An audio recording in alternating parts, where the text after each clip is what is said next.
are Psychic Radio, Earth's #1 psychic radio network, and watching Moonstruck TV, enlightening television. Welcome. Time for Insights by Janita with Janita Francis. Live from InsightsByJanita.com. Connect direct. In North America, dial 888-454-2751. In London, 20-3519-2158. In Sydney, dial 02-8488-3147. Or online, contact us through our Facebook page, facebook.com/Psychic Radio. Or one of our websites, AskOneRadio.com or Moonstruck.tv. This is Insights by Janita on A1R, the Ask One Radio Network. Hello, everybody, and Merry Christmas to you all in the Northern Hemisphere and wherever you may be around the world. We are having what we call Boxing Day, which is the day after Christmas down here in the lovely land of Oz. It is very hot, but we did have some beautiful rain yesterday, which has helped our fireys and our rural areas to put some of the fires out and to ease some of the stress, I suppose we could call it. So it's been a very warm Boxing Day, but the rain was very, very well received yesterday.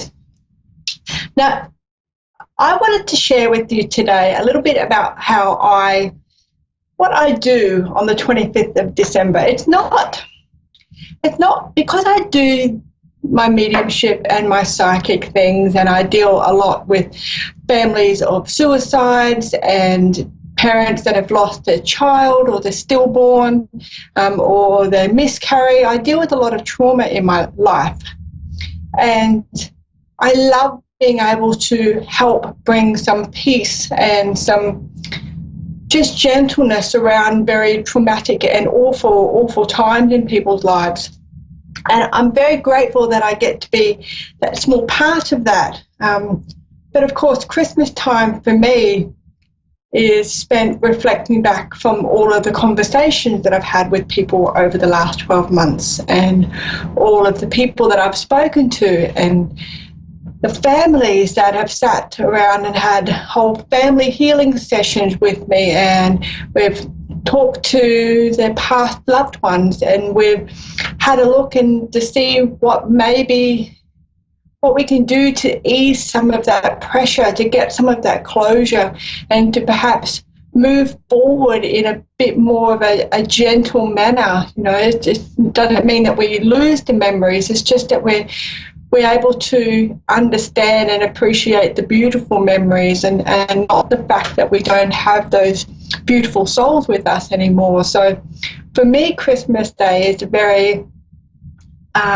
reflective. It's reflective. I'm not really sure what other word to use. It's just a lot of gratitude for me that I'm here and that I'm able to have these conversations with you, and that I'm able to help more people find some peace and love in their lives, and to help transform lives and to get some closure for a lot of families. A lot of babies predicted this year, which is always the wonderful side of what we get to do as psychic mediums.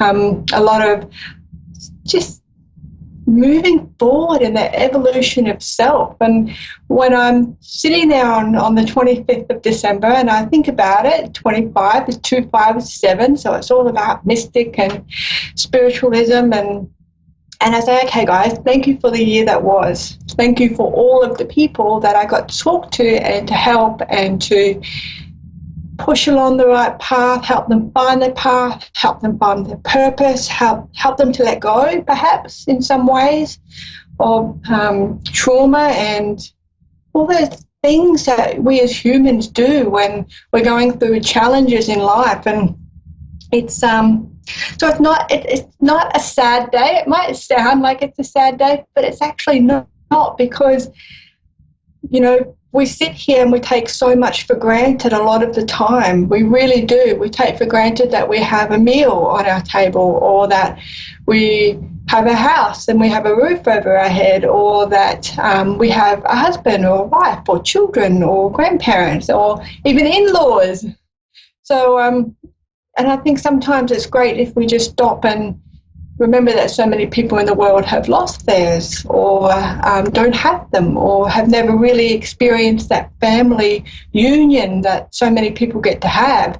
I certainly don't have family. I'm very separated from my family for very good reasons. They're just not the kind of family that you want to be around. They're just not nice people. So, that doesn't make me sad, because I get to choose my soul family, and I get to have that time when everyone else is chaotically running around, from family to exes to in-laws to other in-laws, all over the place, trying to fit everybody in and not let anybody down. And I get to sit quietly and say, wow, like, I may have spoken to 500 families this year on suicide, or I may have spoken to 500 people this year on leaving their partners, and empowering them, boys and girls, to have a better life for themselves. And I'm grateful that I don't have all that chaos in my life, so I can sit there and reflect on it and really say, wow,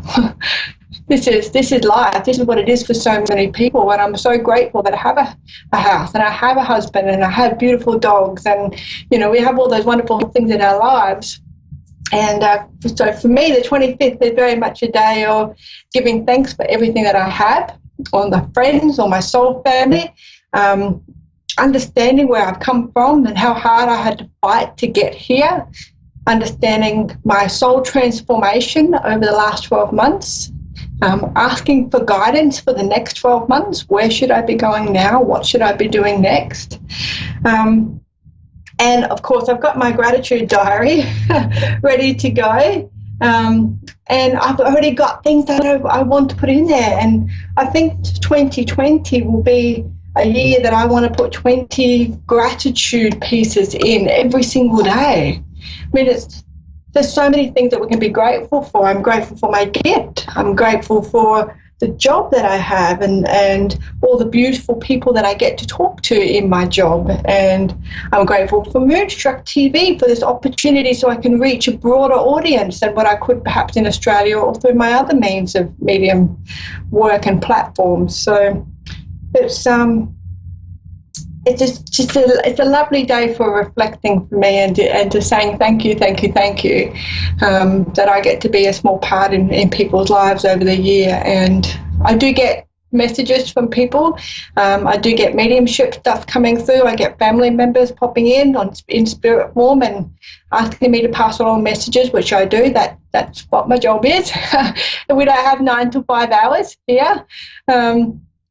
And I love it. I absolutely love being a part of that. So for me, 2020 on Moonstruck will be a lot more readings, teachings, might shake things around a little bit, because I really love working with humans so much. I love that human element of what's beneath that surface, what's here if we scratch this, have we thought about it this way? Is there another way to think about this?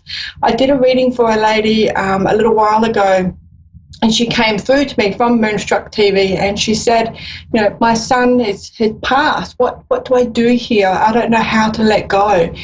And her son came in loud and clear saying, you're focusing on my death, Mum, you need to focus on my life. And that really gets me in the feels, because I see that a lot, that we're so focused on that final chapter that sometimes we forget how many beautiful chapters we got to write together leading up to that final chapter, all those beautiful memories we created. And for him to say that in such a profound manner, I still get emotional. It's exactly like that.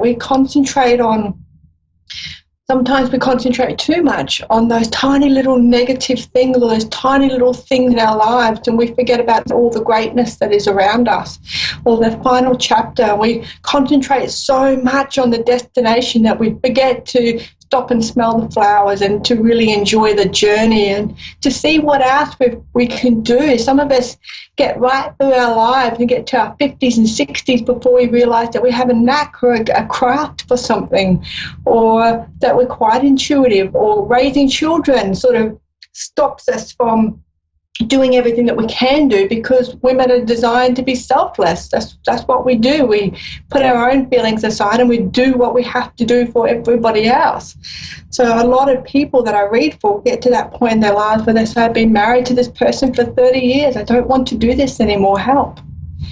And why I love working with humans so much is because all I do is pull my spotlight out, my torch, and I shine light on those areas of yourself that you haven't been able to see, or that you haven't been able to really understand, or that you just ignored because it can't possibly be right. I'm not that person. I don't have that skill. I'm not that pretty. I'm not that skinny. All those things that we tell ourselves.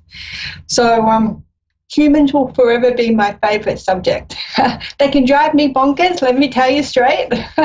I'm not really a crowds person either, which doesn't really make any sense considering what I do for a living. But I have to balance it, and the way I balance it is by looking at all those perceived broken things about people, or those perceived things that we view as ugly or horrible or unloved, not worthy of love. And I teach you how to water them, and I teach you how to nurture them, and I teach you how to look at them differently so that they start to blossom and so that you start to feel differently about them. And when that happens, that sense of empowerment that you have, you won't wait till you're in your 50s or your 60s. You won't wait until your youngest child is 18. You won't wait until your wife goes back to work. You'll make it happen now, and I teach you how to not feel like you're not deserving of having the life that you want. It's as somber as it sounds, nobody gets out of this lifetime alive, and we all have that same 24 hours in a day. What are you going to do with yours? And until someone actually asks you that and asks you to stop and feel about how you feel in your body about certain scenarios and certain things, I don't think we give enough thought. Sometimes we get so caught in thinking about our future or being stuck in our past that we forget what an absolute present today is. The presence is a present. So it's for me, it's a very deep day, and I'm sorry if I'm boring you to death. But Australia has a lot of problems with their weather and their fire and lack of resources at the moment. And, then we've got New Zealand, who've lost some people recently when a volcano erupted. And we've got America going through a whole bunch of turmoil at the moment. Whether you're a Trump supporter or not is irrelevant. It's still turmoil. It's still chaotic. You've got countries all around the world going through their own traumas. And we stop and think that, we're here. We're alive, we're in this together, and there's that connectivity that we all have.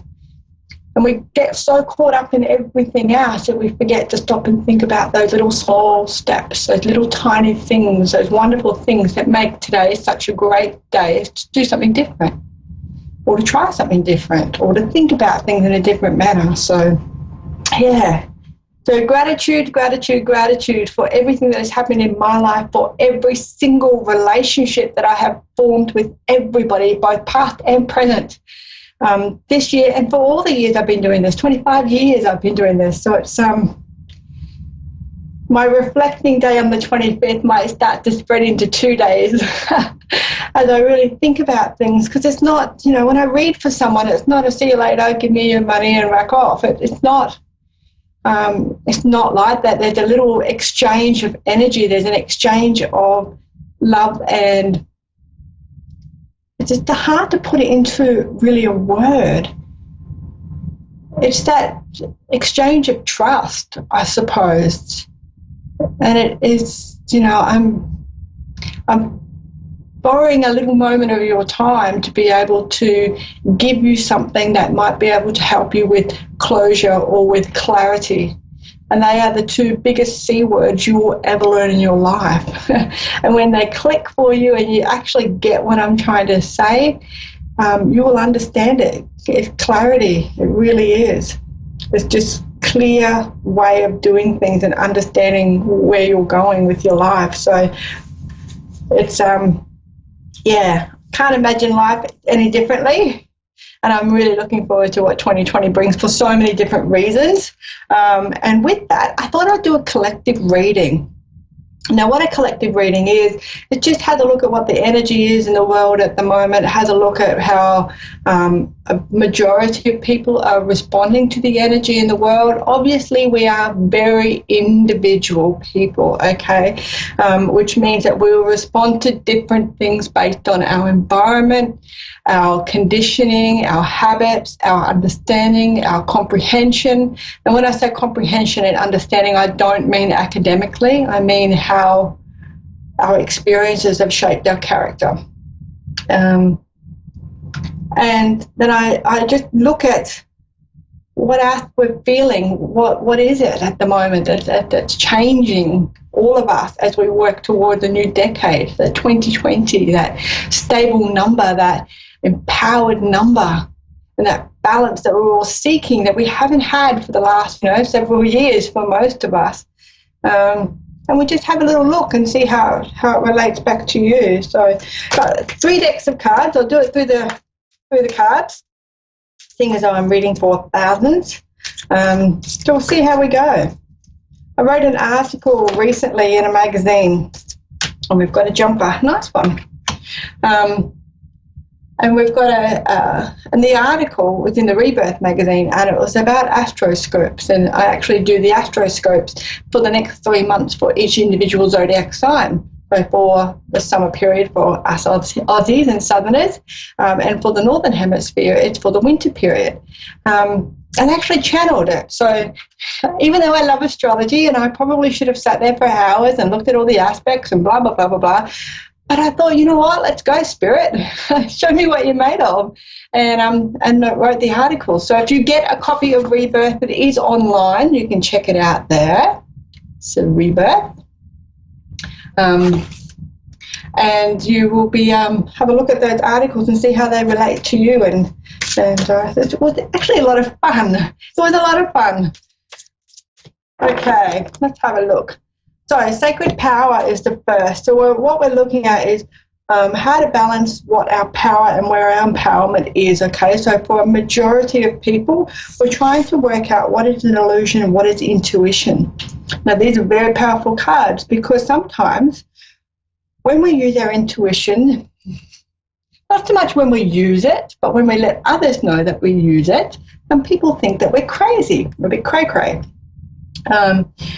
And often because sometimes it's really hard to differentiate between our intuition and our fear, we tend to not always trust our gut feeling, okay? Or we think, oh, I've seen this before, and it's an old fear, and fear is related to the ego. So our ego holds us in a place where we don't move forward. But by trusting our intuition, we're able to let go of that illusion of fear, okay? So fear for me is feel emotion and release, F-E-A-R. Feel emotion and release it. So it's just a reaction to something that we're feeling. So we go, oh, I'm crapping my pants. See you later. And do it anyway, okay? Just do it. I think Nike said it the best. But when it comes to illusion and intuition, we're working out what feels right for us. Is it really our fear holding us in this place?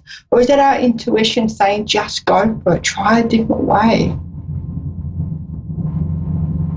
And there's so many people that can't try a different way because they've already left Earth. So use this as your opportunity to transform your life. Work out, play with your intuition. Ask it what's going on. How am I feeling about this? If you get stuck working out your illusion and your intuition, let me know. You can contact me on my website, insightsbyjanita.com, and I will help you work out what is illusion and what is intuition and how to differentiate between the two. Now, as a medium, and when I'm working my mediumship ability, I will hear other people's voices. So I don't hear my voice in my head. When I'm thinking about things and analysing and going, okay, crazy lady, just what you want to do next, what's happening here, it's my voice.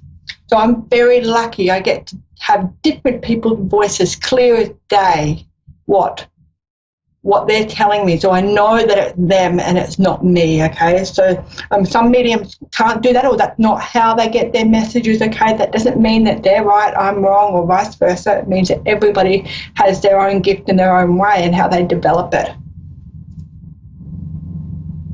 So intuition and illusion, for all the listeners today, working out what it is that you want to discern from your life at the moment. And is it an illusion? Is it a fear that is holding you in that place? Or is your intuition? Which one are you going to trust? Generally, I'll give you a little tip. If you put your hand on your third eye, which is right in between your eyebrows and just on your forehead, and put your other hand, doesn't matter whether you're left or right-handed, doesn't matter which hand you put where, put your other hand on your throat. That's your third eye chakra and your throat chakra. And when you do that, if you ask yourself, is this the right question? Is this the right move for me? Is this the right direction? Those sorts of questions, and listen to what your body is doing. You will ask your intuition and you'll ask your communication.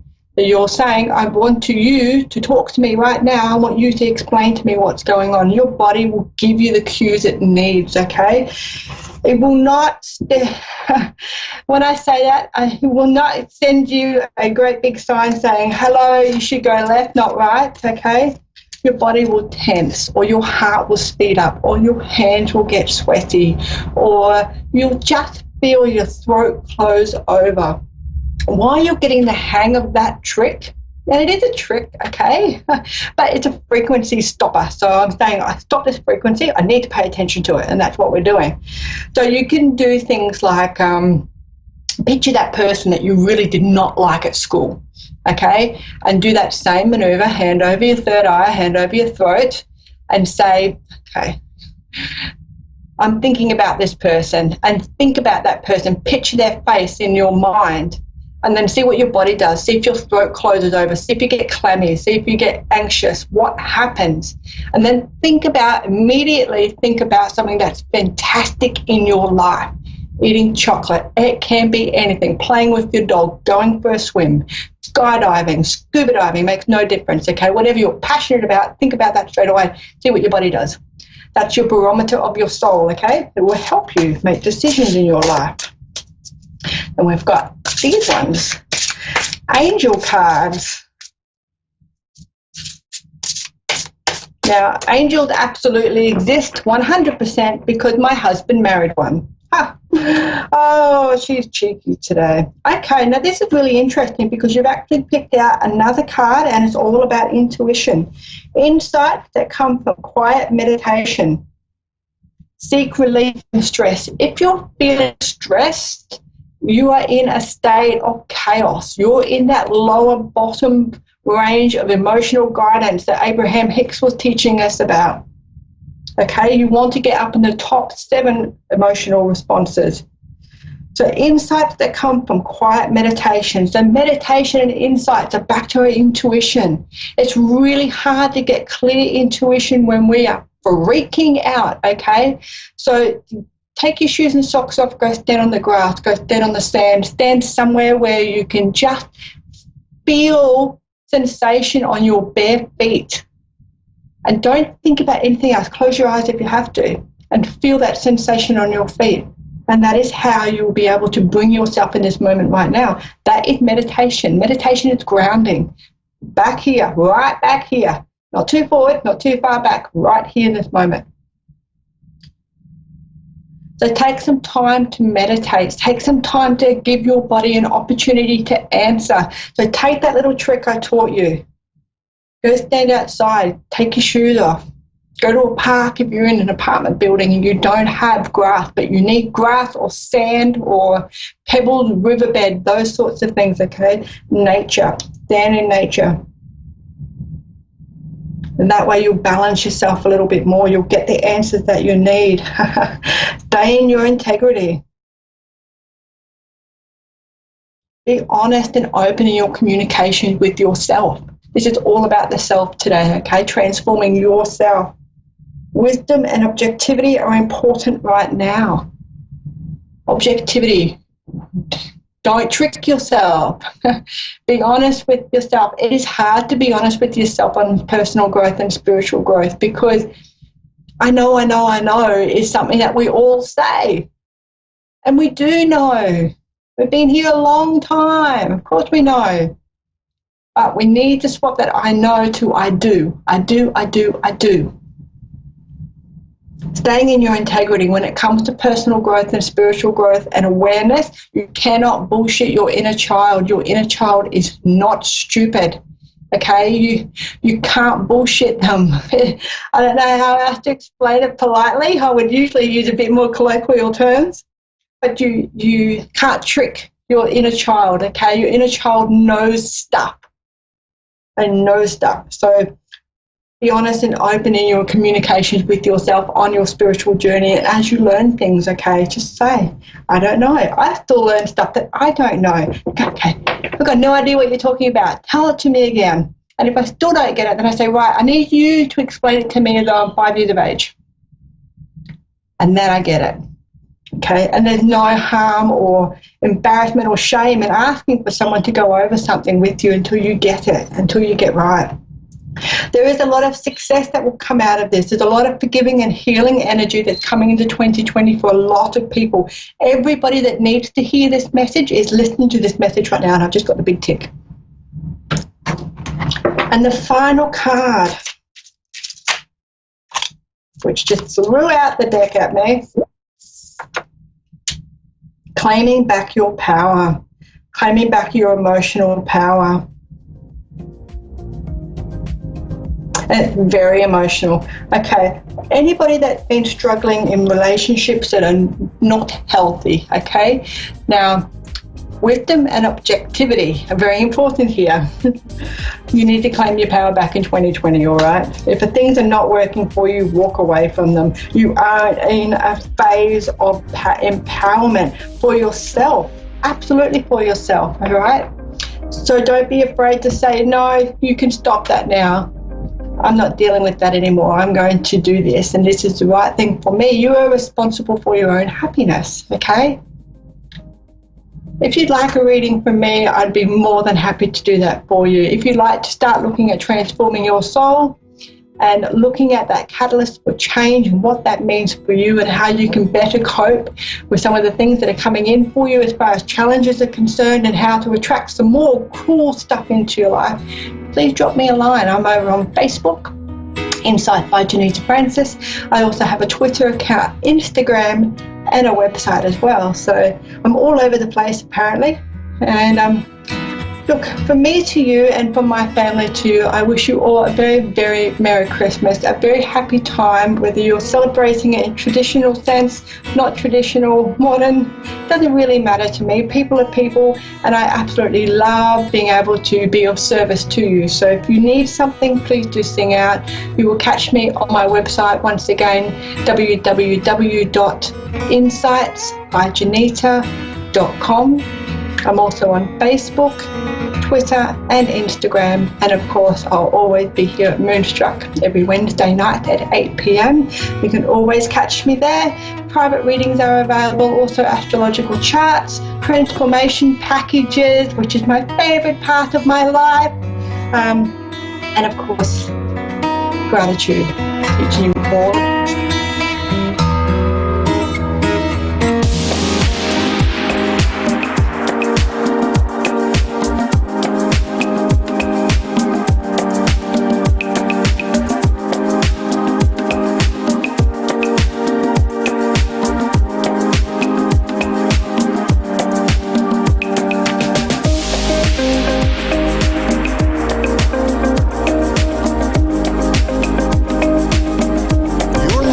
To A1R Psychic Radio.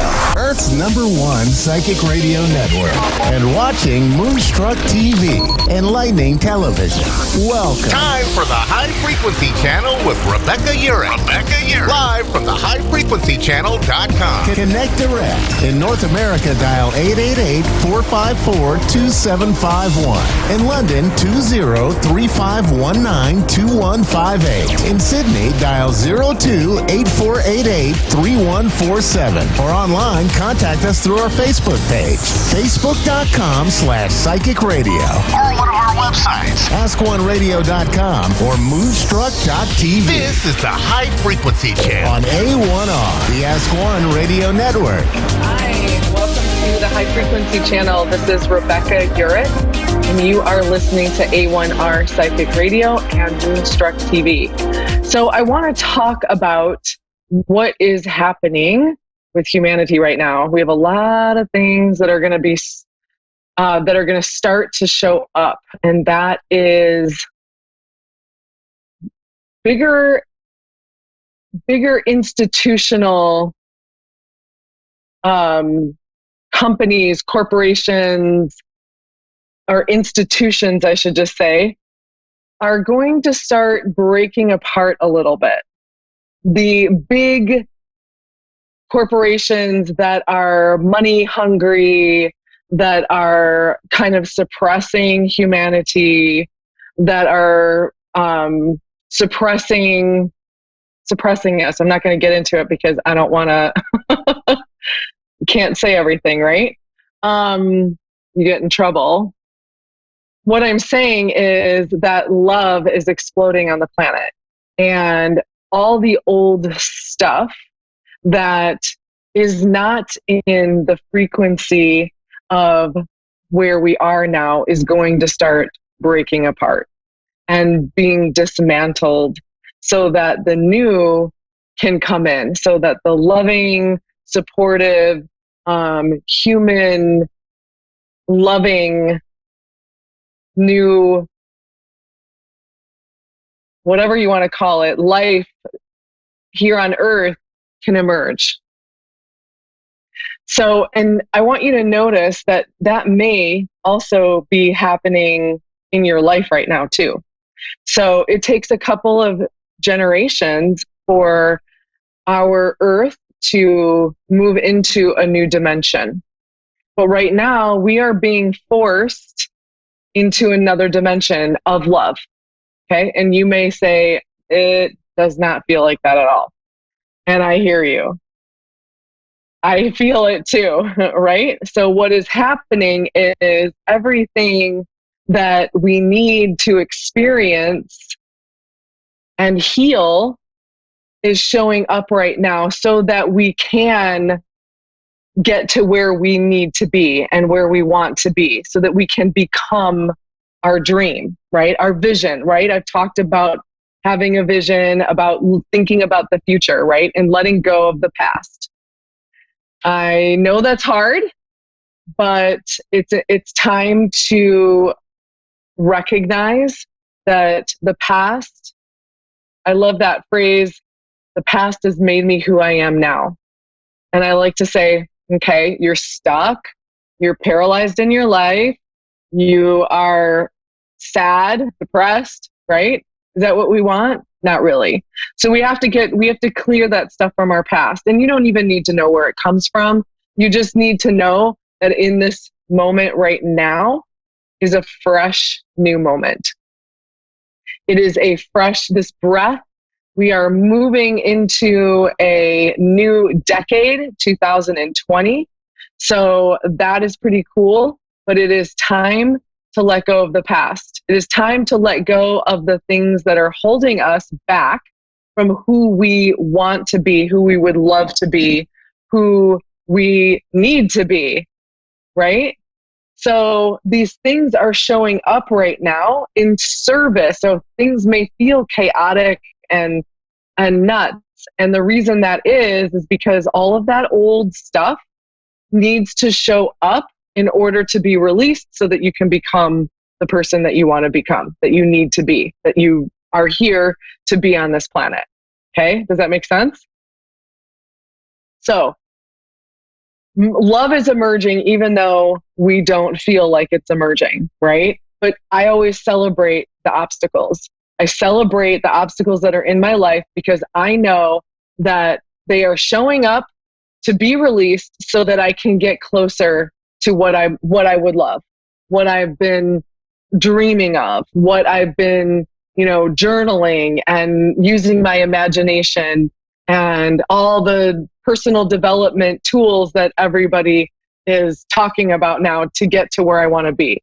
So that's happening in this world too, is this big plume of love is going to start happening. And you can already feel it on some level, but most of us are still trying to clear the old. So when you think of your past, and you can dream about it in your mind, right? It's an image that shows up in your mind. Am I right? When you dream at night, and you wake up the next day and you think about your dream, it's in your mind, right? There are two very similar ways in which we are registering a dream or our past. In fact, you probably can't even tell the difference between a dream and the past, except the dream might be a little funkier. But in your mind's eye, it's no different, right? So our past now, that is affecting us now, is not affecting us right now, is not actually doing anything to us right now. So if you're at home listening to the show or on Facebook or watching TV, then your past is not actually happening to you in this very moment, right? So it is in the present moment, our past is an illusion and is not real. Now, does that make sense? So at one point, you were running from the situation, you were freaking out, you were doing whatever you needed to do to survive or to live or whatever. But now all you have are the repercussions, so to say, right? It's like, and you think of that word repercussion, right? It's like that reverberation into time. And then here we are still sort of experiencing that situation, even though it's not happening. So it's time to let it go. And what I like to say is up until now. So I might say, oh my gosh, I have a problem with this, but up until now, from this moment forward, I am going to step into my new life without that. Okay? So we live in a spiral universe and it's spiraling forward. Time moves forward in this universe. So it doesn't move back, it moves forward, right? So I pause. Most of us are moving backwards because we think about the past and we're anchored in our past and it's not allowing us to actually move forward. So when I pause and I go, okay, this is not what I want anymore. And this is what I want. I say up until now. And then I step forward into the new without that old pattern. So I want you to think about your life as we're getting ready to move into the new decade. What do you want? What is your truth? What do you want to bring into your life? What kind of a life do you want to live? Like, what do you really, really want? Not things that you think you need to be doing because you've been brought up that way or programmed that way or told you need to do this or because everyone else does it, right? What is your truth, right? What is your truth? What is your truth? Yours and yours alone. It doesn't matter what anybody else thinks or what anybody else says. Your truth is your truth, right? What is that? What is that? How are you going to move forward? What do you want in your life? And it's time to go for it. It's time to shed that old stuff and step into the person that you want to be. We don't know how much time each one of us has on this planet. I don't know when my time is up. So I am going to spend every single day doing everything that I love and choosing myself and my truth, regardless of what anybody else thinks, right? So what is that? But I want you to get really honest with yourself. Because a lot of times what you really want is something that's actually been programmed into you to want, right? Here's the thing, that all the money, like more money, isn't going to make you happy. That perfect relationship isn't going to make you happy. The things, the car, the house, the clothes, the whatever, those things are not going to make you happy. You have to begin with yourself. What makes you happy? What makes you happy? What would you love for this life? You only have a certain amount of time here. You don't know how long that is. What are you going to do with your time? What is your truth? It doesn't matter what anybody else thinks. Okay. So that's your homework for the week. What is your truth? Okay. And we have my first caller, Crystal. Hello. Hey, how are ya? Hi. Good. How are you? I'm doing fabulous. Where are you from? Ogden, Utah. Oh, great. I love Utah. My husband and I travel to Salt Lake twice a year for about 10 years. Love it. It's nice out here. It's beautiful. It's beautiful out there. So I channel source. I use Oracle cards.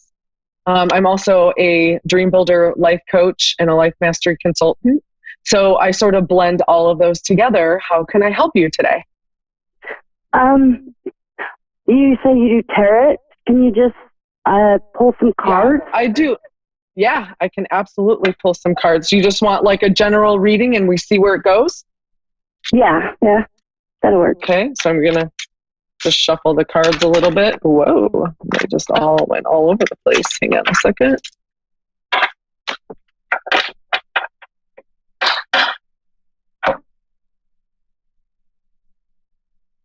All right.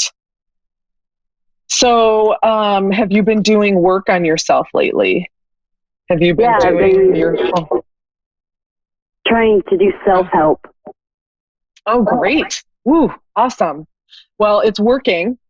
It's working. So tell me what you're doing. I'm just trying to figure out like who I am. Love it. Did you figure it out? No, I'm still working on that. Yeah, I know.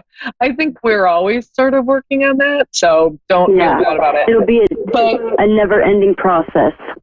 Yes, it's a lifelong experience, right?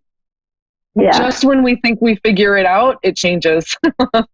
Exactly. So you're good. So, well, anyway, all of the good work that you're doing, it's opening the doors for you. So you have support, more support, and solutions. So whatever you're looking to do, they should be dropping in if they haven't already. They will soon. Those ideas, the guidance. So when we do self-care, we connect more deeply, obviously, with ourselves, right?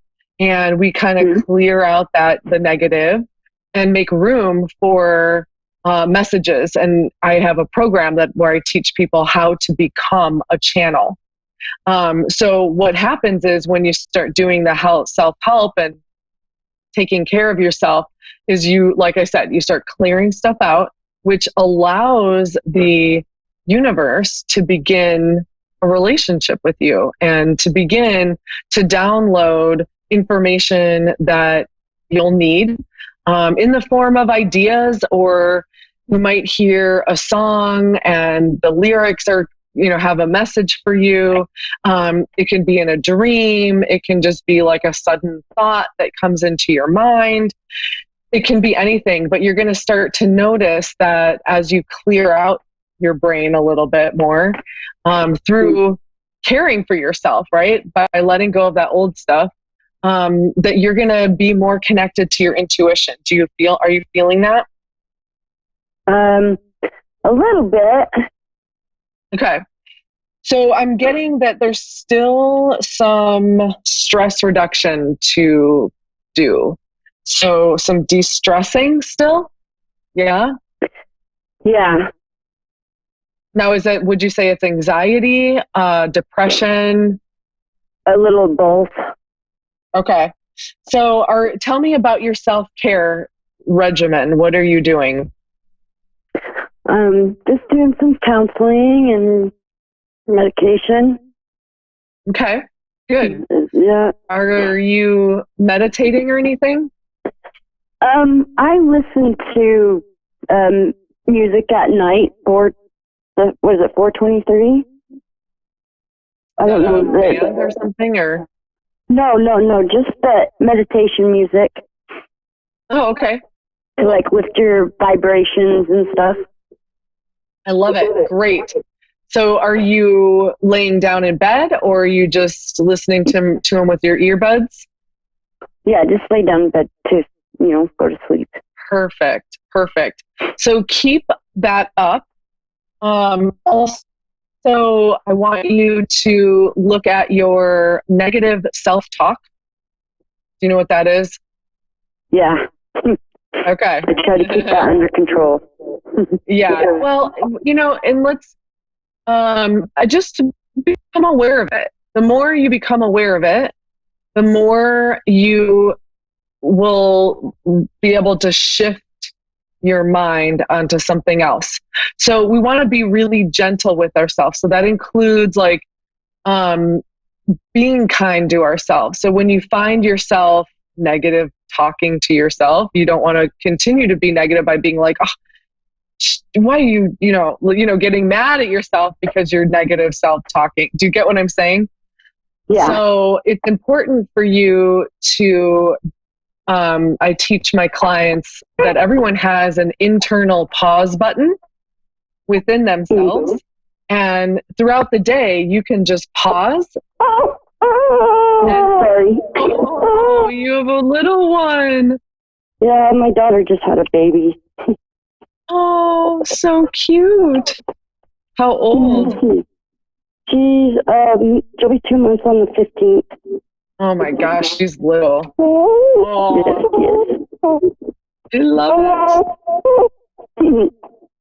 Well, taking care of an infant is also good self-care as well, just connecting with that energy, because you have to be calm and relaxed and, so that's actually, that's actually like a great way. And two, like rocking them is also really good for you. Like, that's also really good for your mind. In fact, that's a great way to reset your brain patterns is to rock. So it's one of those, like, it's not a pendulum. I can't remember the name of but it's like tick tock. It goes side to side, right? So it's a little bit faster than the second hand, which is actually your normal, like if you rock her, is it a girl or a boy? Metronome. Thank you. It's a metronome. So it's like a little bit faster than a second hand. And if you go side to side, it's actually like really meditative, and it rebalances your brain. So like there are babies that are very neglected. One of the ways that you can stimulate them and kind of bring them back, because because they're a little like fearful of humans, is to use the metronome and shift your weight back and forth. It actually recalibrates. So that's great that you have a little one that you can do that with. And it sounds like you're doing a really great job working on your stress reduction. That's going to be really important. I think the negative self-talk is going to be fantastic. And don't be hard on yourself when you find yourself being negative. Just keep shifting your mind to things that feel good. So have you written a vision of the life you would love to live?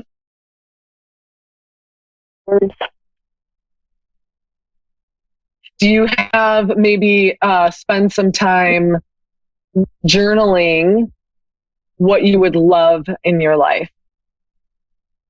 Okay. Right? I have to do that. Do you want to share a couple things with me that you would love in your life? I love more stability and some more happiness.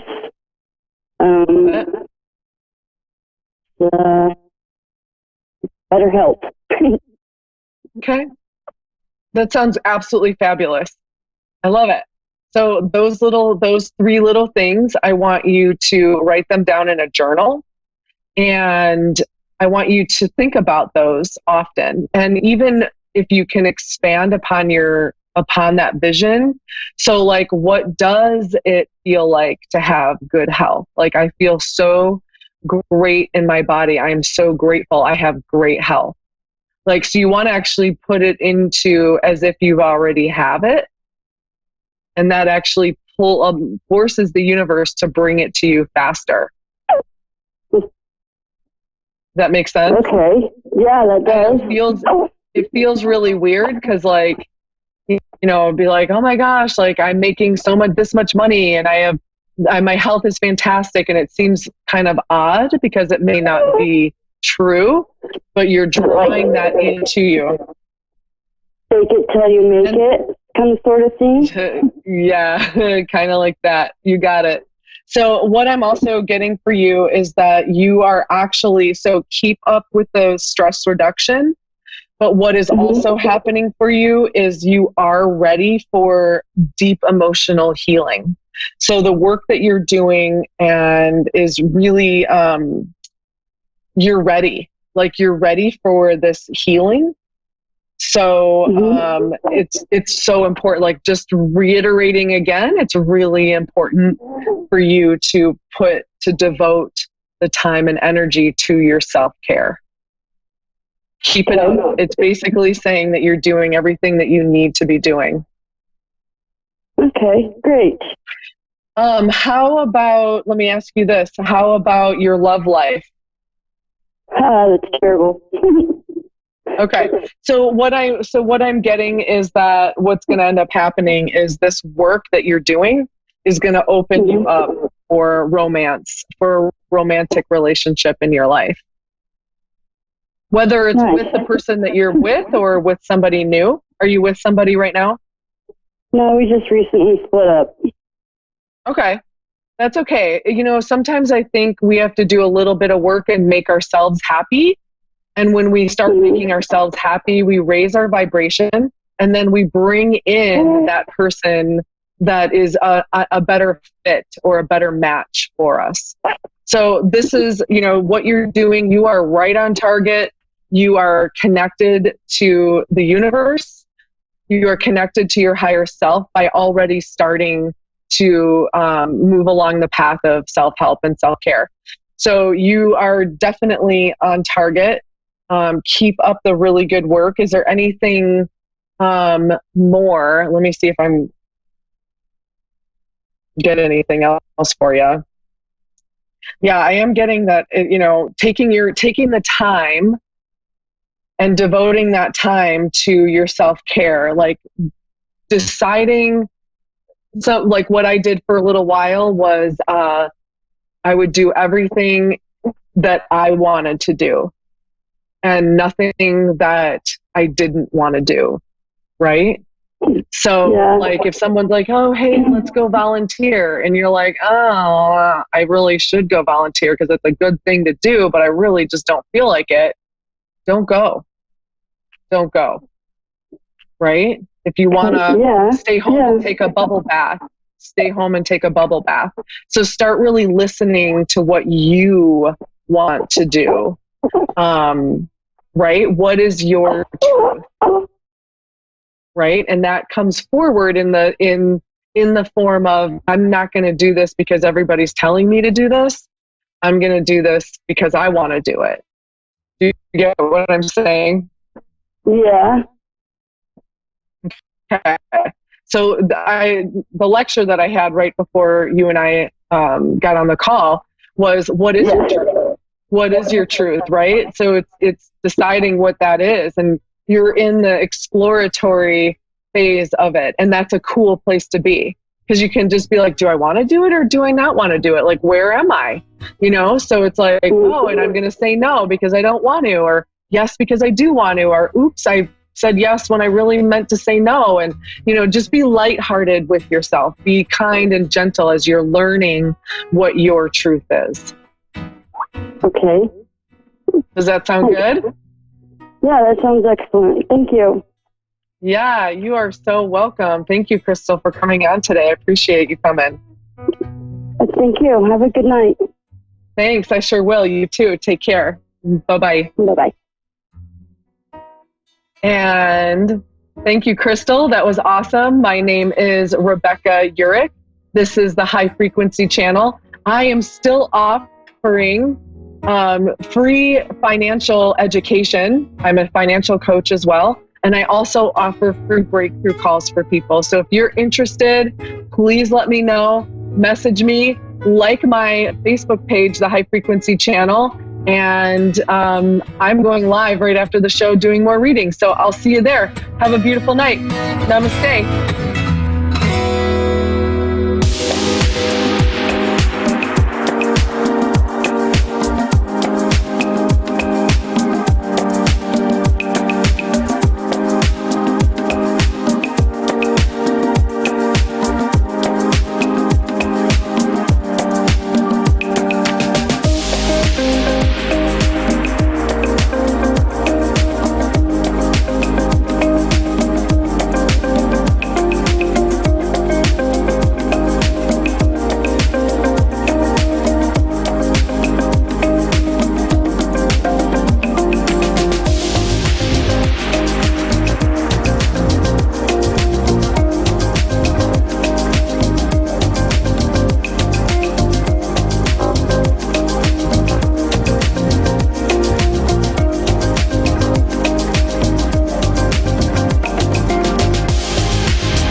Psychic Radio, Earth's #1 psychic radio network, and watching Moonstruck TV, enlightening television. Welcome. Time for New York City Celebrity Psychic with Perry Lyons. Perry Lyons. Live from PerryLyonsBrilliance.wixsite.com/Perry Lyons. Connect direct. In North America, dial 888-454-2751. In London, 20-3519-2158. In Sydney, dial 02-8488-3147. Or online, contact us through our Facebook page, facebook.com/psychic radio. Or one of our websites, AskOneRadio.com or Moonstruck.tv. This is New York City Celebrity Psychic On A1R, the Ask One Radio Network. Hey, Captain Kids. Merry Christmas. Happy almost New Year. Happy, we're going to talk more about this in a second, but happy last solar eclipse of the decade. And right, I have to tell you, right before I got ready to do the show, I tripped, fell down the stairs, and broke my finger. So if my eyeshadow is not blended, forgive me. Today we're going to have to choose between either perfect communication with the great beyond or perfect grooming, and I'm going to go with door number 1. Anyway, Merry Christmas, Happy Hanukkah. I grew up in a house. My dad was Jewish, God bless him, and my mom atheist. I went to an Episcopalian. I went to an Episcopalian convent school. I have one brother who's a Buddhist, one brother who's Catholic, one sister, my lovely sister, who is Muslim, and just to round it all out, my lovely brother in England, David, who's agnostic. So happy everything. And I hope you had a lovely holiday. I hope your menorah candles are lit. I hope your Christmas tree is up. I hope your solstice altar is in perfect condition to talk to the Wiccan gods. And I'm really looking forward to hearing your voices tonight and taking your calls. Before we start, one little thing. Wow, I'm sorry, this eyeshadow is, a little much. So before I take your calls, there is, I think at 12:16 a.m., for those of you who like preciseness, or precision, to be precise, there is the last solar eclipse of our decade. And this is a big one. So think back to what you were doing the last December 25th, 2000, keep it clean, and think about the events that happened in your life around 2001. Some of you weren't born. I was well into my 60s. No, kidding. But here's what an eclipse, solar eclipse does. Okay, there's light from the sun coming to us, luckily. Otherwise, we'd not have tents and also be dead. During a solar eclipse, what happens is that light sort of, this is not very scientific, but bear with me, gets sort of blocked for a bit. So that energy gets sort of interrupted. So it creates a space in which you can plant new seeds. My friend Elizabeth Grace, the world famous astrologer, ElizabethGrace.com, she spells Elizabeth with an S, she's terrific, explains it this way. You know the book Make Way for Ducklings? It's the children's book in which a Boston policeman holds up traffic so a mama duck and 5 little ducks can cross the busy, busy highway, right? It's a beautiful book. If you don't know about it, it's a great book to give to little ones. And we have Angie in Spring City, Pennsylvania. Angie, be patient, and I'll be with you in 1 second. So when the policeman is holding up traffic, so the little delicate little baby ducklings can cross, that's what a solar eclipse is. It stops the traffic for a bit. So you can take a little time and plant delicate new seeds. Now, since it's in Capricorn and Jupiter is also in Capricorn, so this eclipse is all about sort of Jupiter is a planet of good luck and benevolence and like good fortune. The sun is who you are. So, and Capricorn is the ambition, power, achieving your goals, structure. Did I say ambition? Ambition. So this is a great time for the next 24 hours, especially starting at 12:17, for you to sort of start really putting any plans you have or any dreams that you think could be impossible. Start planting the seeds, because trust me, anything is possible. Really, you have. So take a little time tonight, write out just what you want in your life and what your dreams are, and then just take one or two concrete steps. So if you are a public accountant and you also want to have a gallery show with your photographs, research getting your photographs printed and call the gallery. Or if you dream of being a singer but you never sung in public, this is the time to go to a local open mic. Baby steps, small seeds, huge over the next year. Huge possibilities. Trust me on this. Okay, ducklings. Angie, you have your own song. Hi. Oh, hi, sweetie. How are you? Good, how are you? Aside from tragic eyeshadow, I'm great. Thank you. That's okay, great. Have you had a good holiday so far? Yeah, you know what? I'm actually probably having the best holiday I've had since I was a kid, so I'm not complaining. I'd love to hear that. Yay!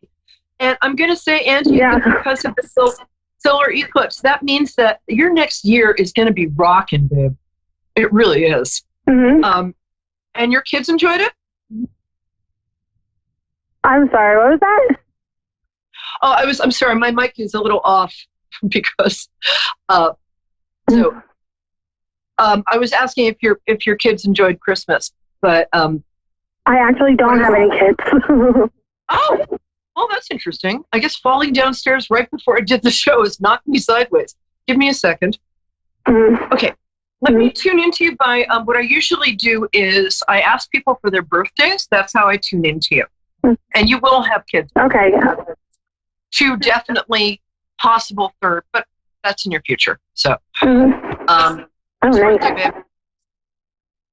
It's November 17th of 1992. Oh, cool. Scorpio.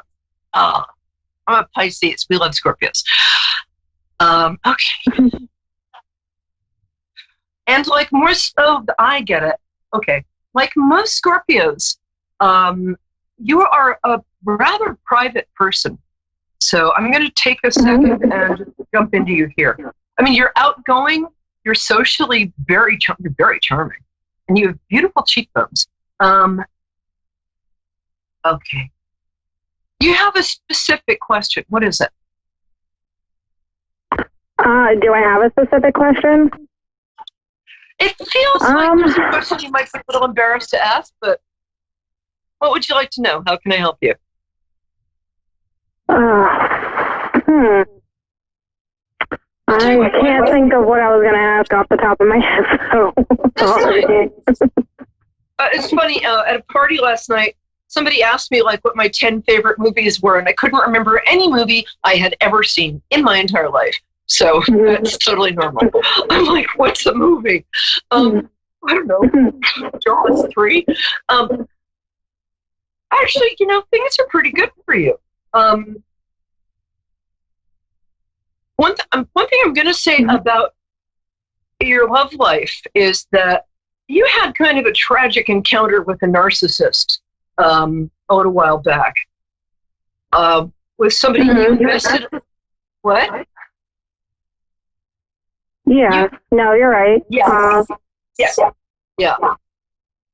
You're going to have to process that a little and forgive yourself. Wasn't your fault.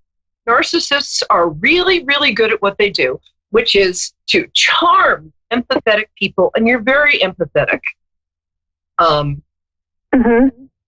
You're the person everybody calls with their problems. You don't call other people, though. You're private. So you're quite empathetic. And you're also good at business, girl. Anyway, you got sideswiped by a really accomplished narcissist. And you're still, I think, blaming yourself a little and having a hard time trusting in relationships. So, well, I feel like I'm still involved in that situation. I got involved in that situation starting in January is when I met him for the first time. So I'm still in that situation. Well, here's the thing about narcissists. They don't let their victims go. And it feels like you're in a kind of powerless position with this person where you're a strong and accomplished and very cool chick. If, you know, you're somebody I would so go out for like 5 white wines with. But this person is playing you. And there's somebody better, like really around the corner. But the thing with strong bonds and narcissistic relationships, not that you're not a narcissist. You're not, just not. He is. So narcissists like to keep, they don't like to let people go. So if you try and move on and you're like all strong and stuff, they will just kind of just like a cat with a mouse, that just kind of like put their claws in and grab your tail and drag you back. This person is really charming, but you deserve better. And it's weird because I think at first he kind of love bombed you and made you feel like the most gorgeous, fantastic, amazing woman in the world, and then kind of withdrew it. And now it's kind of making you feel like you're not enough. Is that kind of right? Yeah. Yeah. Well, screw that. You're totally enough. I have seen this. I have felt this pattern so often with clients in my own life that I know what it sort of smells like. There's somebody much better for you. The thing is that you want to win with this person. And that's really common because you like winning. You're smart and ambitious and cool. And that's how people like this kind of keep us on the hook, because we just, we want it fair, and we want them to just acknowledge our greatness before we go. We want to win. You can't win with narcissists. You can't. And it's taken me however many years I currently am saying I am, to learn this. So if I can save you a little time, this person is not, even if you got married, which I don't really see because there's somebody so much better coming up.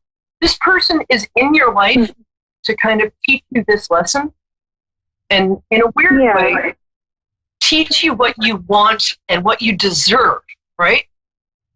By I mean, it's been like a big transition. I got, taken out of a bad house life, and I feel like I was supposed to come here, but I do feel like that, my karmatic debt is completely over, and I do feel like there's good things coming my way. It seems like my luck has taken a turn the past couple of months, which surprised me out of nowhere. Yeah. Well, there's a lot of good stuff. I'm going to guess because of the day you're born. This solar eclipse, the shadow of this eclipse, it's hitting your chart in a really good way. So you have a chance to sort of, again, plant new seeds. The eclipse is happening at, I don't know if you heard this earlier, at like 12:17 a.m. tonight or tomorrow morning. And you have like this 24-hour period to really think about what you want and start taking like little steps towards that. Whoops. Sorry, my camera's done screwy. Yeah. Well, you know what? I did write my New Year's intentions list, and I already put it in an envelope, and I put it off to the side. So, I already got that all done for the year. Oh, sorry. Hold on, my camera just. Hold on, you still there? Yeah, I'm still here. Okay, hold on. Let me just. My camera just. As I said, I'm not prepared to go here. There we go. Ta-da! Okay. Thanks for being so patient. As I said, my falling downstairs before kind of threw off my game. It's a little embarrassing. So, just so you know, you're not going to win with this. There you go. Hello. Okay. You not winning with this guy doesn't mean anything. It doesn't mean anything about how beautiful you are, how sexy you are, how fun you are, how brilliant you are. It just, you're right. It's the last of this karma, like leaving. Yeah. And you want to really, the thing to do with narcissists, just delete their numbers, block them, block their email. It sounds a little drastic, but otherwise they'll just keep like pulling you back by your little cute furry tail. And there's somebody coming up for you who I think you're going to bump into. And well, I'm currently living with that person. My car just got totaled like back in November, so I've been here. So can you hear me? Can you hear me? Yeah, I can hear you. Oh, golly. Hey, Dave, can you guys hear me? Yeah, we can hear you. You can't hear us. 1 second. I'm sorry. This is having a little technical difficulties. Please stand by. Okay. Okay. There we go. So you're. No, hold on. All right. Okay. Thanks. Great. Now you get my living room. Hi guys. Okay. Sorry. So this is to appear in your life around February 1st. Somewhere in the first 10 days of February. I think it might be either somebody knew before or is friend with friends of yours. But don't hold me to that. But it does look like you're gonna meet him. It's funny. I think you're gonna meet him. I don't think you're like a big bar person, but there might be like a birthday party at a bar. I'm not sure. Yeah, I'm not a big bar person. I used to be, but I stopped really drinking this year. So I pretty much been staying sober. No, I've been to a bar by myself like twice in my life, and I'm not a bar person either. But I met the I was with for like 7 years. Like the one time I just went to a bar. So it's going to be something that's not usual behavior for you. And the last, I'm going to get to the next caller because I like you so much that there's a danger I'll just keep talking. But I'm also going to say that there's a slight career transition that you're making that's really going to work out. But it does, and we're going to get to Camellia in a second. But hi, Camellia, beautiful name. But Angie, there's some sort of career transition. It involves doing something that's uncomfortable for you, which is like asking for something you want or asking for a favor. And that's all I'm going to say. You're going to know what I'm talking about. This will happen in the next 6 weeks. When? Okay, so I'm going to know what it is when it shows up. Oh yeah, you'll know what it is. So okay, that's going to get me out of my comfort zone, but I'll go for it. So. In this case, it's going to be worth it. You have this kind of elegant reserve, right? And you don't like asking people for things. You're proud, but you're also good. And sometimes you have to ask for what you want, and it's going to involve a step up and sideways with what you're doing now. Call me back and let me know what happens, because I just think you're a cool broad, and I'd like to know. So, all right, sounds good. What? Hey, thank you so much. My pleasure. The joy to meet you, and stay in touch. And Happy New Year, and go get him, Tiger. You can do this. Thank you. Hey, now we have Camellia, which is the most beautiful name. Hi, dear. Where are you calling from? Hello. Norton, Virginia. Oh, that's such a beautiful state. I was there teaching writing over the summer. So gorgeous. So, tell me your birthday. That's how we connect. Okay, it's 2/18/71. Wait, what 18? 2/18/71. Oh, 2/18. Okay, thank you.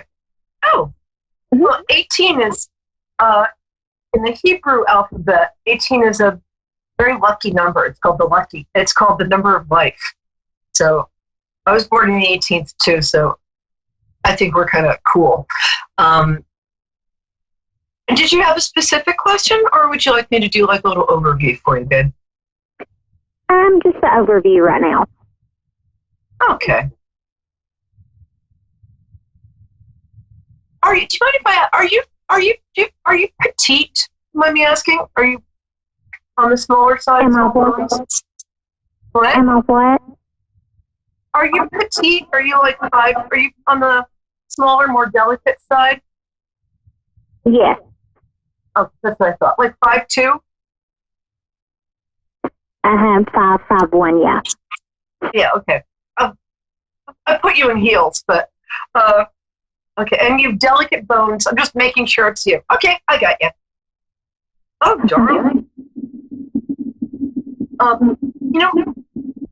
The only thing that gets in your way is you not knowing how fabulous you are. And I'm going to say, if you want to plant some seeds for the coming year, take some time tonight or tomorrow. I'm going to give you a homework assignment before I give you your reading. Ready? Okay, And yes. this really works. Write down every compliment anybody's ever given you. It's hard, especially for women, because we have this little voice that says, don't be conceited.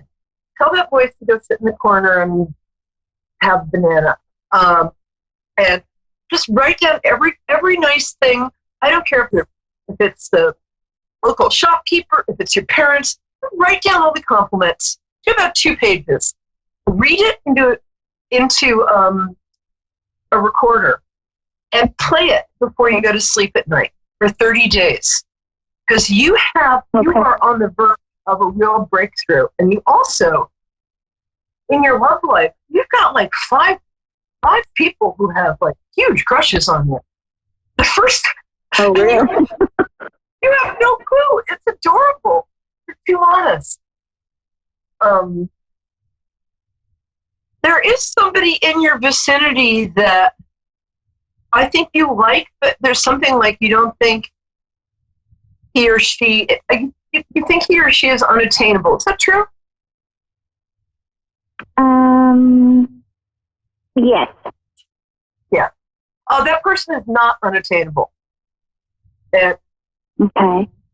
I know the feeling, and it can be so convincing. I was madly in love with somebody for like 4 years who was handsome and a billionaire and single, but I thought like, oh my God, I don't have a chance.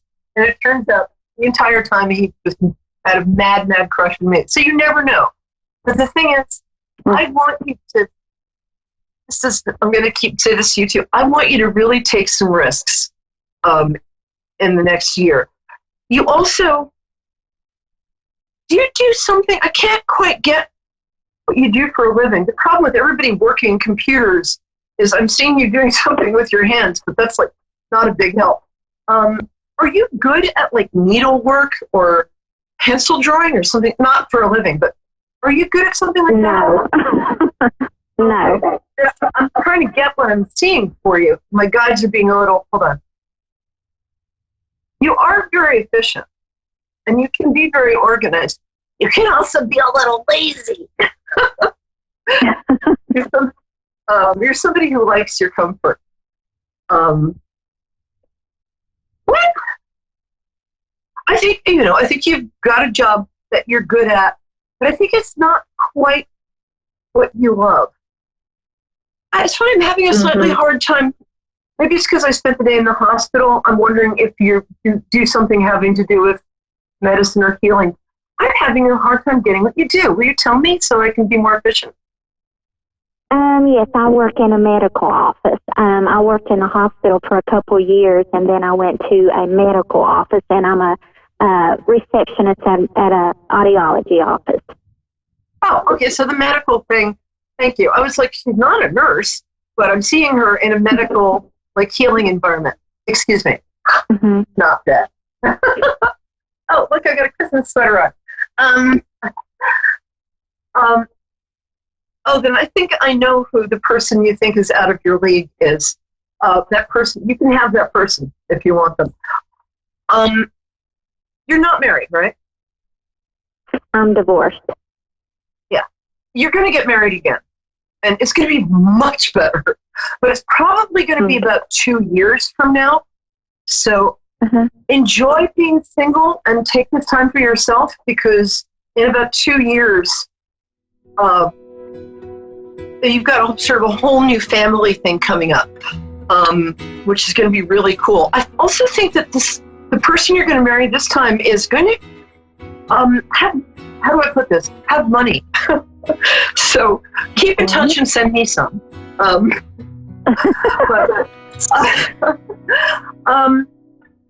You have a lot of talent. So I've got like 30 seconds. What I'd like you to hear is that this is a year that I'd like you to explore how talented you are. You're good at a lot of stuff. And also, people just like you. And you don't always like people. But people want to be your friends. And I'm like, can I just stay here in my jammies with the feet on them watching Real Housewives? I'm like, no, come out, come you. That's really that's a nice talent to have. I think you're going to be office manager soon. And next year, you're going to take a pretty big leap up. But I want you to call me when you marry the rich guy. So you're going to be fine. Keep in touch, because I love to hear how my cherished ducklings are doing. And I hope you're having a wonderful holiday. And have a really lovely year. And I'm going to fade away, but I will see you. See you next week at 9 p.m. I'm Perry Lyons, New York City celebrity psychic. I love you guys, and I just get the best callers in the world. So call next week and keep in touch. I'm on Facebook and Perry Lyons, PERILYONS. All right. Bye, guys.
listening to A1R Psychic Radio, Earth's #1 psychic radio network, and watching Moonstruck TV, enlightening television.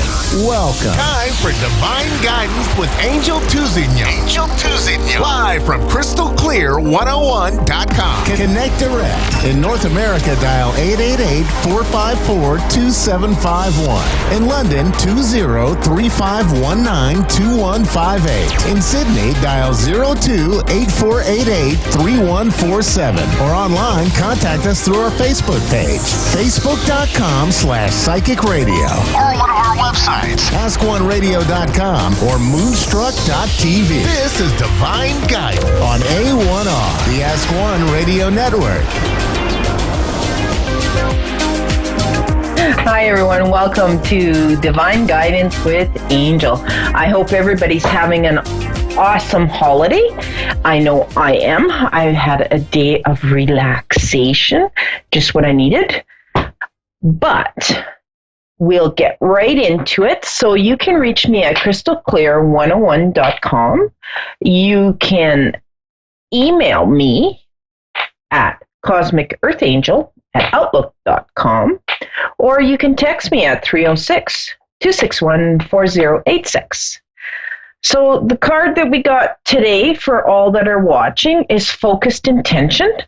So with that card, it's more telling us that what we desire is there. We just got to reach for it as a community, as a collective, okay?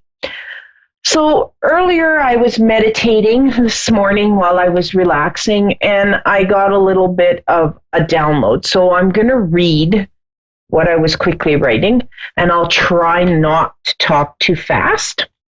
Okay? So the year of 2020 consists of treasures within, a consciousness of abundance, recognizing that we are more than enough. And it kind of ties in with the card that I drew for the group today. Even the smallest of energy has the power to transmit, channeling information from the conscious universe. So we have hidden strengths that we may be overlooking.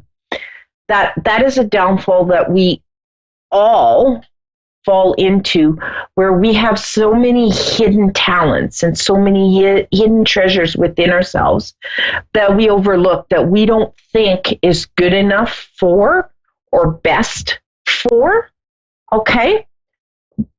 But knowing those treasures within can give us strength and courage as we break free from the past and venture into the unknown. So it's sort of like letting 2019 go and venture. Look at the adventure for 2020. What do we have? Don't look at it as what are our challenges going to be. Look at it as what is the adventure? And let's enjoy the journey of 2020. These treasures can serve as talisman to remind us that we have enough and we are enough. For we are stardust, the stuff made of galaxies, a light being with every quality present in the universe. Okay? Goodness, bravery, love, you name it. It's all within all of us. It's just whether we're going to tap into it. The universe's energy is going to be arriving to tell us not to underestimate ourselves, okay? We have so many facets and bounties of the conscious universe that we should be looking within and seeing where we are, where our light shines, what makes us happy, what makes that childish little giggle within ourselves, okay? Whatever eludes us opens up to the bounty of the conscious universe that is going to just rock in 2020. It's hard for me to explain what I see, but 2020 is like fireworks going off the whole year for everyone, okay? Now some people will say, what does that mean?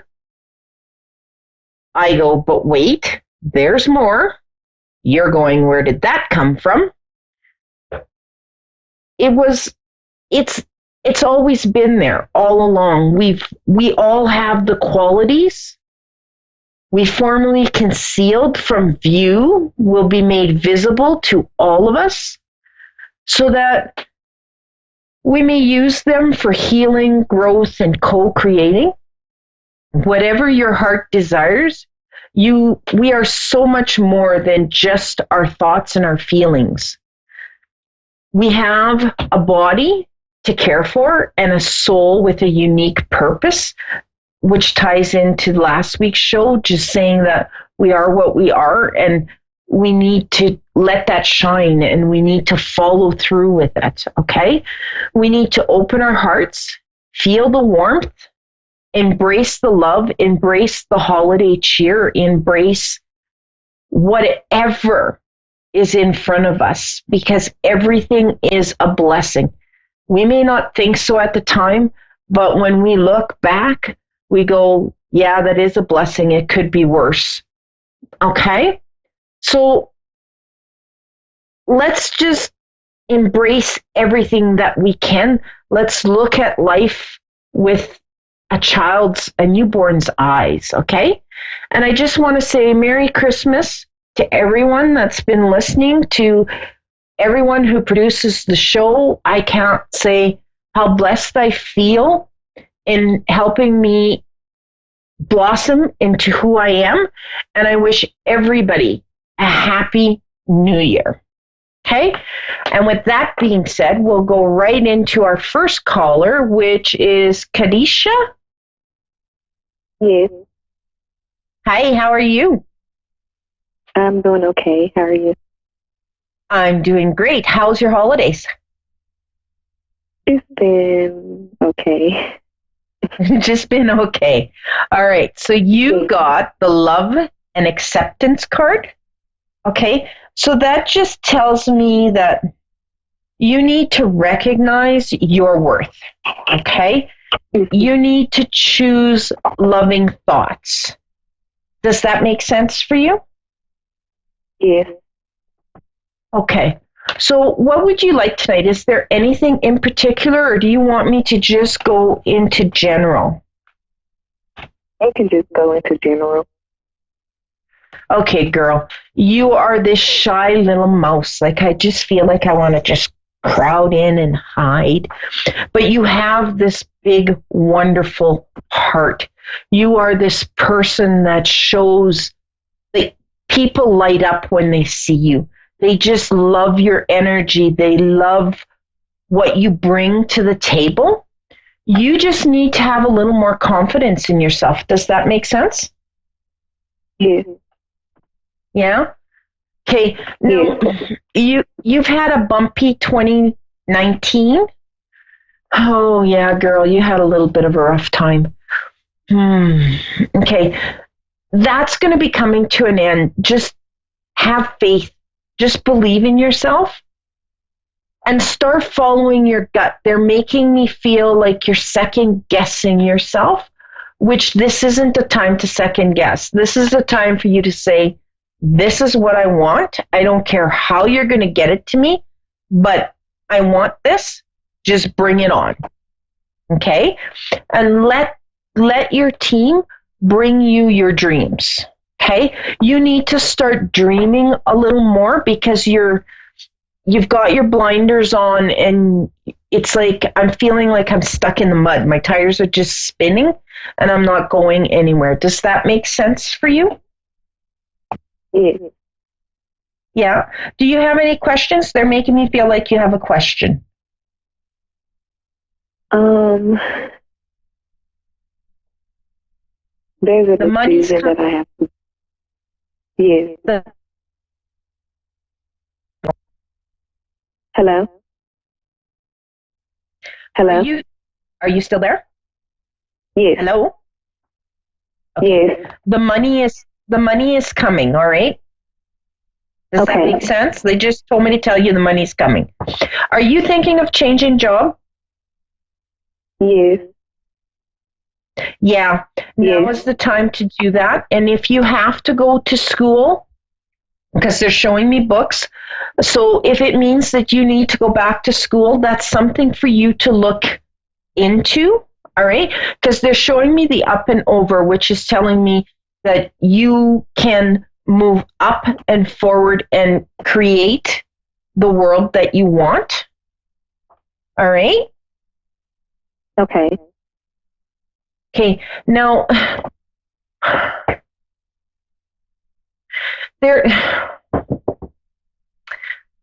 okay, where does the baby fit into here? The little boy. I have a son. You have a son? Okay. Yes, Has he been having trouble? Has he been having trouble breathing? Is his chest congested? No, it hasn't been. Okay, I'm getting the feeling like my chest is congested and it's like I want to start coughing. So maybe keep an eye on him. Okay. Because he might be getting, I don't know if it's a cold or bronchitis, but it's feeling really Does he suffer from asthma?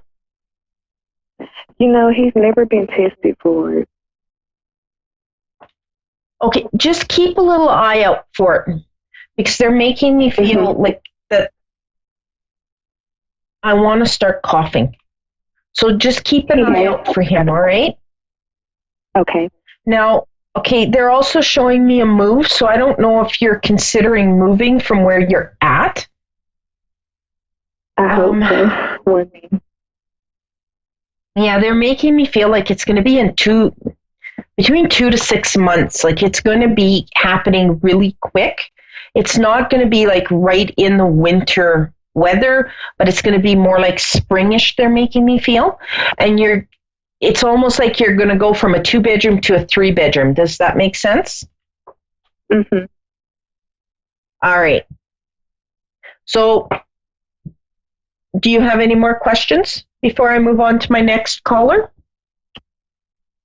Yes, about this guy.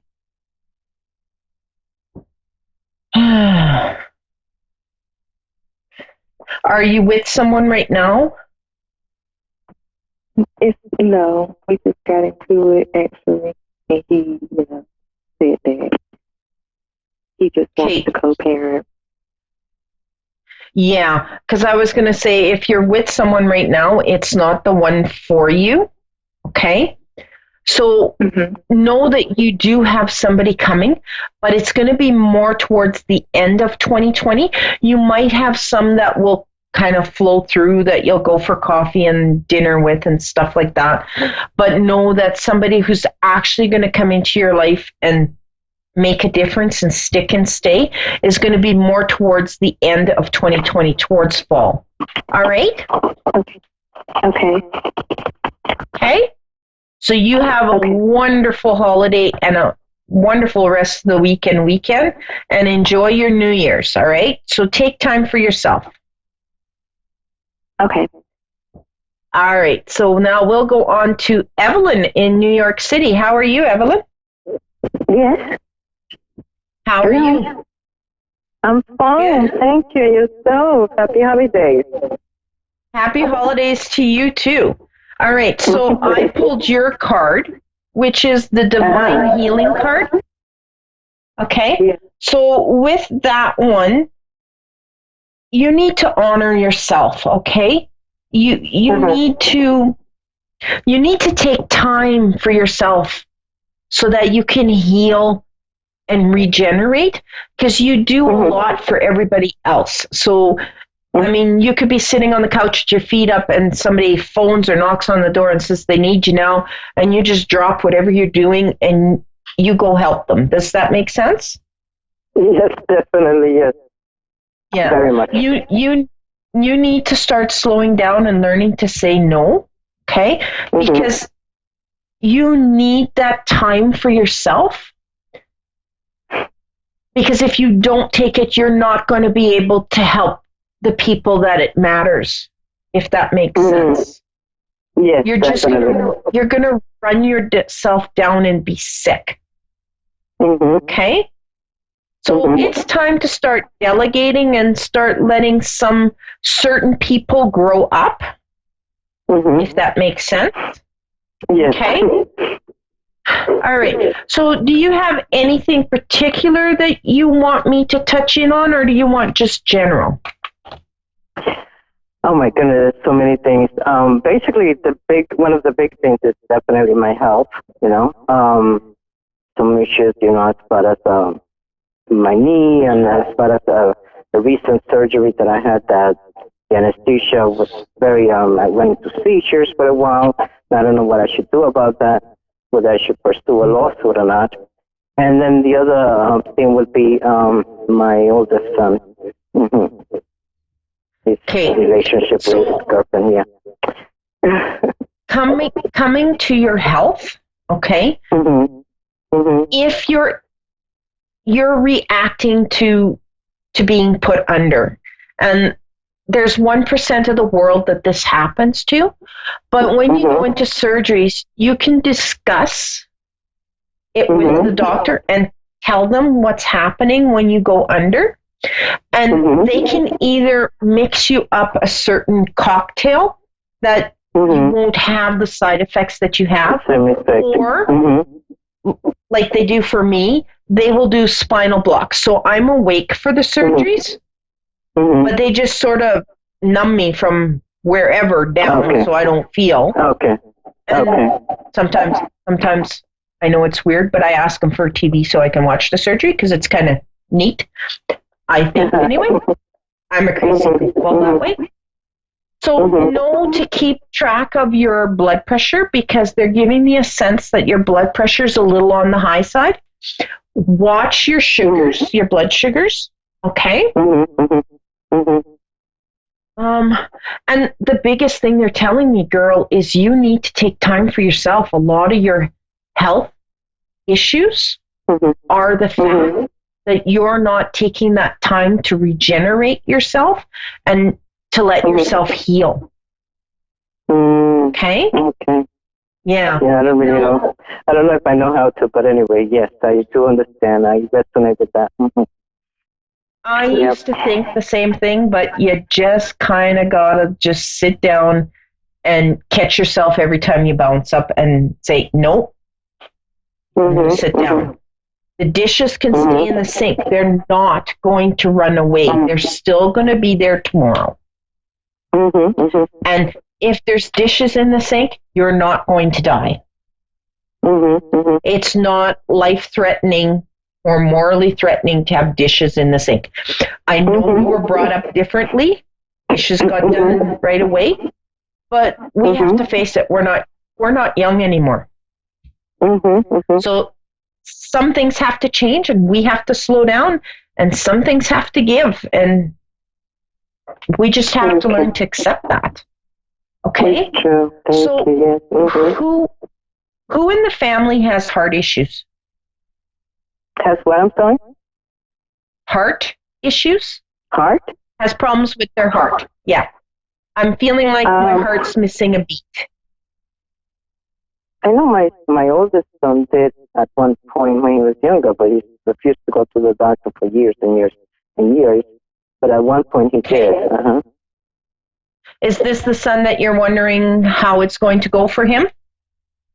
Yeah, that's the same son. Okay. So that's just telling me I've already tuned into him. Okay. Let's see. What can we get? Okay. Is he considering going back to school? I wish he would. At time, I think he is, but he's not. I don't think he knows what he wants or which way to go. He's very confused. Yeah. He needs to go back to school. The only thing is he's going to need to sit down, okay? And he's going to have to get what I tell people, you need to get real with yourself, okay? So he has to sit down and really choose and think about what really makes him happy and what he could be doing in a job field to bring him there. So he's very good with numbers. They're showing me that he's really good with numbers. So business would be going. I wouldn't say that going into accounting, it's too boring of a job for him because he also likes to be very active. Is he very sports orientated? Does he play? He used to be. He used to be very sports, but he's just a very free spirit. He's just very free, and he cannot be feel that he's tacked down. But he's drinking a lot of beers and. He needs to go back to school and he needs to start looking into being an entrepreneur. So his own business. So he needs to start looking at what type of business could he get up and do every day that would bring him joy. Then he needs to go to school and get the training that he needs to run the business. So he would be taking business school, but not in the aspect to be stuck in a corporate in an office. Right. He would be more learning the ropes so he could run his own business and make a profit and really succeed and build it to what he'd like. And he'd be very good at, like they keep showing me sports, so he would need to look at a business that's going to be relating in the sports section. He's very good with cooking. He's like a really good chef, but he's never went to school for it. But he's really very good with the kitchen. But that's going to tie him down. That's not going to give him the freedom. Because the only way, if he was a chef, the only way he'd have his freedom is if he opened up his own restaurant. And with the way times are now, that's a really hard business to get into. Like he would be looking more into sports, whether he would have a gym for kids because he loves kids. So if he was working with kids in a sports related aspect of teaching them and guiding them, he truly enjoyed that. Yeah, he's got custody of his son. My grandson was 7 years old. Yeah. So he'd really make a difference, but he'd just kind of have to sit down and kind of work at it as to which would be the one that he could get up every morning and do and enjoy. I feel good about it. Is he married? No, he was he lived with his girlfriend, but as of last night, he's here with me. I don't know if they're going to go back together or what. I really don't know. It's a very difficult relationship, I think.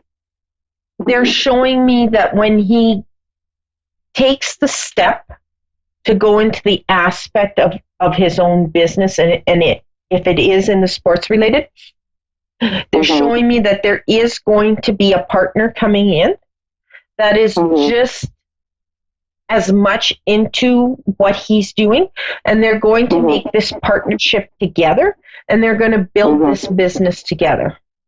Okay? But he's just going to need... the girlfriend he's got now. Personally, I don't think she's the one for him. Yeah, I don't think so either. I think he's on the right path with that one. Okay? So he needs to follow his gut. He's very intuitive, okay? Yeah. So he knows what he wants. He's just gun shy. He's scared of failing. But there's no such thing as failing. It's just, it's our way of moving forward. We learn, we learn what works and what doesn't work. So it's not failure at all. It's just a learning curve. It's experience. Okay? So, is your mom still alive or is she on the other side? No, it's my mother passed, yeah. My mother Did she passed, yeah. Did she have trouble walking at the end? Was she short of breath? I have trouble walking. She at the end, she was bedridden at the end, but that was because she lost memory, dementia. It wasn't really Alzheimer's. They said it was dementia. And eventually she was bedridden because of that. So, the very, very last day, I'm sure she was short of breath, but not as a whole. No, she wasn't. I'm really short of breath. I can hardly walk because of my knee. Do you have some of her jewelry? Do I have some of my mom's jewelry? Maybe I do. I don't wear it or anything like that. It's somewhere. Mm-hmm. Well, she's making me play with my ring. So that can be either you have a ring of hers or you have jewelry of hers. And she's just I think some of it was recently stolen. Some of it was recently stolen. I don't know who stole it. Mm-hmm. Okay. Mm-hmm. All right. So just know that she is with you. And when you're having your health issues, know that she's right beside you. Okay? So you can talk to her whenever you like. Just talk to her. She hears you. Thank you. Okay? Okay. She's giving you everything that you want and wish for. All right? And for some odd reason, she's saying chin up. Okay. Does that make sense? Thank you. Yes, definitely. Yeah. Did she tell you that about chin up? A lot. Yeah. So just know she's going chin up. You told me that, yeah. Yeah, definitely. Yeah, and she was a lady that basically what she said, you listened. You didn't back talk or question. You just rolled through. No, I didn't. Yeah. Okay. So I've got less than 30 seconds. So I want to wish you a Merry Christmas and a Happy New Year. Happy holidays. You've been a light for me. Thank you. Okay, and I will continue to send you healing energy to help you. And like I said, just talk to the doctor about what's happening when you're coming out of surgery. Because you are going to need the surgeries. So it's just a matter of figuring out what's going to work for you.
to A1R Psychic Radio, Earth's #1 psychic radio network, and watching Moonstruck TV, enlightening television. Welcome. Time for Persian Medium I Am Power with Fia Johan. Fia Johan. Live from PersianMedium.com. Connect direct. In North America, dial 888-454-2751. In London, 20-3519-2158. In Sydney, dial 02-8488-3147. Or online, contact us through our Facebook page, facebook.com/psychic radio. Or one of our websites, AskOneRadio.com or Moonstruck.tv. This is Persian Medium I Am Power On A1R, the Ask One Radio Network.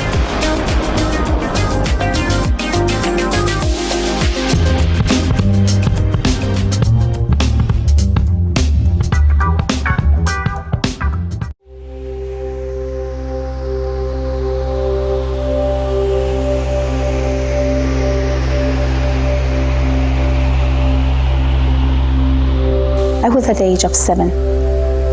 So it was my first grade. Yes, that was my first grade. Actually, it was that I felt that I'm kind of different, compare myself with others in the class. I felt that I feel and see things which kind of weird. It was really weird to me because I didn't know to who I have to talk to. What should I say to my teacher? And how can I explain my experience and my connections to I didn't know at that time what it means. The Holy Spirit, the messages, the things that come to me without them asking, or every time when I want to have something, it's just come to me or came to me at that time. So I do remember I talked to my grandma and I said, I feel that I can hear people, I can see people.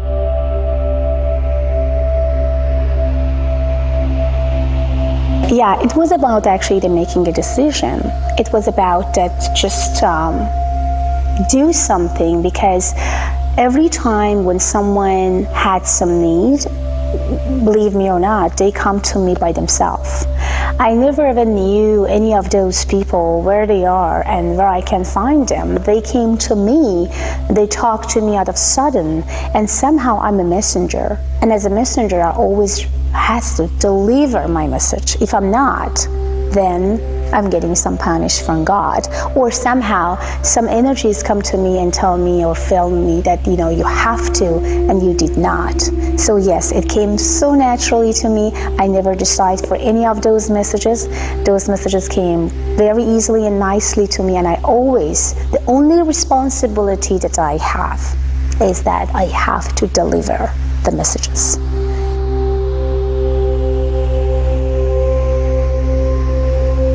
Well, I raised with my grandpa and grandma, so I did not know anything about my parents until I was 11 years old. And my mom and my dad got married, and I was just 9 months when they got divorced. Both of them been very young and very mature, as I heard. My dad never been in Iran because after they divorced, so my dad moved to Italy or in Europe.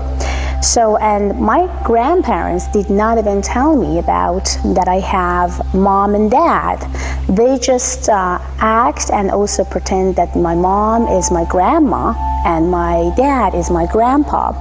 My mother is my sister and my uncles is my brothers. So that I heard until I was 11 years old. So I was just around the age of 13 that I started to think about that I need to do something by my own. And of course, my Holy Spirit and God always was behind me, helped me, guide me, and let me know exactly where to go and how to do. So I started a little business by business, and I felt that, now I became a businesswoman. It's like a young 13 and 14 years old lady that is starting to kind of, feel and sense that she has connection to people. She has connection to God. She has connection to the source that she never ever thought that she could ever go there. Like every single business that you could imagine, like computer and other things that I never had any experience of. So yes, I start my real business at the age of 13 and became actually the marketing manager for a big company actually in Iran, in Tehran, as a marketing manager. Yes, I did.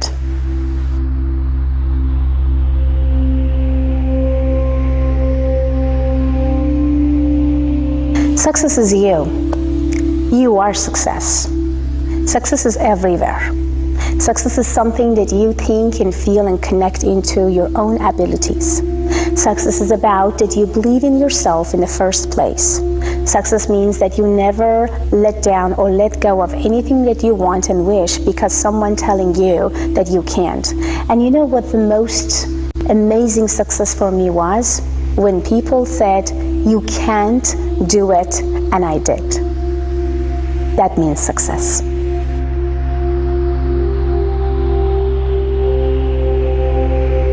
I am actually gave me the very nice, beautiful pics of you are who you are. It just remind me about who I am. And power is also telling me that get in touch and get connect with your abilities, the power and the gift that you have inside, and try to touch it. And every time when I says I am, I remind myself exactly who I am. And power is telling me what type of power and abilities I have that I can receive and give, or give and receive to my audience, to my clients, to my students, and to my followers.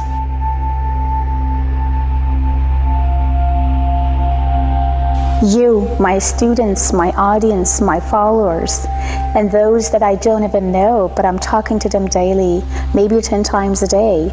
Sometimes I may not know exactly who they are, but when they're calling me, when they meet me, when they cry, and when they feel that I know them for so long, that is exactly the inspiration. And every time when someone calling and says, well, Fiona, things happened. Well, Fiona, because of you, my life getting better. Well, Fiona, thank you so much. You saved my marriage. Well, Fiona, thank you so much. You healed my husband. Well, Fiona, thank you so much for everything you did.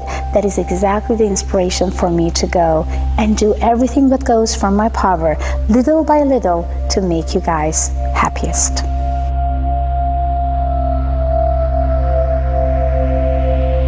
Well, it's very funny because I'm actually having, or had, or still, a lot of people who is non-believer.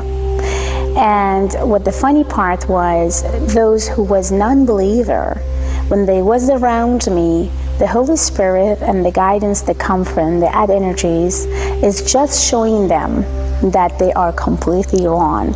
Things happened that I was with them, messages come from others, so they kind of like being shocked one after each other that, wow, we didn't even believe, we didn't even thought, we couldn't even, you know. So I understand that there is a lot of people that is non-believer, but you know what? This is exactly what I'm telling to people. If you are believing that you are living, that you have blood in your body, that you can move your body from here to the left and go to the right, means that you can feel and sense.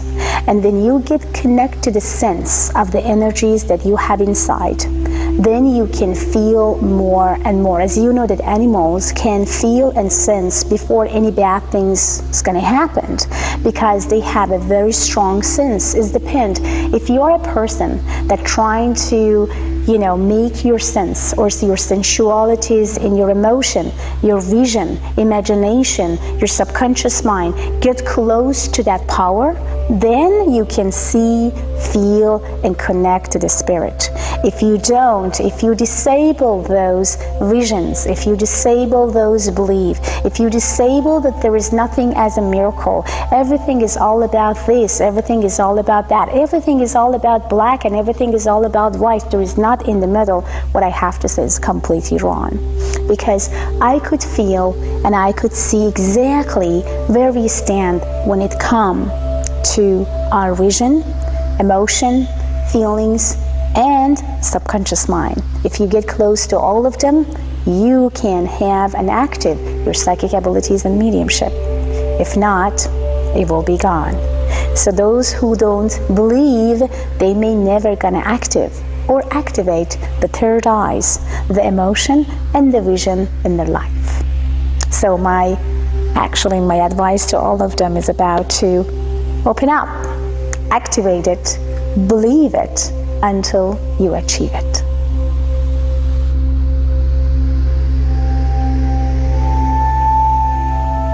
Colors hypno my mind and hypno my vision to what I want to receive as a messages.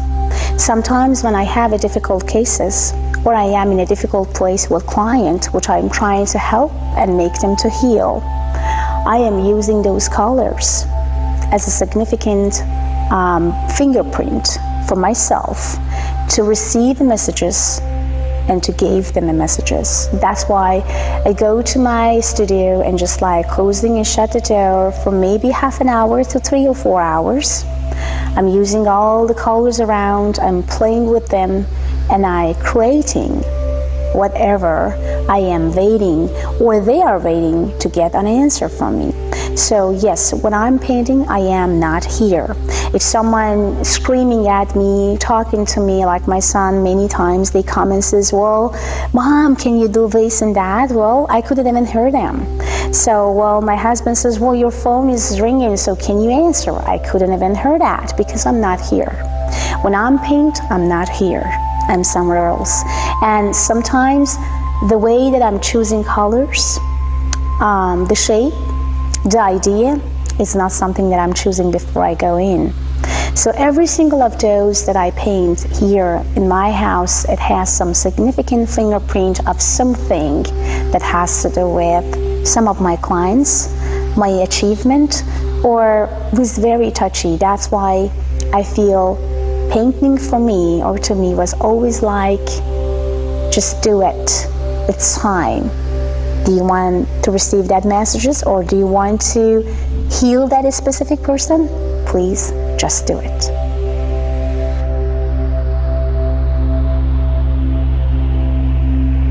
So many people ask me about like, is it a pentagram? Is this something that, is this not a pentagram? Is it not something that people or others use? Pentagon is my technique. It's my technique in between God, me, and Holy Spirit. In between you, God, and Holy Spirit. In between math and the quantum physics. So it's all about many angles of whatever you want to be and wherever you want to go. They guide me, they tell me, both in a science way and in a very spiritual way. That's why I'm using Pentagon as whatever you want me to ask for. And this is a technique that I can't really teach anyone because this is something that come through me, gave me the messages, and almost after so many years I received 99% accuracy for the Pentagon reading. And it's all about your real date of birth, and also is about what you want exactly to know and what type of messages I can receive, and if there is any warning, anything that you should be aware of, the Pentagon will tell you what to do or not to do.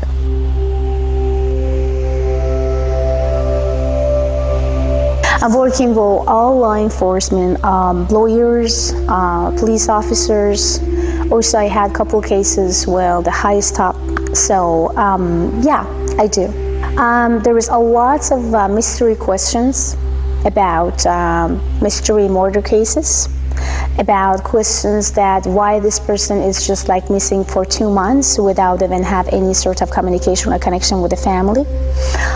The lawyers basically had kind of like insurance company cases example. They want to know that if that specific company telling the truth about what happened or not happened, and through their investigation they're going to figure out that, oh no, that's not true, because the only things I'm telling them that there is 2 ways or 3 ways that they are lying. The first is this, the second is this, and the third is that. So it's now up to you where you're going to go and investigate. And also when it comes to missing people, it's always a pleasure to helping missing people or family that who has a lot of pain because their family is not around. So yeah, it's such a pleasure when just like trying to use my abilities and my pentagon, of course, to see exactly where they are. And if sometimes fortunate, I can tell them that yeah, exactly where they are, but sometimes unfortunate, I have to just find a body for them and then let them to release and relief from that pain.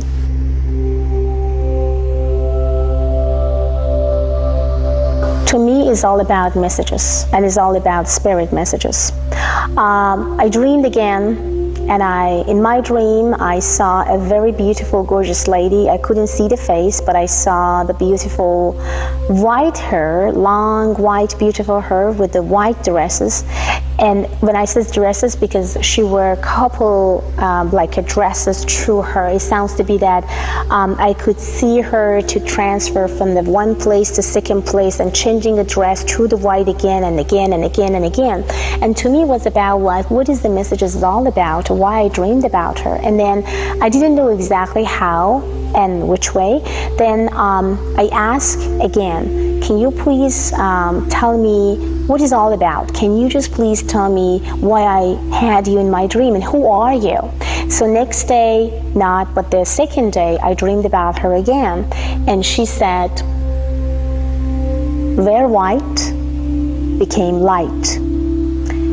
I woke up and I felt like, oh my God, what is that? And again, I back to sleep. And she come back again and says, where white became light.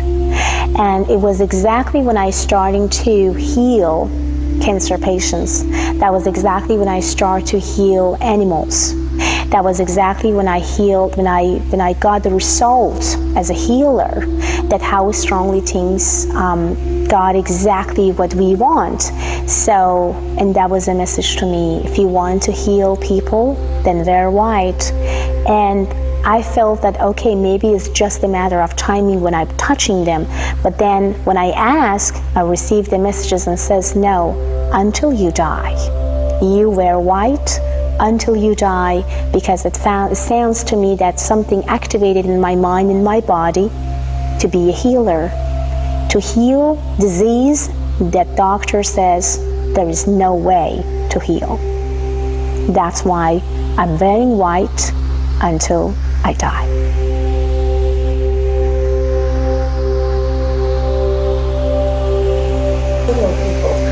Well, my message to singing people is about don't give up, because and if you guys have any bad experience in the past, that doesn't mean that it's going to continue, because life is just about you, and is about that how you look at the life and your passion what you had. So let's say that people come back and say, well, you know what, I've been hurt, I've been raped, I've been abused, I've been this.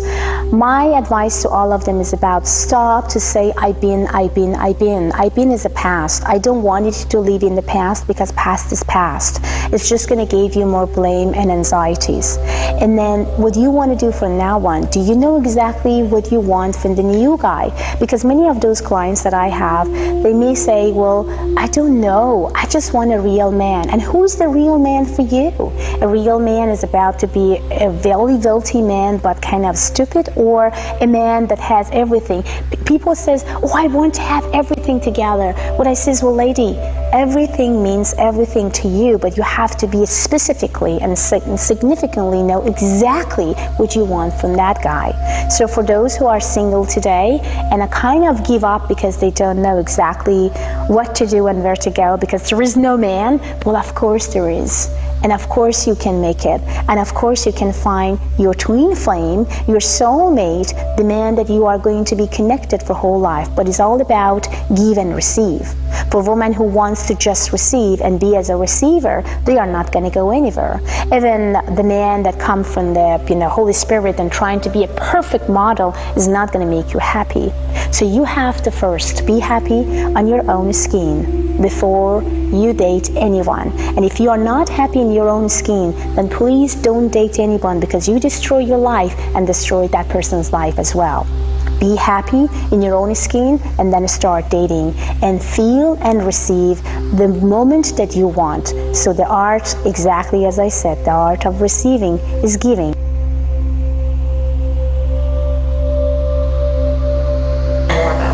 I love horses a lot. I did from age 10, actually. I would love to follow everywhere, look in every magazines to see, because to me horses was a beautiful, gorgeous spirit. And I felt like the way that they are, their muscles, their beautiful eyes, they hypnote me, like hypnotizing you when you're talking to them. And when I was there for the first time, when I was touching my first horse to see exactly how it's going to be the feelings, it was just like I think I was 13, and I was scared at the beginning because I was a little girl and that the horse was completely tall, muscle, and it's but the only way that I could connect to that horse and feel completely in love with it was his eyes. So from there I could see and feel the eyes of every single horses that I could even see through the magazine, through TV shows and everywhere, that I am connected to them. And believe me or not, it was so cool, because every time when I manifesting or want to manifest about something, the first things that come to my mind, that was the beautiful eyes of horses. And specifically the first time that I met my first horse at the age of 13, I always remind about that beautiful eyes. Every single of horses has a significant eyes, which telling you about who you are and what to do to get better. Many of horse owners asking me, well, how can you tell to my horse? Because I told him before in the past, I told her, but they are not listening. But they do listen to you right away, right now, and it's all about connection. So your horse and the way that your horse come to your life, it means a lot. That means something for you. That you are connected to your horse in the past life. That means that this horse may gonna tell you something or some messages that many of those owners doesn't know how to connect with. That's exactly what I'm doing. Many of those horses wants to be famous. They are jumper. They want to win. Their owners would love to win. They have a desire to win. But they want to make sure that the horse exactly understood the fact that what exactly his or her desires is. And that is my role, to go hypnotizing horses and telling him and her exactly what to do and not to do to make her happiest or feel healthiest or wealthiest, whatever she or he wants. So that is exactly what I did. At the same time, I heal horses a lot. Horses with the pain, emotional pain, physical pain, and any pains that maybe a doctor couldn't really do anything with them. I could, and I did, and I succeed, and I'm happy for that. That's why I'm very connected to horses. I am strongly connected to their energies, and I can do everything that goes from my power to make them, both horse and horse owners, happiest together and having and fulfill their desires.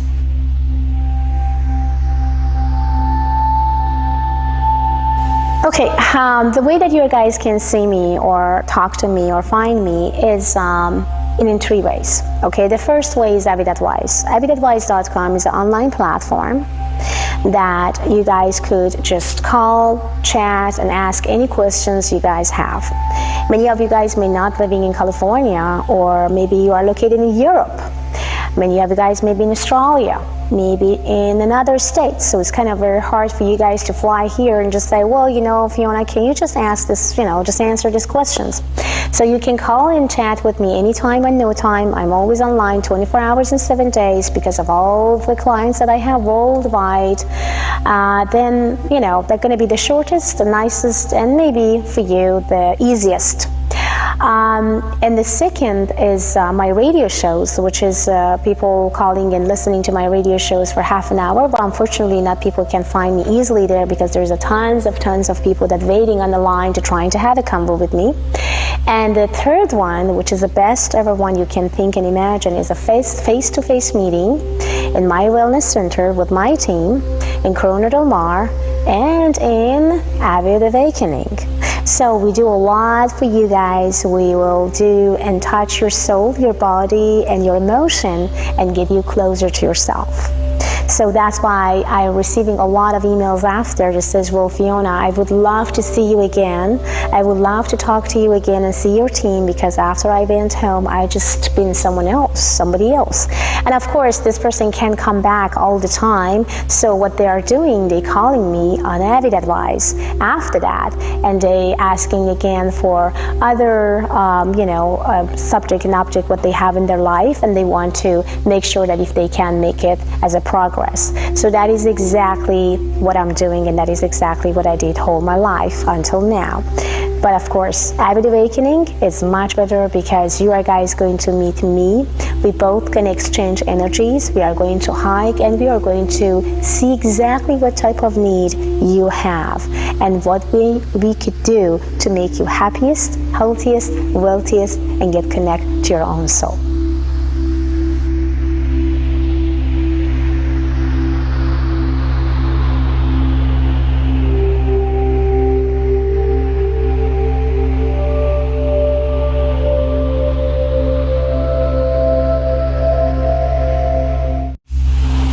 Welcome to Avid Awakening, a beautiful, gorgeous wellness center who will adjust you mentally, emotionally, and physically.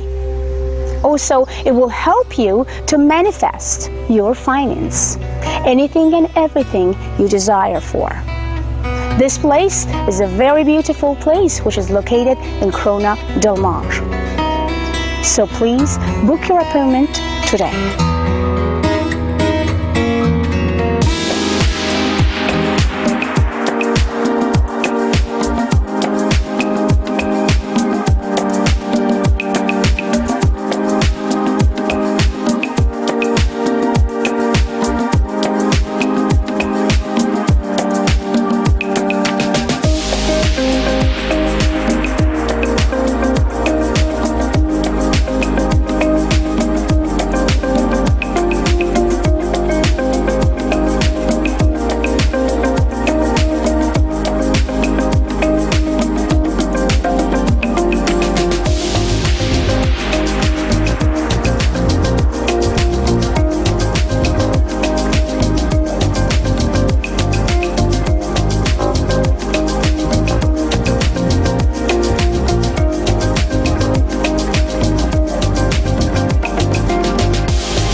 Psychic Radio, Earth's #1 psychic radio network, and watching Moonstruck TV, enlightening television. Welcome. And now, Australia's Psychic Cowgirl with Tanya Reid. Live from AustraliaPsychicCowgirl.com. Connect direct. In North America, dial 888-454-2751. In London, 20-3519-2158. In Sydney, dial 02-8488-3147. Or online, contact us through our Facebook page, facebook.com/Psychic Radio. Or one of our websites, AskOneRadio.com or Moonstruck.tv. This is Australia's Psychic Cowgirl on A1R, the Ask One Radio Network. G'day, Tanya Reeves, Australia's Psychic Cowgirl. I should have had my tinsel on today. I just realised that over in the US, you guys are celebrating Christmas Day today. For us, it's Boxing Day. So, yeah, I'm a bit behind, a bit ahead, whatever you like to call it. So how is everybody? Hoping that you are having a wonderful Christmas and leading up to some holiday time, and hope that you get to connect with family and just embrace the, that time of year that comes around that we all tend to get together and eat too much, drink too much, you name it. It's kind of that environment for most of us anyway. And I know for me, I'm still wasn't 100% well yesterday, but luckily we'd had our Christmas Day catching up with family prior to that, so that was pretty cool. But yeah, usually this time of year it's kind of like a wind up to the end, being the end of the year, and we're stepping on into 2020 in just over a week away. So that's pretty exciting. And for the holiday period, for some it's a great celebration, and for others it's a time of missing loved ones and, friends and family that you're not able to catch up with. And so I always like to do a little reminder with the work that I do, connecting with those that have passed, to remind you that they are still around and they love to connect in, and we'll be giving you messages, especially for this time of year. They really tend to vamp it up a little bit, and I'm just putting my notes on there, and they just tend to amplify the messages. So know that if you're seeing things and you tend to, as humans, we tend to go, oh, that's a coincidence.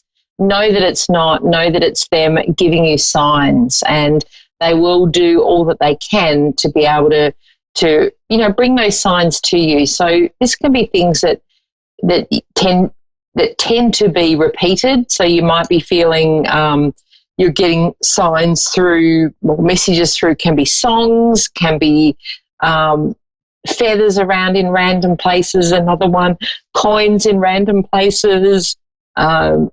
Animals, I know for me, my mum's passed, and a single butterfly is something that represents her and always has been my sign for my mum. So, over the last week, I've seen a lot of them, and it's that time of year over here when they are around. But to see a solitary one on its own in a random place, that's something that I'll look for, or just a fleeting glimpse of a butterfly. So it's things like that if we're really aware of what the signs are, and if we don't get into our head too much about it, we can also be asking them. So they often, if you say, come on, give me a sign, and then they'll give you a sign from the spirit world, and then you'll tend to go, yeah, was that a sign? You can ask them again. And they will do it for you. So know that, regardless of how and what it is, they will be giving you signs at this time. And it's a great time to really honour them and know that that they are around, they're still with you. Even if you leave a space at the table for them, or, celebrate a memory is another great one, is have a conversation about a memory or what they mean, the fun times that you had. They love to be a part of experiencing you celebrating their memory. So as hard as it is for us when we're left behind here, and in our human existence, it's very hard to be without our loved ones, they still definitely want you to know that they're around. So I just thought I would share that with you and say, you're not alone, and they definitely will be doing their darndest to make sure that you get the message that they are around. So please don't doubt that.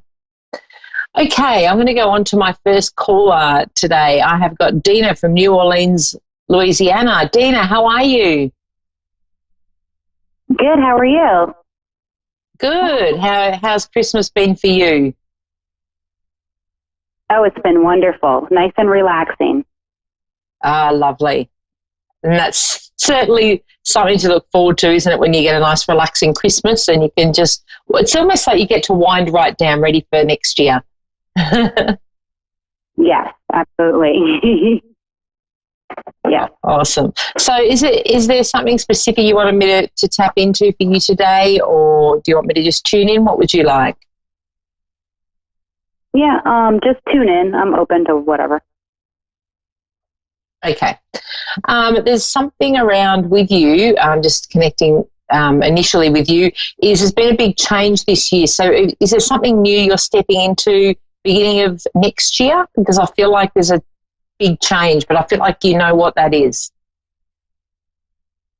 Yeah, I would say it's more of a health change. Yep. So more it's of like a really personal life. Yeah, and it's quite uplifting because it's almost like there's a lot of power around it. So I'm like, yay, I'm excited. And it's almost like it's, you know, you're in that zone where you know it's definitely going to happen. And it's almost like with that coming in, there's other changes that will kind of lead on to as well. There's something around Spirit is showing me too, a relationship with you. So you're currently in a relationship? Yes, I'm married. Yeah. So it's like a deepening of that relationship as well, because it's like I felt like I wanted to go to something within your current relationship where it's almost like the changes and whether, like you said, with the health, things being on track, feeling better, there's almost like a deepening of the connection there as well. And I see there's a celebration or something around we're going on a holiday, or feel like you're going on a holiday that you've been thinking about for a while, and you're going to go, you know what? We're doing this, and it's going to be next year. Oh, okay. So I like that. Yeah. So it's I feel like, and it's almost like that will be in alignment with this change. So it's like I'm stepping into 2020 very different, and I'm taking a new approach, and it will bring in things that it's almost like for you, it's like I'm waking up into next year going, you know what, I'm here for a good time, and I'm going to celebrate things more so than I have before. So it's like you've had this epiphany where you've sort of gone, you know what, like I'm not gonna make things wait, because I'm here to embrace life. So it's almost like I'm saying yes to opportunities, and that's where I see with the travel. You're going to be like, yep, I'm doing this. I'm not going to wait or leave it to the perfect time or whatever. And things will honour that to fall into place. So it's like I'm excited because I'm able to actually do things that maybe you thought you couldn't, or you thought you'd have to wait to do. Right. Oh, that's exciting. Okay, that makes me happy. Yeah, absolutely. And it's like I do want to say to you too, it's like Spirit is showing me it's about time.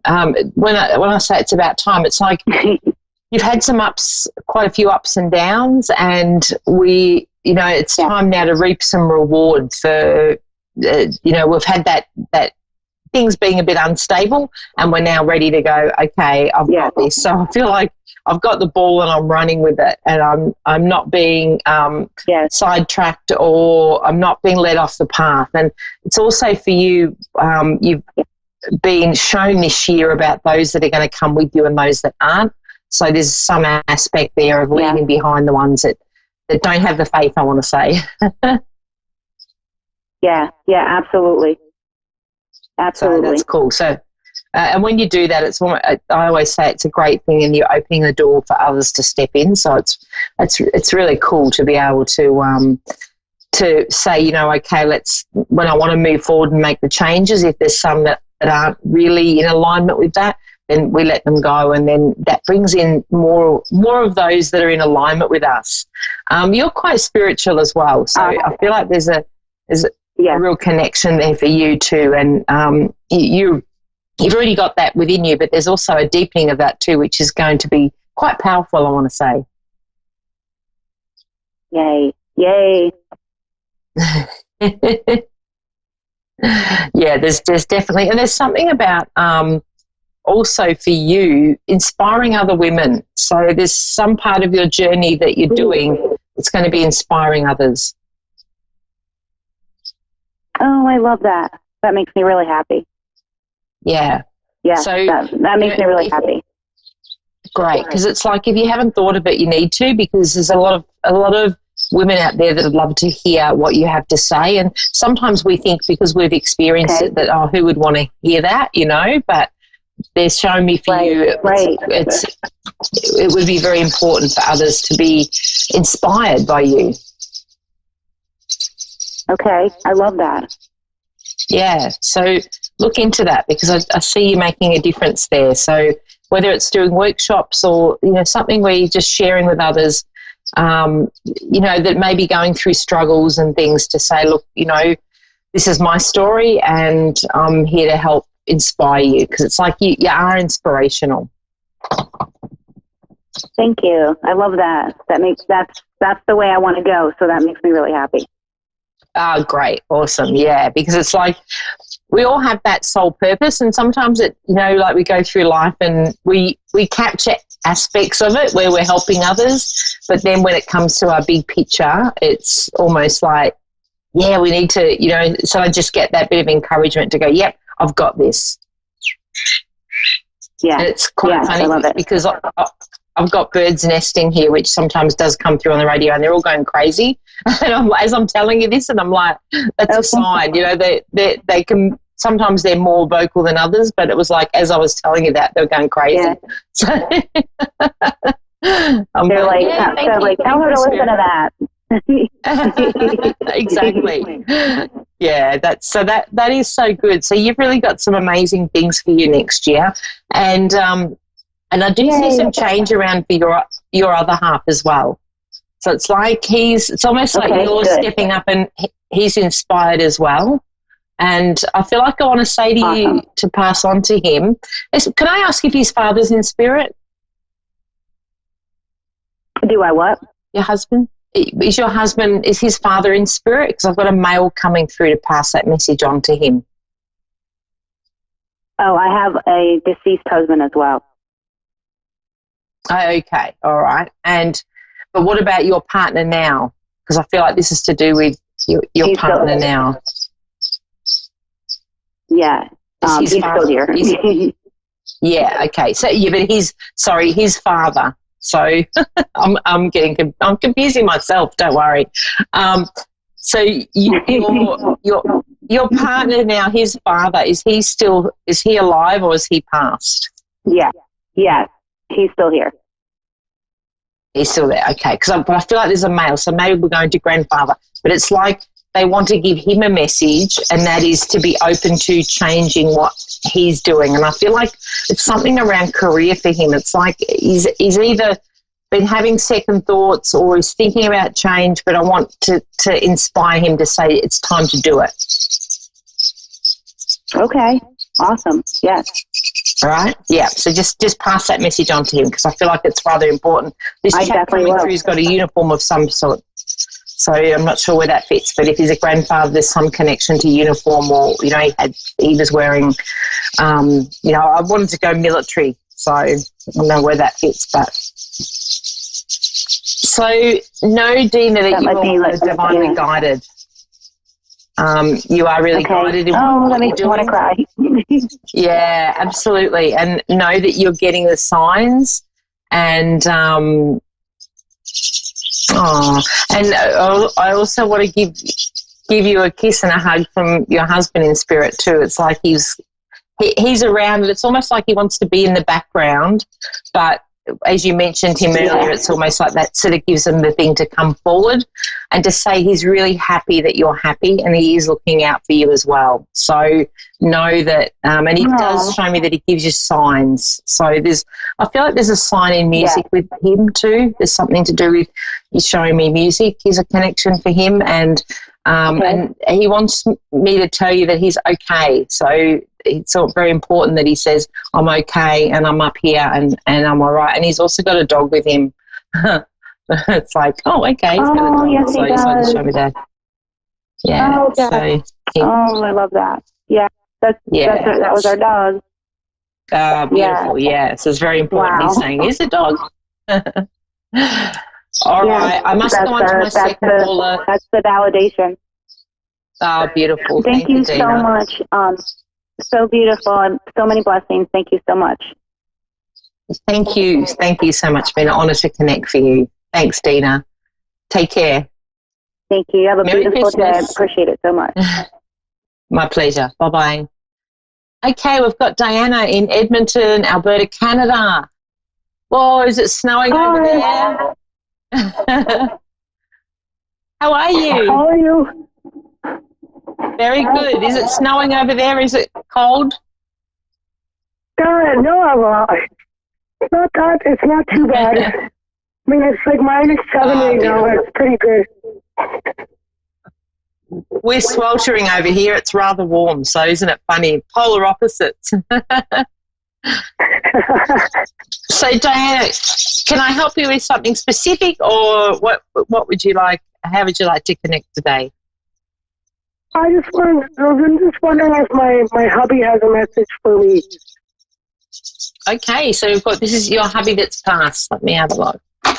Okay. Yeah, passed on here in March. Sorry, he passed in March, was that? Yes. Oh, wow, not that long ago. Okay. And can I ask, was he unwell for a little while, or there's something around you looking out for him prior to him passing? What was that? I'm sorry, I didn't hear. That's all right. It's a little bit of a tricky line, so I'll repeat that. Was he something around you looking after him prior to him passing? So I feel like he wasn't well, or there's an acknowledgement of all that you did for him leading up to him passing? Well, like, honestly, I want to know what signs that he gives, if he's still around. Like, I mean, I know he's around, but I just, you I'm looking out for signs, right? Yeah, absolutely. All right, can I just get his first name?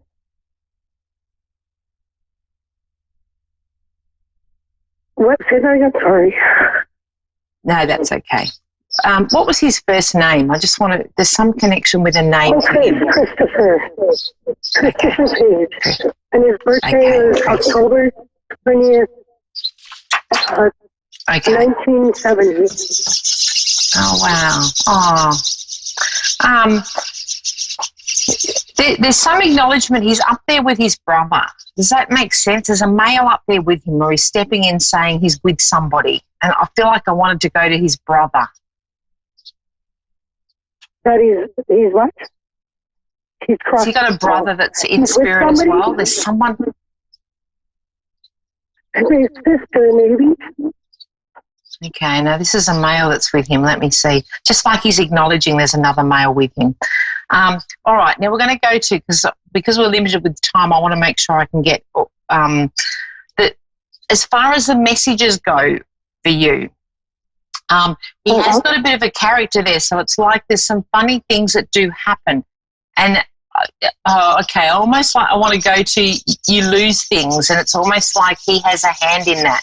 So, it's a little bit like the keys have gone missing, or I know I put them down and then I go back and they're not there. There's something where, and it's almost like he gets a bit of a thrill out of that. Like, so he gets a bit of a laugh at you losing things. Does that make sense? Really? Okay, yeah, a little bit. Yeah, because he's got a bit of a sense of humour, so it's like he wants to see you going nuts. That's awesome. Yeah, because it's like he wants to see you smile. There's something around having a smile, and there's also, I feel like, he's showing me something around this time of year having a special drink. And he's not showing me specific what it is, but I feel like it's something the two of you did. Okay, drink. I would have been, I don't know, Christmas time we had eggnog. Okay, yeah, because it's like it's when they show me memories like that, it's like he's validating the fact that that's something you guys used to do, and he still wants you to keep doing it. So it's like there's that connection. And sometimes when we do doubt and we think, oh, are they still around? There's there's like those strong connections of doing things that you both did together is a way of helping, feel them around again. I do want to acknowledge he's showing me does put his arm around you of a night time. So I feel like there's times when you're either going to bed or just prior to bed, and sometimes that can feel like goosebumps. You feel like for just a random reason you're not cold, but you suddenly have goosebumps and you feel like, energetically, that's a common one for spirit to come in, and when they get close to us, we feel those goosebumps. So when it's random times, just be aware that that's also a way that he connects with you. And he wants you to go on. Okay. Did you guys have plans to do something next year or to go away? Because it's like he's showing me he wants you to do what you were going to do together. He still wants you to do it. We didn't have any plans. Well, we've been saying we're going to go visit our friends out in Ontario, but yeah, I don't know.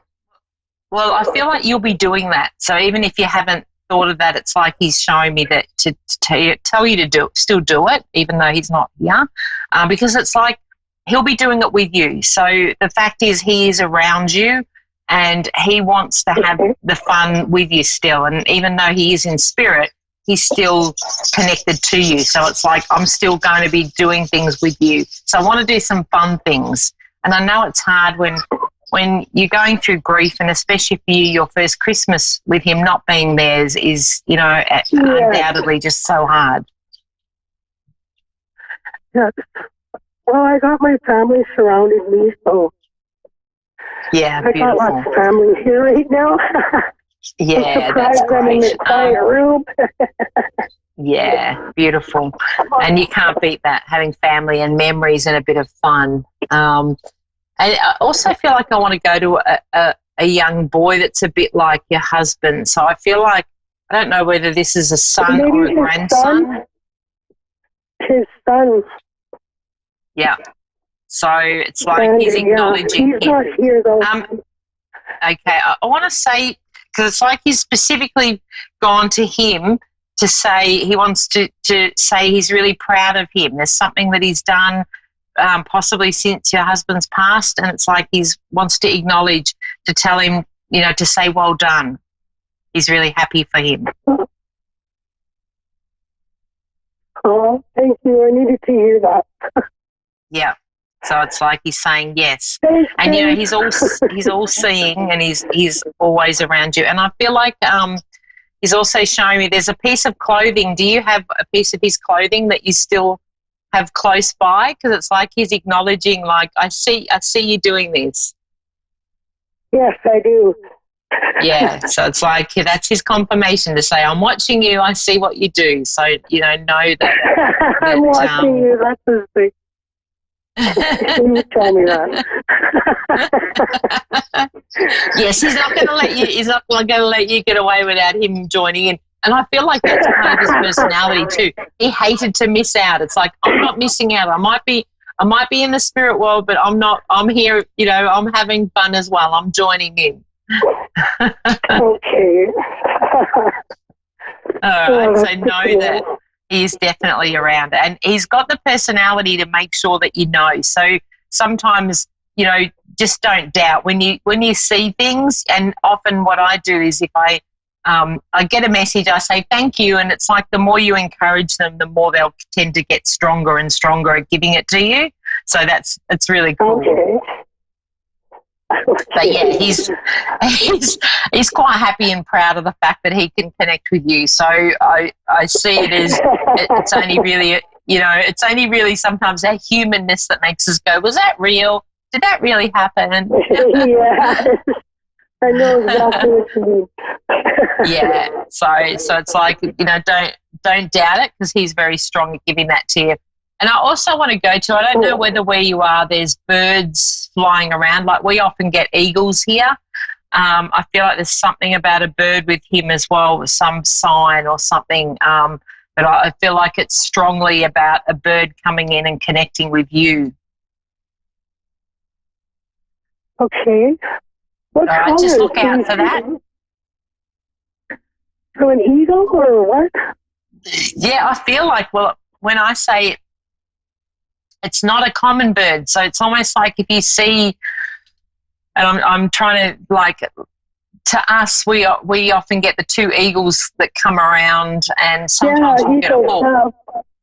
We got eagles out here too, but it's very rare we'll see them.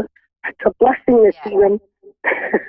Perfect. Yeah. So look out for that, because I feel if you haven't already, you'll see that and go, and he'll be quite proud that he's shown you that. But it's like sometimes we also need that prompt to look out for it, because we get a bit, if we're not looking, we don't see. So, but yeah, there's something around the birds that is a connection for him.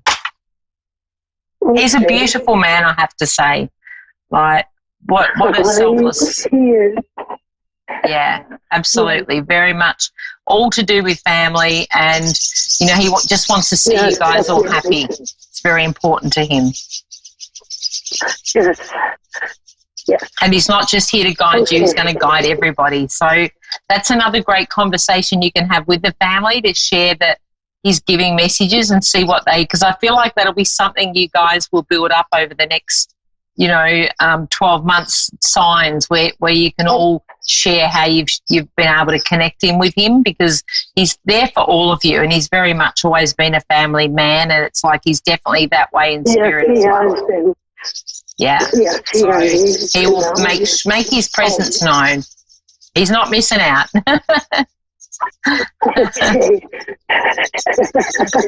so know that. And it's like he's up there celebrating as well. So that's where I felt like there's another male up there who felt brotherly, but it could have been a friend of his, but it's like they're celebrating together.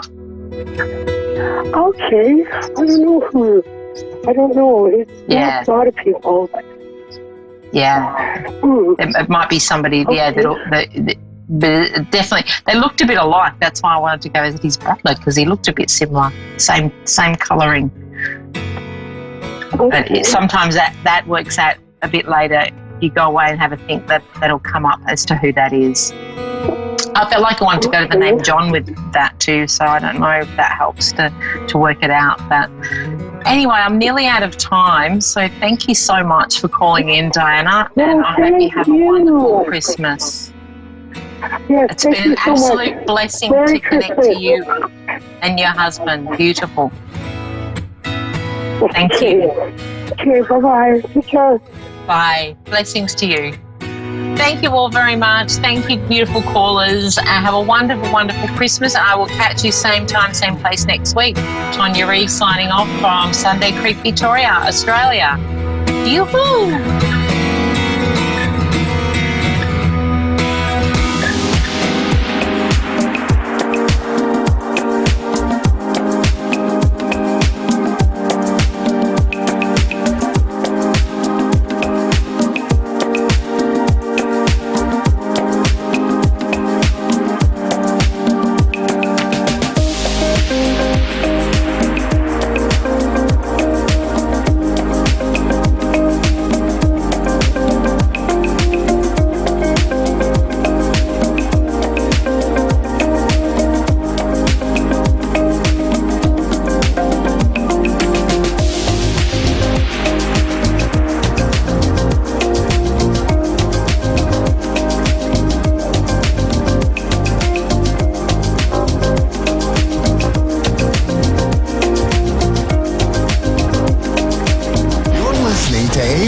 Psychic Radio, Earth's #1 psychic radio network, and watching Moonstruck TV and Lightning Television. Welcome. And now, Reverend Elliot's Magical Window with Reverend Elliot. Live from magic-works.com. Connect direct. In North America, dial 888-454-2751. In London, 20-3519-2158. In Sydney, dial 02-8488-3 3147. Or online, contact us through our Facebook page, facebook.com/Psychic Radio. Or one of our websites, AskOneRadio.com or Moonstruck.tv. This is Reverend Elliot's Magical Window on A1R, the Ask One Radio Network. Greetings, fellow seekers of truth, wisdom, and light around the world, around the universe, off into space, into other dimensions, the multiverse. All of you guys, welcome. Welcome to Reverend Elliot's Magical Window with me, Reverend Elliot, where we get together every Wednesday at 11 Eastern, 10 Central, 9 Mountain, and 8 Pacific to look through the magical window of the tarot, find out what's going on in our lives, what's coming up in the future, and what we can do about it. The key is what we can do about it, because if there was nothing we could do about it, what would be the point of looking, right? I mean, who cares? If you're doomed, you're doomed. You know, you may be doomed to a good time, maybe doomed to a bad time, but you know, you can change these things. That's the whole point. It makes no sense to look into the future if there was nothing we could do about it. So what we're going to do now tonight with a few callers is look into the future the way it is now. After you get a reading, the future will be different. The future will always be different because now you have more information. And that's what it's all about. A tarot reading is information. That's why I tell people there really is no such thing as a bad tarot reading. I mean, that's why they over-dramatize them in movies, showing people getting a card reading that says you're going to die at 11:50, you know, on a railroad train. You know, well, I never take the train. Next thing you know, the person is on a train and going to die. You know, that's movies for you. That doesn't happen with real life and tarot cards. Otherwise, people wouldn't have been using them for hundreds and hundreds and hundreds of years. The oldest surviving tarot cards we have go back to the 1400s. So this has been going on quite a while. Some say it goes back to the library at Alexandria, which was destroyed in ancient Egypt. They say that the tarot cards just might be the last remnant of that wonderful library where, the repository of 500,000 books. You know, there was an interesting law. You speak about laws, you know, we have loads of laws, and everybody, well, how can I phrase this? There was a law in ancient Alexandria that if you arrived in Alexandria and you owned a book, get this, and you owned a book, you had to give that book to the librarian, who would then copy it and give it back to you. Sometimes they would give back the copy and then keep the original, which is, you know, people never change. We still have people who do things like that. I knew a guy who had his home. He came from a famous show business family, so he sent his home movies to a well-known TV talk show host who was a merchant of nostalgia, shall we say. And when the guy returned them, he returned copies. See, so this is just like Alexandria. People just don't change. People are people. So anyway, that's where the repository, all the books in Alexandria, they had 500,000 books there. And we don't know to this day who burned them. Some say the Muslims burned them. Some say the Christians burned them. Some say the Romans burned it. Well, nobody knows who burned any of that stuff. It's lost to time. But there is a persistent theory that a book was smuggled out.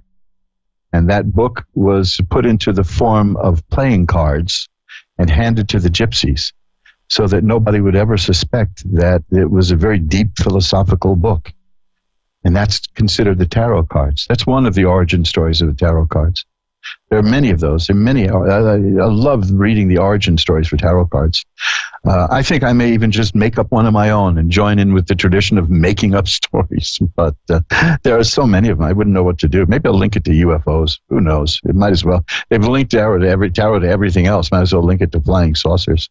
The beauty of the cards, though, is there is no bad news in the cards. There's just news. There's data. There's information. You may not hear what you want to hear, but that's good, too, sometimes. I think you'll notice if you're a regular listener to this show that most of the readings, if not nearly all of them, turn out great. You know, they're very positive and upbeat, and there's a reason for that. And I've been trying to think about it, and I think it's because people who call for a reading, they know what the problem is. Now that's 90% of the battle right there. Most people don't have a clue what's going on. And if you can identify what's happening in your life and you can deal with it, you're 90% home. You know, you're there. You're gonna deal with it. And that's the other thing. Calling up somebody and asking for help, that shows that you're willing to deal with a situation. And that what's the odds of things working out well on your side? However, there are times when the reading will show something that the person doesn't want to hear. And we can handle that too. We can deal with that. We can do magical work to send out positive energy. We can use there's a magical book that almost everybody has in their house. They just don't know it's a magical book. It's the Book of Psalms. And I'm always armed with a textbook right by the microphone here so that I can pull out something from the Book of Psalms that may help a person in a given situation.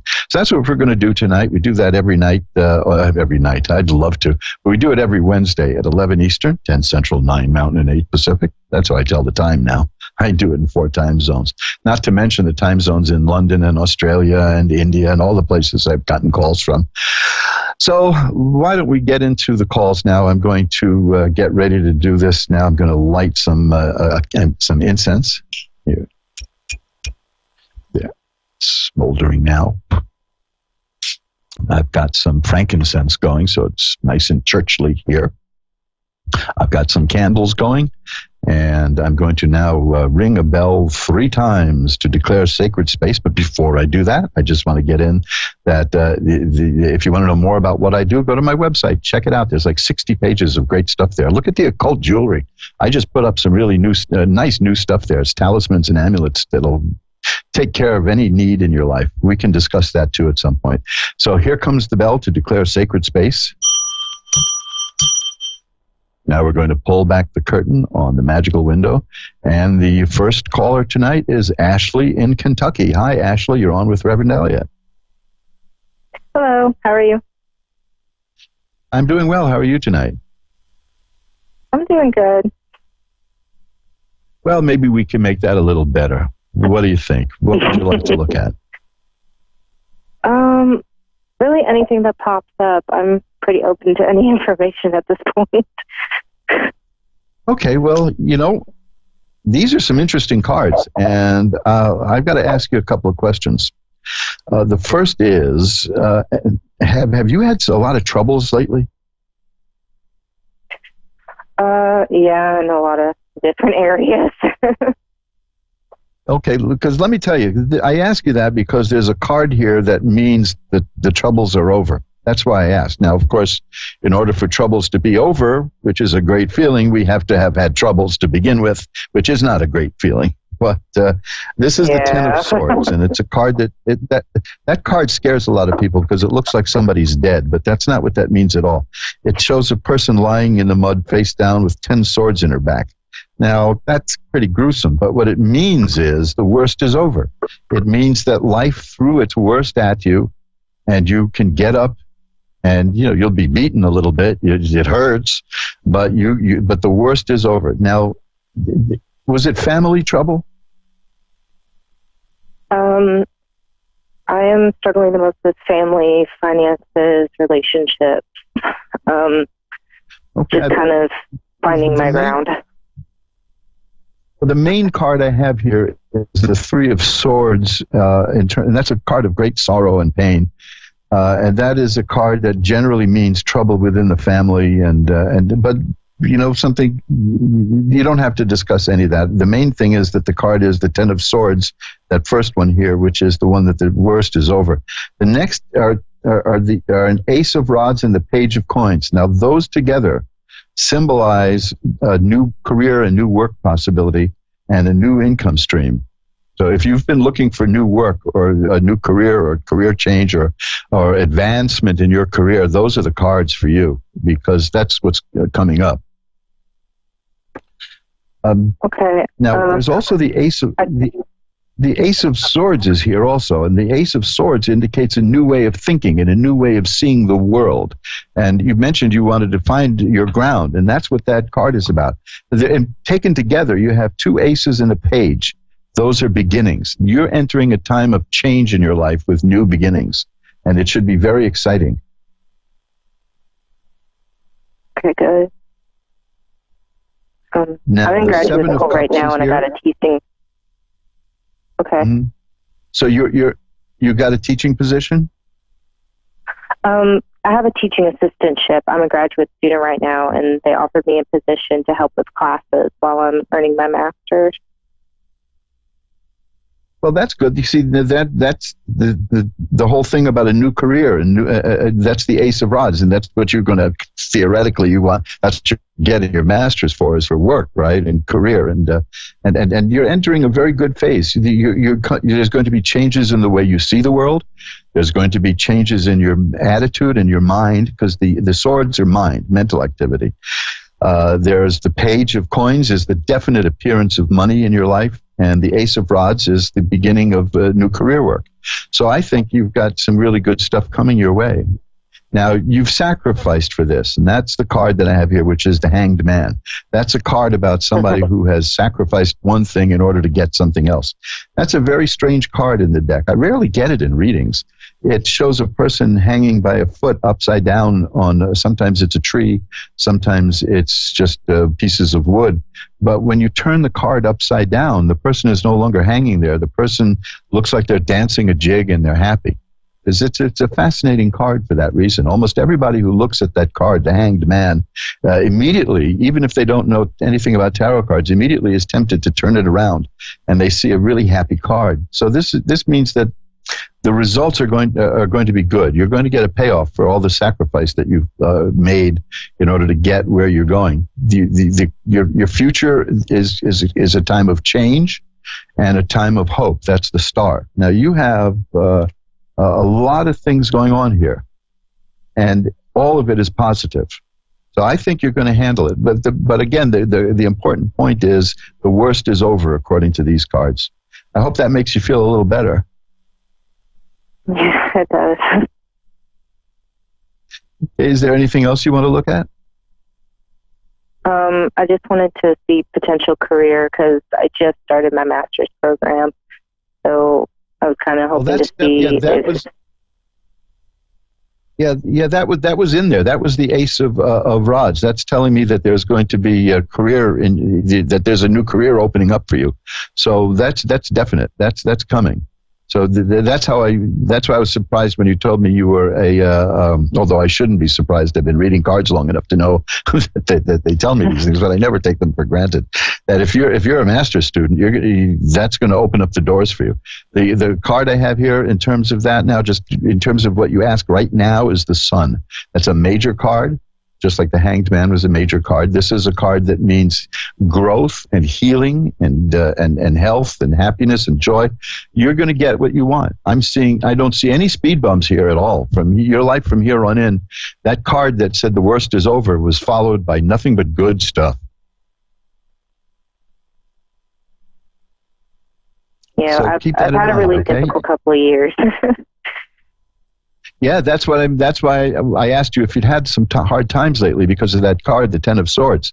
Look, I just shuffled up the cards and I got the Ten of Swords again. That's when the cards do that. They're letting me know that we're on the right track here. That's reiterating the worst is over. Life threw its worst at you, and you're still here. So that's you're really headed for a very good time here. You're going to have a new way of thinking, a new job, new money coming in. You're gonna be a new you, and you're gonna love it. That's what I see. I see nothing but happiness. I had cup cards later on, and I had the Ten of Cups, which is perfected happiness. You're really right on the track. Look, I just was shuffling the cards up again, and the card on top again is the Ten of Swords. This is the third time now. These cards are saying the worst is over, so I believe it, and you should also. Okay. Okay.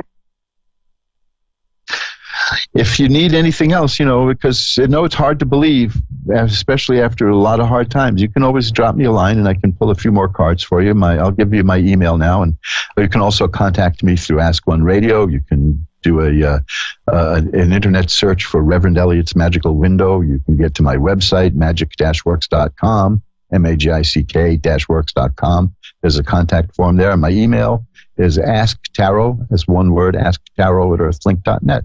So, get used to it, because there's good things coming your way. and I think you're going to really like it. You're not even going to remember these hard times. Okay, Ashley? Okay. Thank you so much. My pleasure. And remember, these are your cards. So you can, if you feel like it's, if it starts to fade, just go to the Ask One Radio archive tomorrow, a day or so. This show will be there at askoneradio.com, and you can hear it. You're the first caller, so you don't have to wait too long, and you can hear the call, and you can hear the reading again. Now, again, I'm going to leave you with this, because I had the 10 of Swords, which means that the troubles are over, and I had the 10 of Cups, and I just was shuffling up the cards and got the 10 of Cups again. So these two 10s are about perfection. The 10 of Cups is perfected happiness. You got a good time coming for you, and I know you deserve it. So hang in there, okay? Okay. Thank you so much. My pleasure. Thanks for calling. Bye-bye now. And we'll shuffle them up again for the next caller. You're listening to Reverend Elliot's Magical Window with me, Reverend Elliot. Yeah, you hear those cards go. I'm using what I usually use. I'm using the Aquarian Tarot by David Palladini, which was the very first deck I ever got. Now, this is not the first deck I ever had. The first deck I ever had, I pretty much wore out doing this show too. I was using that in my very first tarot deck. I was using it on this show for years until they just started falling apart. I got to do something with that deck. I don't know what I'll do with them. I want to do something. Maybe I'll make a collage out of them and frame them. That might be interesting. One more shuffle. And Natalie, right here in New York City. You're on with Reverend Elliot. Yeah. Hi, Natalie. Hi, how are you? How are you doing tonight? I'm doing well. How are you? Thank you. I'm doing great. Good. Where in Manhattan are you? On the Upper West Side, right by Central Park. Oh, beautiful. I grew up in that area. I grew up on West End Avenue, if you call that growing up. Thank you. if what I did is growing up. Yeah, I'm in the West. I'm on the West Side now. I'm a lifelong West Sider. I made one mistake and moved to the East Side briefly, and it was horrendous. Then I came right back to the West Side, right by Central Park. Yeah, come on home. I had a little place at 96th Street, just off Central Park West. That's like where they literally blow up around the balloons where I live right now. Excellent. So what can I look at for you, neighbor? I was looking at just the prospects for, I've known someone for over a decade now, and we've been in and out of one another's lives for that long. And I just got out of a really long relationship about this time last year, and me and this person reconnected, but there's always certain things that hold us from uniting together. So I was wondering, is this for a certain reason, or are we just supposed to be in one another's lives as support systems? Well, let's take a look at what we got here. Let's see what we can have in terms of what's going on here. Because that's a good question. That's an excellent question. That's a beautiful kind of thing for the cards to look at. The first card I have is the Temperance card, and that tells me that there's balance in your life with this person. That there can be many ups and downs, but there's balance. The next card, these are all, the three cards I pulled, by the way, are major cards. Now, the 22 major cards in the deck of 78, and for three of them to come up with this question means this is a very important question in your life. The next card is the Magician, and that is, the person has all the tools. The Magician is the one who draws spiritual power down to the earth and uses that and uses it here wisely. I'm hesitating here because I just pulled another card, two more cards, and they're all major cards. So this is definitely a really important question. The Sun is a good card here too for you. I had the Sun earlier. The Sun is a card of growth and healing and happiness and joy. That's followed by the High Priestess, which tells me that there are spiritual depths in this relationship. And the Fool is the next card. Now, the Fool is a very important card. The Fool, if there was a bad card in this reading, which there isn't, the Fool would negate that. The Fool is a card that the Gypsies mean, they say it means the beloved of God. Now, you look at the spiritual aspect of this. You have the Fool card, the High Priestess, and the Magician. This tells me that together there's a great deal of spiritual energy in this, and it's healing energy because of the sun, and it's good energy because of the temperance card, which means it's balance. I think you work together very well. Look, I just pulled one more card, and yes, it's another major card. 1, 2, 3, 4, 5, 6 major cards. You just got 6 out of 22. And this is the card of justice. This is similar to the temperance card of balance. Justice and balance, they have scales, they have everything equaling out. This is a very interesting situation. This is really something. You're on the right track saying that you two have something going that's important. So see what you can do. See how you feel. See what you get from each other, and explore that, because this is a wonderfully, wonderfully positive set of cards. Oh, that's so good to hear. I mean, do they make sense to you? Look, this is getting ridiculous almost. I pulled one more card, and it is yet another major card. It's the World. That's the card of assured success. So your lives are going to be intertwined in one way or another. You've already had 10 years or so together, in and out. It's going to continue. Your lives are going to mesh. Your lives are going to be working for each other. This is a look at the nature of what exists when the two of you are together, and it's all that good stuff. It's called synergy, actually. It's an overused word. A lot of people forget that Buckminster Fuller came up with that one, which is it's a term that began in metallurgy. It means that when you mix 1 and 1, you get 5 instead of 2. And that's what you got here. That's what I see in this relationship. The two of you together are really more than the two of you together. And that's a very special thing. And it may not be a conventional relationship, but it's certainly going to be an exceptional one. I'll give you that.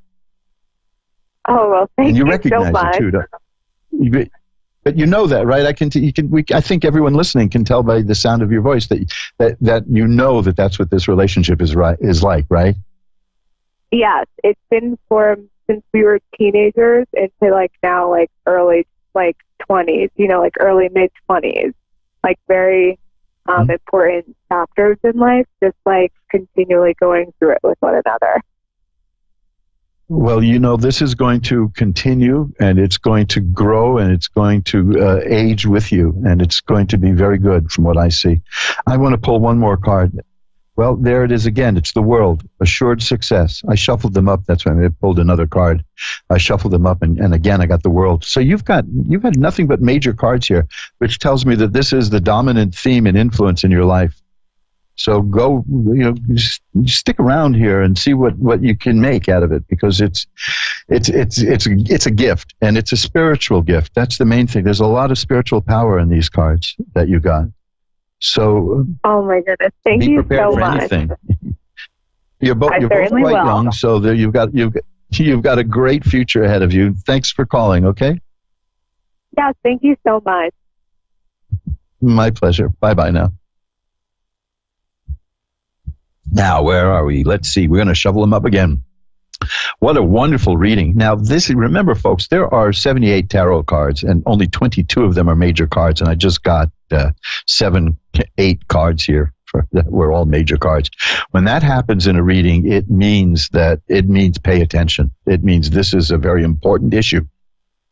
And what a wonderful question. I mean, the overall nature of that relationship just looks so beautiful, and I see so many good things coming out of it. You're listening to Reverend Elliot's Magical Window on the Ask One Radio Network, and I'm going to give the cards another shuffling here. And we'll go to Amanda in Prince George, British Columbia in Canada. Hi, Amanda. You're on with Reverend Elliot. Hi, how are you? I'm doing well. How are you tonight, Amanda? I'm good. Good. Well, maybe we can make that a little better. What would you like to look at? Like you do, I guess. I don't know. Like financially. Okay. Well, let's see. Your future. Yeah. I will shuffle them one more time. And let's take a look. because we're all approaching the future at the same rate, 60 minutes to the hour. Now, okay, this is a good card. The Six of Coins, that's a card of money coming your way. The next card is the Eight of Rods. That means it's going to happen fast. Are you considering moving or changing locations? No. Okay, I'm asking that because I got a card that has. I have a card that has two meanings. One is literal and one is metaphorical, and it is the Six of Swords, and that's about getting from here to there through your own willpower, through your own energy, and it generally means bringing about changes in your life. But sometimes it means moving. It literally. Okay. Sometimes these cards mean exactly what they say. So overall, what I'm getting is that that you're making changes in your life, and you're going to be successful at that, because that card is sometimes, the Six of Swords is sometimes called science, because it's about using the mind to get what they want, to get what the people want. Now, the next card is the Page of Coins. That's the same thing as the Six of Coins. The Page of Coins means money coming. I have two cards here that mean the appearance of money, so keep an eye out for that. There is money. You want to know what's in your future? I see money in your future. And I see that, like I said, the Eight of Rods, that means it's happening swiftly. It's going to happen soon. Okay. Anything else you want to look at? I don't know. I don't know. How about... Well, let me see what else. Do I go to school? Yeah. Anything.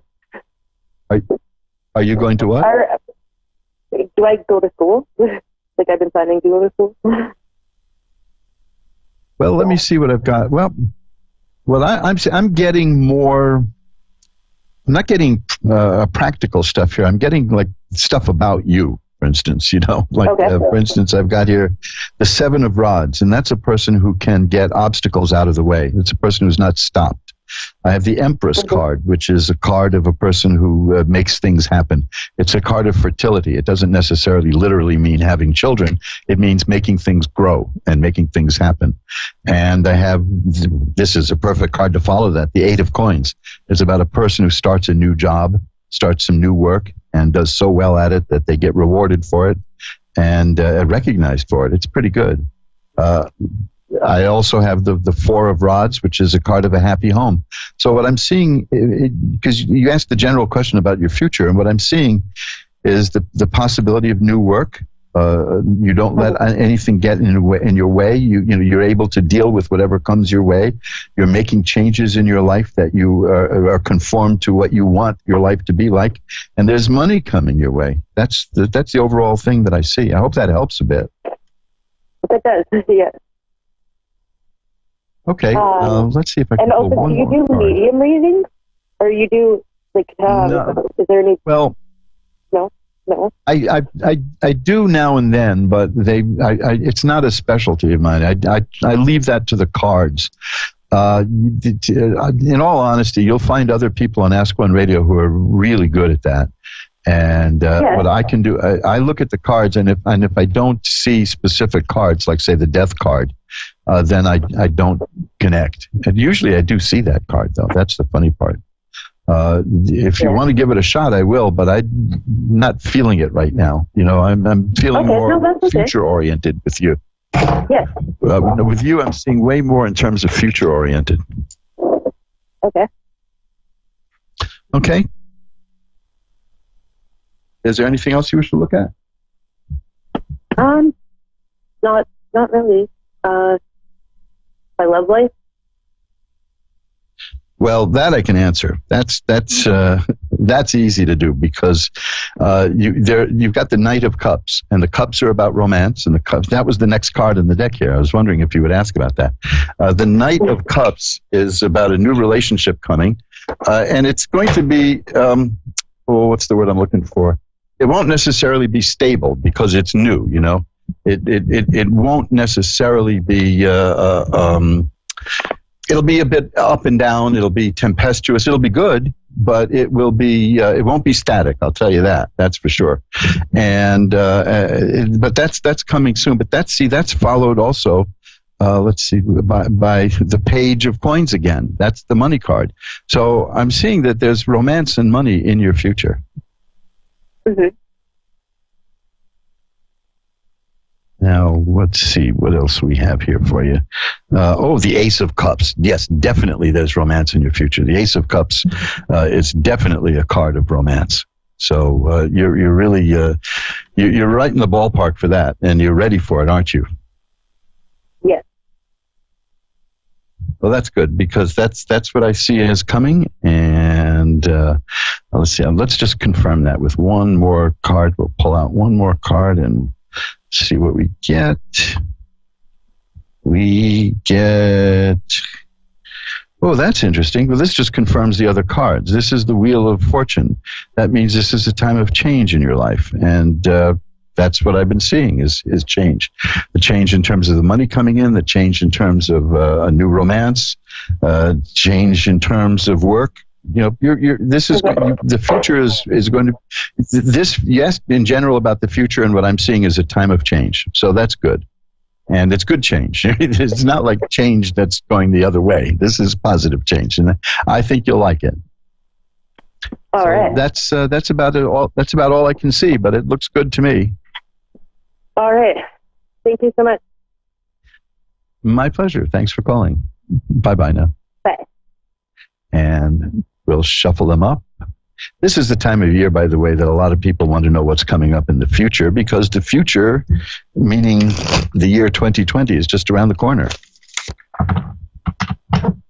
And that's the time that a lot of people get readings. And that's why, I think I mentioned this in the last show, I do this time of year, because I do, as you guessed, I do private readings for people. I do that a lot, and they're reasonable. They're not highly priced. I try to make things affordable. If you go to magic-works.com, magic-works.com, you'll see the price schedule there. You can also see it at my Facebook page. You can see it at Psychic Faces. If you don't know Psychic Faces, you should check it out. It's a wonderful social media site for like-minded people who are psychically, esoterically inclined, and you can meet other people, and just like you get to psychicfaces.com and you can find me there. But aside from my regular low prices, I think that's how they say it in the commercials, I always, this time of year, I have a sale, so I'm taking 15% off of those prices. And that is because so many people get readings this time of year, I might as well make it a little easier. And that's my year-end special. So if you contact me for a private reading, we can do it anywhere from 15 minutes, a half hour, an hour, whatever you need. That's not by the minute. We have a flat rate that you and I agree on first, and now it's 15% less. So check that out at magic-works.com, magic-works.com. Loads of stuff there, too. Loads of information about magical stuff. I have to build up the page about candle magic. I kind of let that go. I haven't built that one up yet. I'll do that this week. And that's just one of my favorite things to do is candle magic. I make my own incense, too. And I make my own oil compounds, which I use to anoint candles. I love doing that stuff, too. If you ever want some good incense for a specific purpose, let me know, and I'll be happy to make some for you. You can contact me again at asktarot@earthlink.net. Now we're shuffled up, and Melissa in Toledo, Ohio is next. Hi, Melissa. You're on with Reverend Elliot. Melissa, are you there? Yes, I'm here. Hello? Oh, good. Hi, Melissa. Yeah, hi, Melissa. How are you doing? Hi. I'm having please help me. No.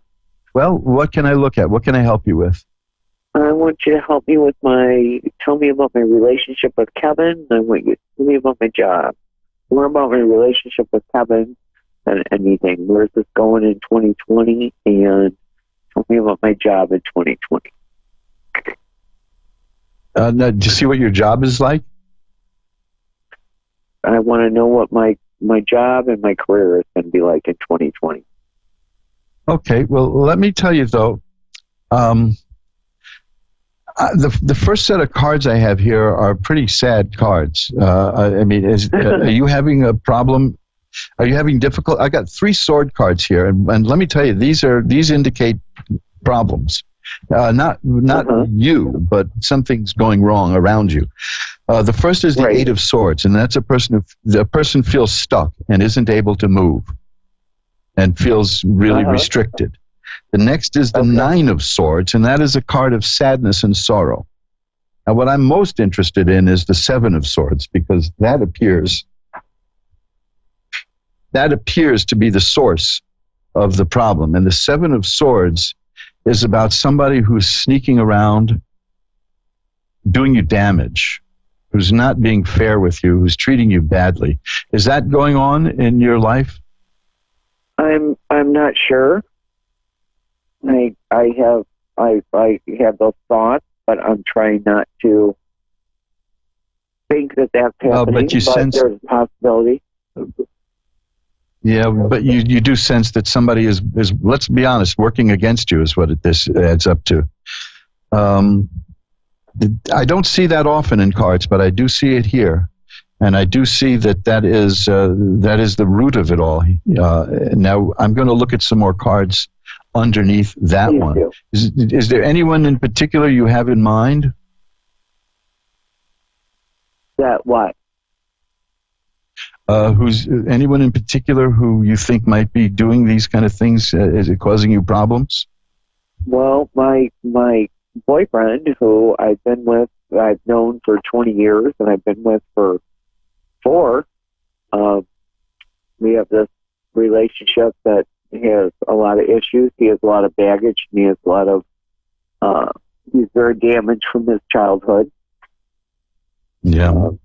And I'm madly in love with this man. Well, let me tell you, this is a very delicate reading, and this is going to get into a lot of stuff you might not want to discuss in front of a lot of people. So let me put it to you this way. I do this once in a while. Why don't you send me an email at asktarot@earthlink.net, and we can continue this off the air. I mean, I'll give you a call if you want to. And we can do that because I see this, what I'm seeing in the cards here is stuff that you may not want to discuss in front of a few million people. It's like that, right? Okay. So my email is ask. I'm not going to. Obviously, I'm not going to charge you for it. It's not going to be like a reading. We'll just continue this reading, and we'll do it off the air, and of course free. Okay. But I'm seeing a lot of personal stuff coming up here. So that is, you can contact me through askoneradio.com. There's a way to contact me through that site, through magic-works.com. You can go onto your search engine and type in Reverend Elliot's Magical Window, and you'll find all kinds of ways to get in touch with me. But the direct email is asktarot@earthlink.net. And I will be happy to then... EARTHLINK, earthlink.net, and I will be happy to continue this with just you and me in private. How's that? Okay, so it's asktarot@earthlink.net. Right, ASKTAROT, asktarot@earthlink.net. Or you can just pop over to askoneradio.com and find me through that also. Okay? Okay. And do that anytime you're ready. You don't have to hurry up. If you want to be in a hurry, that's fine. But do it when you're ready. If you want, this is an open offer to discuss this with you privately, and you will have my undivided attention. And we won't have a few million people peeking over your shoulder. How's that? All right. This is bad stuff, huh? No, it's not bad. It's just personal. So it's very personal stuff. It's not. I'm not seeing anything bad. Just I don't know how much of this you want to get into in front of people. So I'm a little shy about that because it's very personal stuff. Okay? Nothing to be scared of. Nothing at all. Okay. At earthlink.net. At earthlink.com. Yeah. Okay. Do that, and I will get right back to you when I hear from you. All right, then. Thank you. Okay. I look forward to talking to you. Bye-bye now. All right. And and let's shuffle them up. I've done this a couple of times since I've been doing the show. It's nothing bad, folks. It's nothing. I'm not seeing anything horrific, but what I'm seeing is really personal stuff. And sometimes I don't feel comfortable discussing it in front of a whole bunch of people. So that is in a sense my call. But all shuffled up again. Michelle in Newark, Delaware is on. Hi, Michelle. You're on with Reverend Elliot. Hi, how are you? I'm doing well. How are you tonight, Michelle? Fine, thank you. Good, good. What can I look at for you? How about employment? Okay, let's see. Well, that's pretty good because the cards I'm getting now are rod cards, and rods are about work. Rods are about career.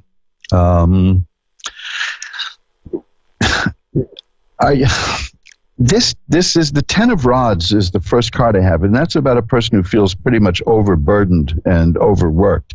Is that how you feel, or are we getting off on the wrong foot here? No, that's right. Pardon? Oh, that's right. Okay. That's correct. Now, are you looking for new work? Because the next card is the Page of Rods, and that indicates a new line of work. Yeah, I'd like to. Yes. Okay, so that's good. That's the cards are confirming that. The next card is probably what you want to hear. It's the Wheel of Fortune. That means that things are going to change. The net card after that is also rods. I got 4 cards here of rods. You know, the cards really like you. You ask about career and work, and I get the rods, so that's perfect. The 5 of rods is here. It's about stiff competition, and the 8 of rods tells me that when something new is going to come, and it's going to come fast. It's on the way, in fact. So if you've been putting out feelers about new work and a new job, it's being considered very strongly, and something new is in the works and coming your way. Oh, okay. That's wonderful. Because what I'm seeing is that feeling of being overworked and overburdened, that's going to leave you. And it's going to be, here's the Ace of Coins. That means it's going to be more lucrative. You're going to be making more money. The aces are beginnings, and the coins, it's the beginning of more money. So I think you're on the right path here. It's funny how you ask about work, and I get all these cards about money and career. I just pulled one more, which is the Page of Coins. The Page of Coins and the Ace of Coins combined mean that definitely there's more money coming your way. So you're going to get something lucrative. You're going to get a good job. You're going to lose that feeling of being overworked and overburdened. But it's going to be a highly competitive thing. You know, you might not get it right away, but you are going to get it according to this. There's going to be stiff competition, but you'll prevail. You'll get what you want. That sounds wonderful. Thank you. My pleasure. I think that's good news. So you look forward to that in the coming year. Let me know how it works out. Keep in touch with me. Okay. Thanks a lot for calling. And you've actually become the last caller. Oh, wow, look how fast the time went by. Unbelievable, folks. You're listening to Reverend Elliot's Magical Window with Michelle in Newark, Delaware, who's got a new career and new work coming in the future. And now we've just come to the end of the line here. So let me tell you a few things that might be helpful for you all, folks. Everybody listening, if you want to get in touch with me, I know that everybody who wants to get on the show can't because we only have a limited amount of time. You can drop me an email at the email I mentioned earlier, asktarot@earthlink.net. AskTarot, asktarot@earthlink.net. And remember, you can take advantage of my sale, my annual year-end tarot reading sale, in which I knock off 15%. And to tell you the truth, if you want a little more off, you can just let me know also. I don't let money get in the way of these things. It's not right. I'm not going to stop everything just for the sake of money. If you need a little extra off, just let me know. No problem at all. That's asktarot@earthlink.net. Now, I also like to tell you that we're coming up to the end of the year, and a lot of people look for New Year's resolutions. I'm not a big fan of New Year's resolutions. I just think that puts too much pressure on us. But if you want to see, look, if you're interested in changing your life for the better, I guess we're all interested in changing it for the better. Get over to mojoacademy.org. That's the website with some fabulous books that will improve your life. There is a book there that will improve your life. And now I'm talking about books like Reverend Elliott's Magical Window, which is the same as this show. That'll teach you how you can read tarot, just like I'm doing here. It's the kind of book I wish I had had when I started reading, and that's the kind of book that I think will help get you on your way to doing just what I do. And it's very rewarding. It's a wonderful feeling to be able to read for people and help people, and get a measure of control in people's lives, and not just feel that the spirits and the fates are beating us around from one thing to the next. You can see what's going on, and tarot is a wonderful way to do that. Great people in history, like the psychiatrist Carl Jung, he was fascinated with tarot. He saw it as an extremely wonderful way to get into the nature of the mind. So I discuss that in my book. Now you can see that at mojoacademy.org. If you think that you have psychic abilities, you can check out a book there called Hunches. Hunches by Lloyd Kenyon Jones is the best book I ever saw about developing and recognizing and developing psychic abilities. Check that one out too, because that is a book that has changed so many lives. Now here's something special. Here's something really special. This is back at Amazon. Can you believe it? This sold out. I had no idea that it would be that big a hit. But there's a set of books called the 10 Lost Books of the Prophets, which really has, it's crammed with ancient lore and knowledge and magical work that can teach you how to do that. These books were out in the 1930s, and then over the years they kind of fell into disrepair, and they 10 books came out as one book with about 1,000 typos in it. But we've restored that book, that set of books, and it's now available in 10 books. 10 books of 32 pages each. Check that out, too. You can see that at mojoacademy.org, or you can go to amazon.com and click on 10 Lost Books of the Prophets. If you go to mojoacademy.org, though, you'll see the best way to get these books at the least amount of money. They're not cheap. They're not ridiculously expensive, but they're not cheap, because this was a painstaking job of reproducing them, the books, cleaning them up. This is digitally restored from a 1938 set of books that luckily fell into my possession a few years back. And this is a dream of mine, has always been to do this. And these books sell out fast. You can buy the whole set at Amazon.com, or you can click on a link at mojoacademy.org to go right to the printing plant. And not only will you get them at the printing plant for less money, you can get them at your own rate. You can get one or two at a time, or you can get them all at once. You can do it any way you want. And I have a checkout code over there that lets you knock off another 15%. That's probably where I got the idea of doing 15% off on my readings this time of year, because 15% off is pretty good for these books. Check out 10 Lost Books of the Prophet. If you're feeling powerless, folks, if you're feeling powerless, I want you to remember you have the power. You don't have to be a victim of circumstances. You have the power. And there's a book I wrote about exactly that. Now, you want to see some stuff from that book, you can check my website, magic-works.com, magic-works.com, and look at the page that says you have the power, and look at the page that says mind power, and look at the page that says healing power, in which I discuss. I wish I had time to go into this, but you'll read about it at the page about healing power. A few years back, I was diagnosed with an incurable disease, a painful incurable disease. I knew something was wrong because I was screaming in agony. And I was diagnosed with a painful, incurable disease. And I'm here to tell you that within a couple of months, that disease was gone. And the doctor was confused. The doctor was mad at me. The doctor was baffled. The doctor came to the conclusion that I didn't have the disease after all. So there, this is modern medical science. They don't take the mind into consideration, although there's more of that going on now as they study the placebo effect, and they find out that the mind can heal the body.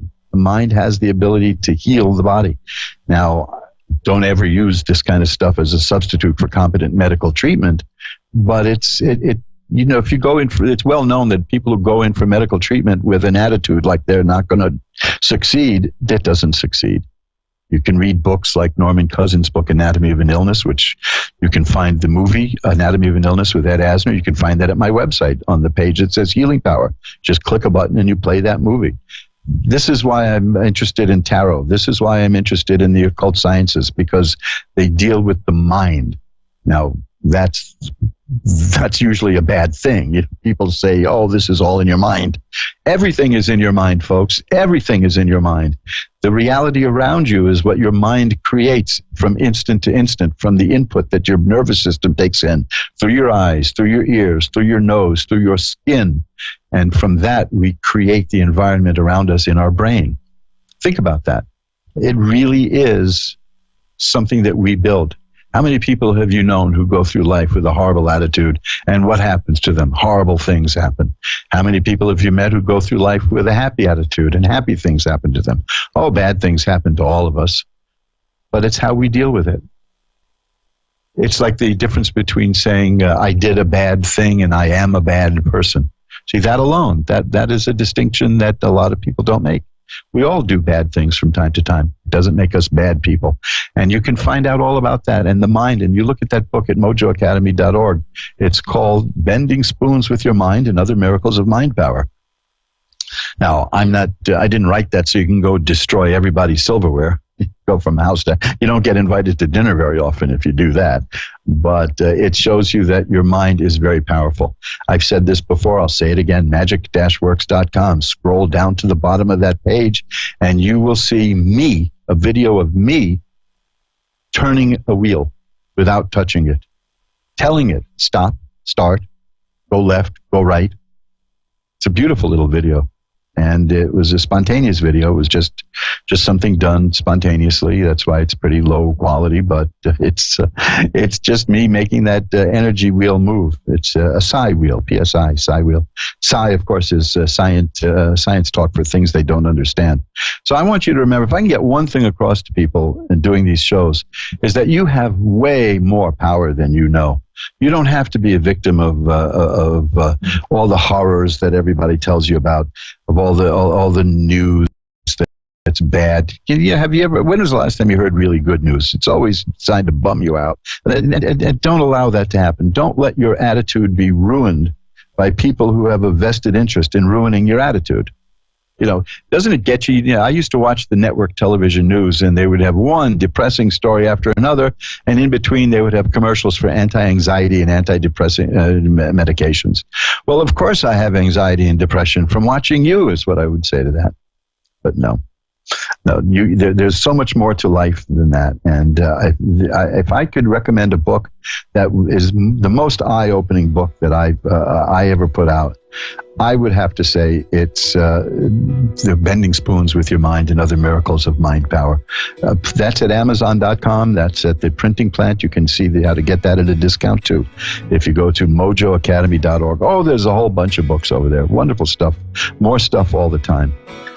If you want to get in touch with me off the air, as I've said several times tonight, asktarot@earthlink.net is the email. asktarot@earthlink.net. Earthlink, good old-fashioned email. See, I've been using the internet since it was steam-powered. I am kind of old-fashioned. Aside from the pocket watches that I have a sundial that I wear on my wrist. I have a pocket watch that opens up into a sundial, and I have a little sundial I can carry in my pocket. I love telling the time by the sun because we got to be one with nature. It's the big thing today, right, about the environment, but people don't mention that we are the environment. You can't separate us from the environment. Well, I could talk on for 2 more hours of that, but I have to go now. And remember, go to magic-works.com to see any of those 60 pages there with loads of information on occult work. And contact me at asktarot@earthlink.net if you would like to just chat or have a private reading. I've got to go now. Remember, time flies. It's up to you to be the navigator. Bye-bye now.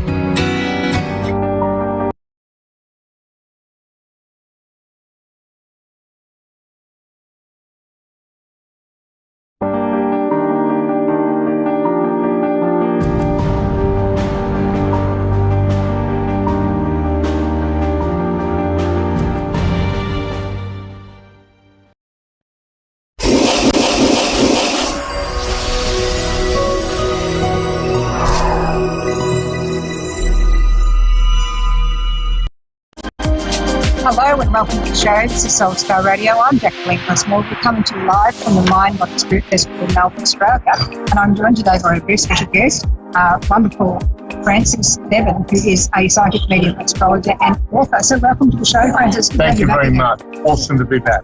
Absolutely. So now, tell us a little bit about your journey. You went through it in the police force. That's right. I first began doing clairvoyant readings at the age of 10. Then when I turned 18, I joined the Australian Federal Police Force. I left the Australian Federal Police Force in 1984, and then I became a psychic.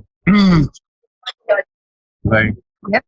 And did you ever find that when you're on the police force that you would get visions or anything like that? I mean, obviously you're working with evidence and you were being professional on that level, but did you find that your instinct was sort of really picking up on things as well then? Yes, that was definitely the case. And the whole thing is that, you would know automatically whether somebody was in the wrong, whether they were right, whether they were hiding things from you. That comes up to your sixth sense. We all have a very strong intuition. But see, I believe that anybody who works in the services, particularly anybody who works with health, healing, aged care nursing, ICU nurse, anything like that, tend to have a sixth sense. Yeah. They sort of tend to know things that other people don't, and just not backed up just on the medical side of things. It's the intuition that's at work. Yeah. That's so it goes into that the same category. Yeah, because it's like I think the thing is that the more intuitive the person who's working with health or working in services, working in forces, the more they're going to go, I've got the evidence here, but I also feel it's this. Let's explore that angle too. So I'm still working as a professional, but it's like getting down to following that feeling. And it's like in corporate, when I work in corporate, you'd have CEOs regularly say to you, well, I had these two contracts, I looked at that saying, but that one felt right, so I went there. And that's that whole listening to the guidance and the instinct. Now, you were showing us a book before that you've written. So tell us a bit more about that. I first started my clairvoyant by psychic. This is in 1984. If you were reading the cards, it's based purely on the ordinary, everyday playing cards. It was published by Angus and Robinson Publishers, and it's actually sold internationally. It's amazing. Actually sold in Singapore, the UK, America, New Zealand. It teaches people how to use the everyday, ordinary playing cards. See, people don't realise that playing cards are related directly to the minor arcana of tarot. Yeah. I put sisters in here, I put friends in here to make it extremely easy to read. Come 1990, the handbook Psychic Development was published actually sort of by HarperCollins.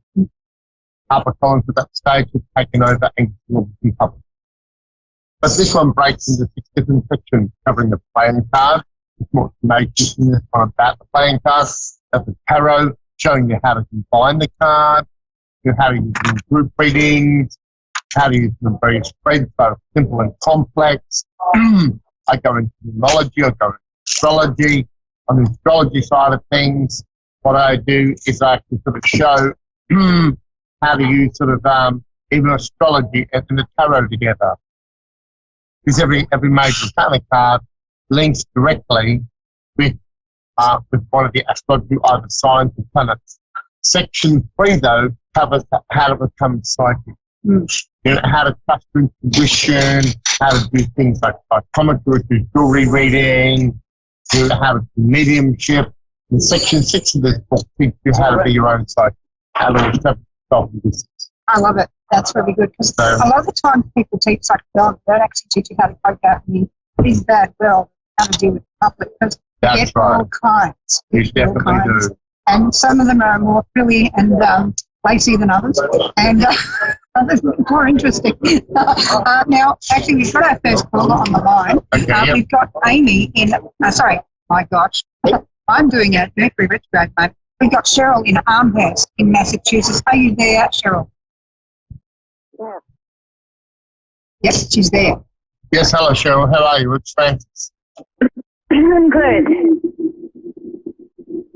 Cheryl, how is it that I can help you today? Excuse me? Is there a particular question that you'd like to ask, Cheryl? Do I have a question? Yes, please.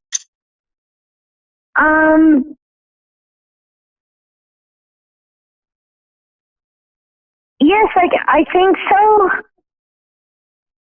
I'm in a relationship with somebody,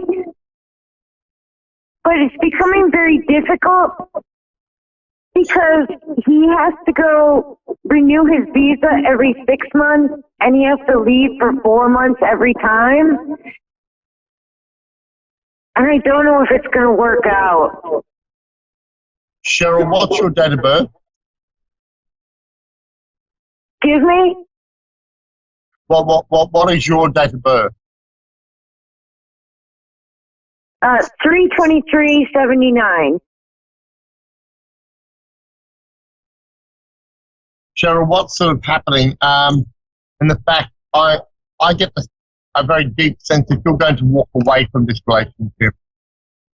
What I feel as though, even though you're investing a great deal of emotional energy into it, that's not going to give you what you need. It's not going to give you that deep satisfaction. And whilst you're disappointed, you're going to realise you've done absolutely everything you possibly can to make this relationship work. You're going to realise you have to aim for something much higher, much better sort of thing here. And I believe in walking away, you're actually going to find somebody very special who's just right for you. That's what I believe is up ahead here. You know, I don't believe he intentionally wants to hurt you. I just don't think he's capable of giving you what you need. And that's the reason that you're going to aim for something much higher. It will be you, Sean, be walking away there from the life. And I do believe you're the one who finds happiness and contentment, and not somebody who has to get a visa on. This is what I thought anyways. Being very grounded, very down to earth, already has his life established, and is just the right man for you. I don't believe this current one is. Like, I feel like I'm ready for love, but I just don't feel like this was right. Yes, no, you're spot on. This one is not right for you. He's not able to give you what you need. And the thing is that, you know, it's time to move on. Right. Thank you. I'm really getting that sense too, Francis. I feel like that next guy is actually quite local to her. Is that the same thing you're getting as well? Yeah. I actually feel like it's got kind of almost like a businessy, professional kind of energy as well in the type of work he's doing. And I totally get saying it's just the guy you've got right now. We don't intend to hurt her, but it does feel like it's just not able to give her what she's looking for. So, yeah, really, I'm putting the cards too. So, we hope that helps you, Cheryl, with everything. Now, I've also got someone who's grouped them in. Now, this lady's from, thank you so much for writing in. Everyone who can write in to Soulstar Radio, just go on to soulstar.media, or you can go on to Facebook and type in Soulstar Radio with Jacqueline, you'll find me. And I've got Donna, she's in United Kingdom in Neath, and she's born 11th of May 1990. And her question is, my brother's funeral was on my birthday. Is he around, please? And I'm just going to pull up the photo of him there. That's him there. What's the first time again, please? Donna. Hi, Donna. I do believe your brother's very much there around you. There's a very strong tie between the two of you. With your brother, I do get the feeling that there's ongoing held out here. That's what I get the sense of. I do get a struggle with breathing there as well, but I get the feeling that he's much more happier there on the other side. He's also mentioning children. You know, he's passing his love on to his family and on to the younger members there of the family. So whether this is his own direct children and also sort of nephews, nieces, he was very much family orientated. You know, he was certainly a very educated man too. I get the feeling that before he got ill, he was very educated and getting all these books seem to be associated there with him. You know, he was a man who sort of, you know, certainly was sort of highly intelligent. He's somebody who would have taught people, you know, either through his working life or his day-to-day life. I just get that energy directly there from him. You know, he's certainly very much there with you. You and him had a soulmate relationship. relationship. You had a sister, brother, soulmate relationship, you know, and that's always going to be there. He's wanting you to become fired up about new projects. There's something about writing here as well. So I don't know whether you or your brother were involved in writing, or you're looking at doing something on a written basis here. But he's wanting you to go forward with that and saying move forward there with your written projects, move forward there with your work projects, because you're certainly going to achieve great there for yourself. Thank you very much, brother. Also, that's really good, Francis. I also got there, it's like she's quite hard on herself in some way. And it's like just to highlight, you know, you are worthy, you're doing a really good job. It's really important for you to press ahead. So I really like that picking up on that new project and all that sorts of things. Now, we're currently at the Mind Body Spirit Festival in the Melbourne Convention Centre in Melbourne, just up the lovely Yarra River, which that's swinging. It's there. Behind us is actually the entry to the Mind Body Spirit Festival. So you're all going to be there today, and how long's it going until? Yeah? It's going to run from today. It starts and the whole of the weekend. We've got the Saturday and the Sunday here. It starts at 10 a.m. finishes at 7 p.m. each night. So I'm located stand C36. I also have my team with me today. I have my team of readers. You know, they're at B10. We've got sort of several different people. We have Paulus Verstappen, who sort of specialises with rooms. They're all fascinating all by themselves. Ron Kelly specialises there with psychometry and the medical intuitive side of things. We've got Leon at my stand, who's sort of she's also one of our colleagues in Psychic TV, so she's quite amazing. You know, with her experience. Doreen Boxtel, she's actually sort of a highly spiritual, excellent giving people psychic counsel, psychic guidance. So there's myself and my team here, and Jackman's with him as well. I'm actually going to be at my shop and office in CBD in Collins Street for the weekend. I tend to at times come along to the MBS and do the talks here and do the reading demonstrations rather than stand. So I go and out again. Sometimes I'll be in my office and they'll be having a reading on the Friday. I'm going to go, so Jacqueline, are you going to be at the MBS with the stand this weekend? I go, you've had your reading here, haven't you? And they go, oh, yeah, okay, gotcha. But still, I have done here before. It's a wonderful festival. There's a lot to come and see. And we've actually got time for one more call, I think. We've got Danielle in Boston, Massachusetts, in the US. Hello, Danielle, are you there?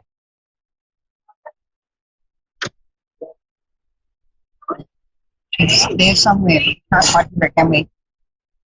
No, can't quite hear you, Danielle. Just waiting to hear from you.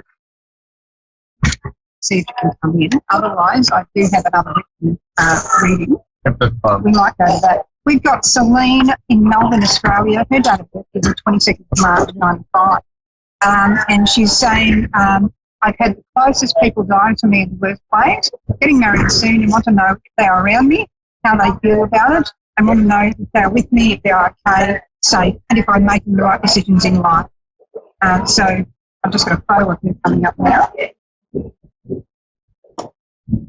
Selena, I most definitely believe you're making the right decisions. I do believe this man very much loved you. You've got several people with you. You've got a mother figure on the other side there who's watching over you and is very happy for you.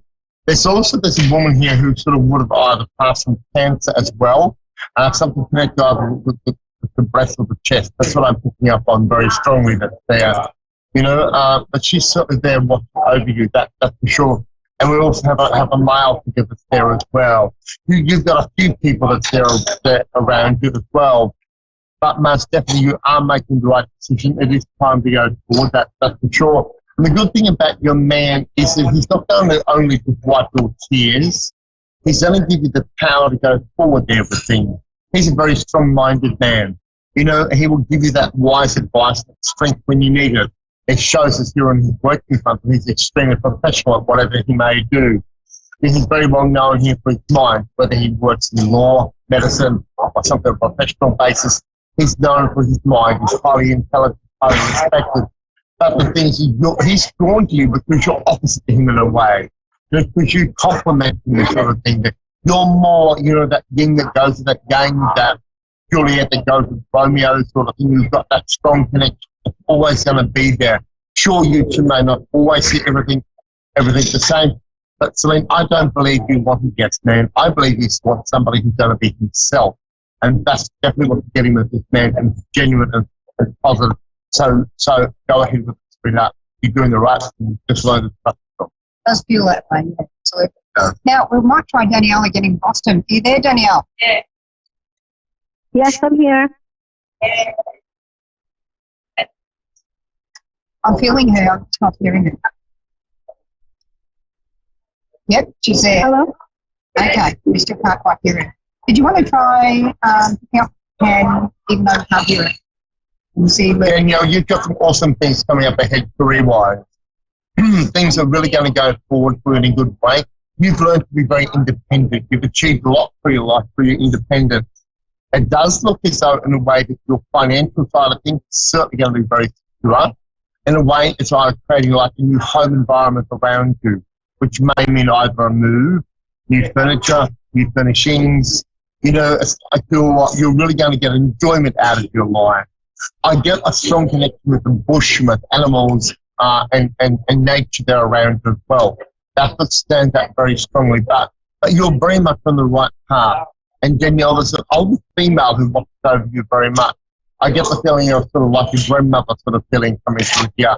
And I'd say this is on your mother's side of the family as well. She's somebody who loved nature, so that she really had a way with animals sort of thing.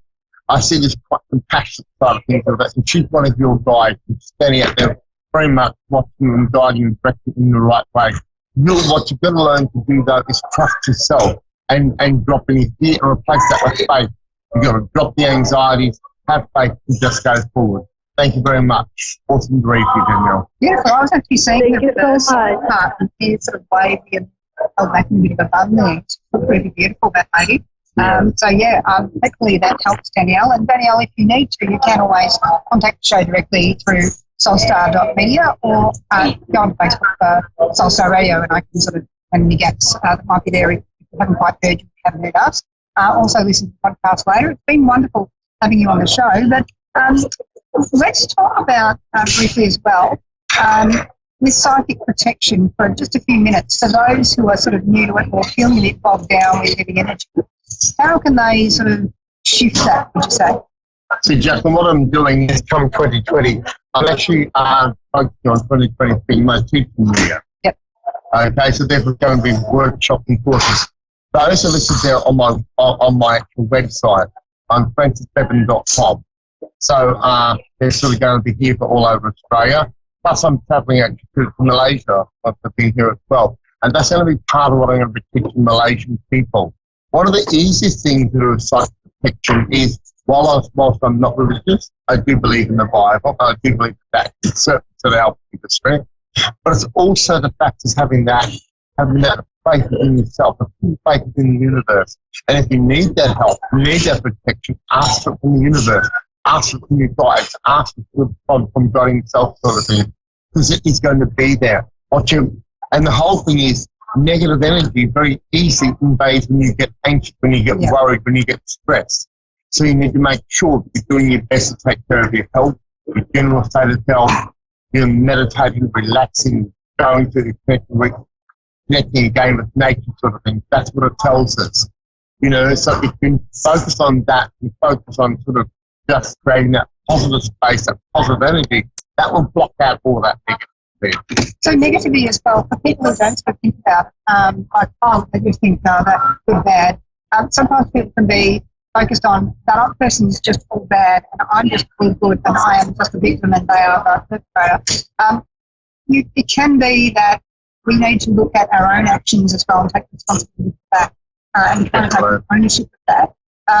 And look at how perhaps we might have annoyed that person if we put ourselves in their shoes. So sometimes that thing of not invalidating others and not getting stuck in judgment, and that's part of that holding of grudges and judgment. That's sort of all the negativity as well, isn't it? Most definitely. Yeah. So what we need to do is focus on sort of improving ourselves, to step back from judgment. See, this is where a lot of the Christian people get it wrong. Yes. The fact is that Christ never believed in converting others. Christ believed in his life being an example for others. and to lead by example. And to lead by example. You know, so it's always coming from that higher source sort of thing, not that judgmental space, not that you must be doing it my way, but simply showing that this is what works for me, perhaps it could work for you as well. Yeah, I think so. I think that kind of works. It's like when Mahatma Gandhi said, I do like your Christ, I don't like your Christians. And you sort of think about that, and there's a lot of fantastic Christians out there, I would say. But when you get people who are very, you know, blindsided, it's only this way, it can't be any other way, and everyone else is a sinner, and you're bad. You know, I think that's where we get into trouble. It's really about creating that openness and tolerance.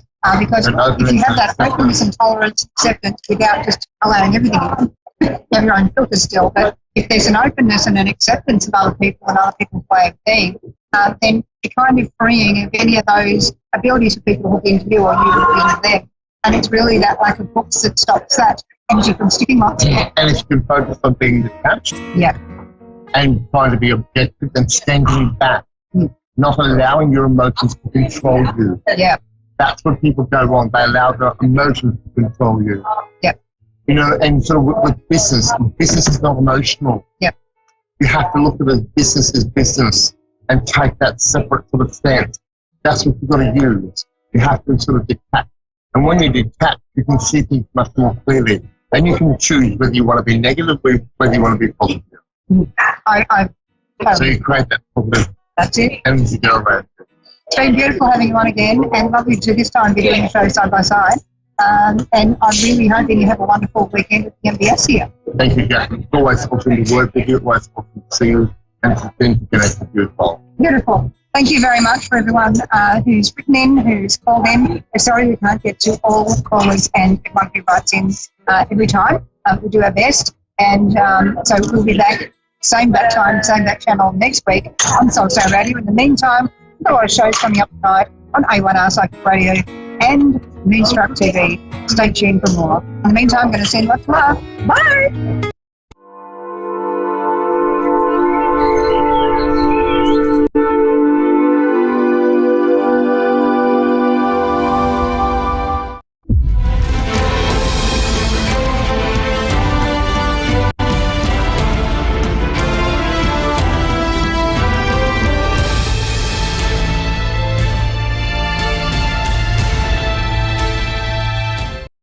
Hi, I'm Ron, and thanks for watching Moonstruck. And now A1R on the air. Psychic Talk Radio on Moonstruck TV. Enlightening television.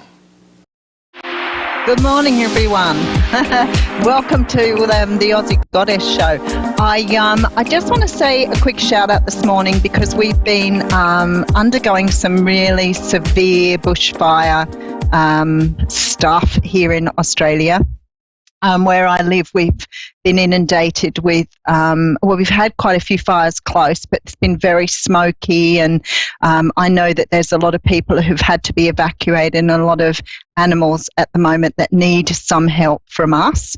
I understand that probably it's happening in the States as well. It's been a very dry, hot year this year. So I just want to send my love out to those people who've had to leave their homes or, you know, leave their pets or whatever they've had to do. It's very difficult. And I know that the other day the smoke was so bad where we live, and we're some 30 kilometres away from the fires. So please, my heart goes out to all of you. I hope that, you know, you stay safe, and we see some rain soon. It's been a long time since we got good rain. So anyway, on to the show. So first off, I want to say thank you to all the people coming over from my YouTube channel to support me. And it's been lovely to have all your comments. I have a couple of people on some of the other social medias that say it's lovely to see me. And I think I'm not so comfortable about seeing myself, but that's okay. That's why you just don't see me much on YouTube. It's only my hands doing the readings. So I'm going to do a quick reading, and then we'll take a couple of callers this morning. So, okay. So let's see what's happening today. Let's have a little look. There's a lot of planetary movement at the moment. If you're a Capricorn, you're going to probably feel it most. I think that most of the planets are in Capricorn around our birthday. I think I've got a couple of planets returning on my birthday, so lots of changes. Okay, let's see what's happening. So today we have the Hanged Man coming out. So the Hanged Man talks about some sort of situation that you need to look at from a different perspective. The Hanged Man's sort of like the universe putting us in a bit of a holding pattern so that we can look around us and really understand, what's happening for us at the moment. I'm not sure whether to put that in front of my face or next to my face. So, but the Hanged Man's a really good card because this is giving us the opportunity to take a different perspective on something, which is so important sometimes. Okay, behind that I have the Star coming out. So this is really beautiful. This is something with the Hanged Man and the Star that talks to me about, understanding that you have a destiny, understanding that there are things on your pathway, but maybe at the moment you're going through some sort of healing process to move forward. This can be around, perhaps some sort of grief and loss that you've been through, can be some sort of situation where you need to take time out to really understand that things are on your path to help you grow, help you move in a different direction, but also to help you to open yourself up. Okay, so this is what we're doing today. I do have the Queen of Swords coming out behind that. So the Queen of Swords can represent that you're dealing with an air sign, a Libra, Gemini, or Aquarius. But this is often about our energy. This is, our strengths here, being able to see things clearly, move ahead with clarity, and certainly cut things out if they're not bringing us in what we need here, and not being afraid to say, I don't need that in my life anymore, being able to move forward, especially if you're trying to understand here with these other cards what direction you're going in and how you want to live your life. I do have the Four of Swords coming out next. So of course, the Four of Swords is about taking time out, meditation, and really sort of recuperating, giving yourself the time to really get deep inside yourself to understand what you want. This is your time at the moment. This is your time to really decide what you want in your life, what you don't want in your life. You're coming to some sort of crossroads here, coming to some sort of decision on how you move forward. I do have the beautiful card of Temperance coming out next. So this is about bringing balance back in. So maybe your life has been a bit unpredictable, a bit unstable at the moment, and that sort of means that you're trying to sort of bring something into you that you feel more comfortable, more stable with. So definitely changes happening around you. We do have the Tower card coming out here as well. So there's a bit of an upheaval. Now, I know a lot of people look at the Tower and they get a bit freaked out by it, but this is a chance for us to rebuild our foundations. This is a chance for us to, rebuild what we want in our lives. So very much today about being self-focused, understanding what you want to bring in, whether that's love, a job, but trying to work with the universe, trying to create with the universe something that's going to bring you a lot more balance and joy. I feel like this year's been a very tough year for many people. I've had many people say that they'd be glad to see the back of this year. It's been a big year of loss for people, a lot of transitioning, and a lot more sort of spiritual understanding. So people are becoming a lot more aware of the power they have to co-create with the universe. So today is a day of self-reflection, going inside, having an understanding, being prepared to cut things out and move forward in a way you want to. Okay, so we have Dorothy in Pikeville, Kentucky, USA, ready to talk with us. So are you there, Dorothy? Yes, ma'am. How are you? I'm very well, thank you. How are you? I'm doing okay. Excellent. Okay, so what do you have a question for me, or can I help you with something today? I guess I just need some spiritual guidance. It's what I'm seeking. I don't know how to ask necessarily what I'm asking. Okay, so what would you like some help with? You tell me what's been going on for you. Relationship's been tough lately for a while due to some family issues. Once the family I was part of, now I'm not allowed around due to some circumstances. And made things really tough and strenuous between the two of us because it's caused a lot of anger between the two of us. And then I've had to lay back off school for a little while due to some health issues and plus this as well. You know, it caused the moving, it caused a change of everything. Everything changed. Yeah, and this is a time for change. It seems that the universe is trying to shuffle us all back to our destined paths at the moment. So a lot of people experiencing quite a lot of change in their lives at the moment, which is emotionally very difficult to cope with. I do see things changing for you, probably coming up in February. There seems to be a bit of a time in between. So I'd say the universe is giving you a bit of time to sort of you're in a bit of a sort of a quiet space at the moment, let's call it that. Because you're trying to, it's like you're trying to process. So you may be very much a processor, but it feels to me like you're trying to go through things to understand. Sometimes the energy is better if we just let it go and we just go with the flow rather than trying to fight it. But it's natural instinct to fight against things, which is very, very difficult, and that would make you very emotionally tired. So I would say, you need to sort of tackle one thing at a time at the moment. You're beautiful. I can see you trying to do too many things at once. So trying to perhaps sort out what is the most draining or straining for you and just work with that energy first. Otherwise you become very scattered, and that can bring you down a little bit and make you feel a bit sad. I feel like I'm already sad. You're sad, I can feel that energy. So maybe just picking out one of those things and just focus on one rather than trying to tackle too many. And I know that's your nature to do that, but you're spreading yourself too thinly, and it's going to wear you out. It's an exhaustion. I'm not able to sleep off. And I can hear it in your voice, but I can feel it in your energy. Maybe concentrating on your sleep at the moment, trying to make sure you're getting enough sleep and rest, because your mind is just going 1,000 miles an hour. So so you need to be kind to yourself. Remember, this is your life. This is what you're here for, and this is about looking after yourself first. Now, I always talk about being on the aeroplane when they say your mask drops. You put your own mask on first before you can help others. So try not to put others before your own. I feel that you've got a couple of people around you that expect a lot from you, and I think it's a time for you to learn to say no to that, and try to look after you, because if you're not around, they wouldn't have anybody anyway. So this is a time to really focus in on yourself. Self-care is really, really important where you are at the moment. A nice hot bath, go for a massage.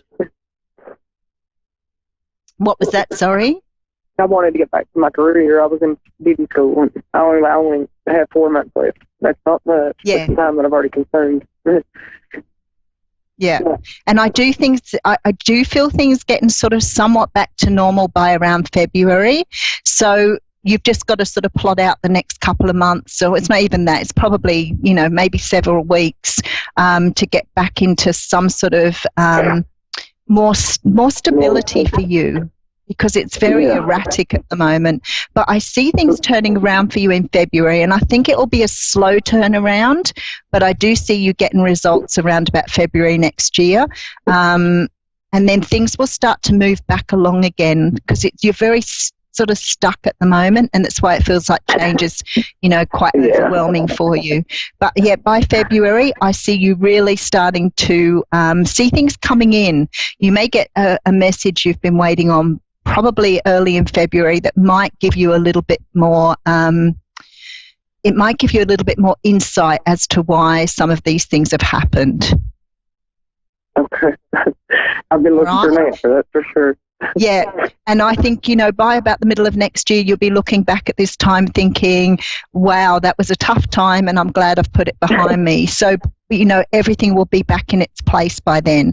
But sometimes we get stuck in life, and the universe wants to move us in a different direction, and we can't see that, because when we're in amongst it all, it can be quite distressing and sad.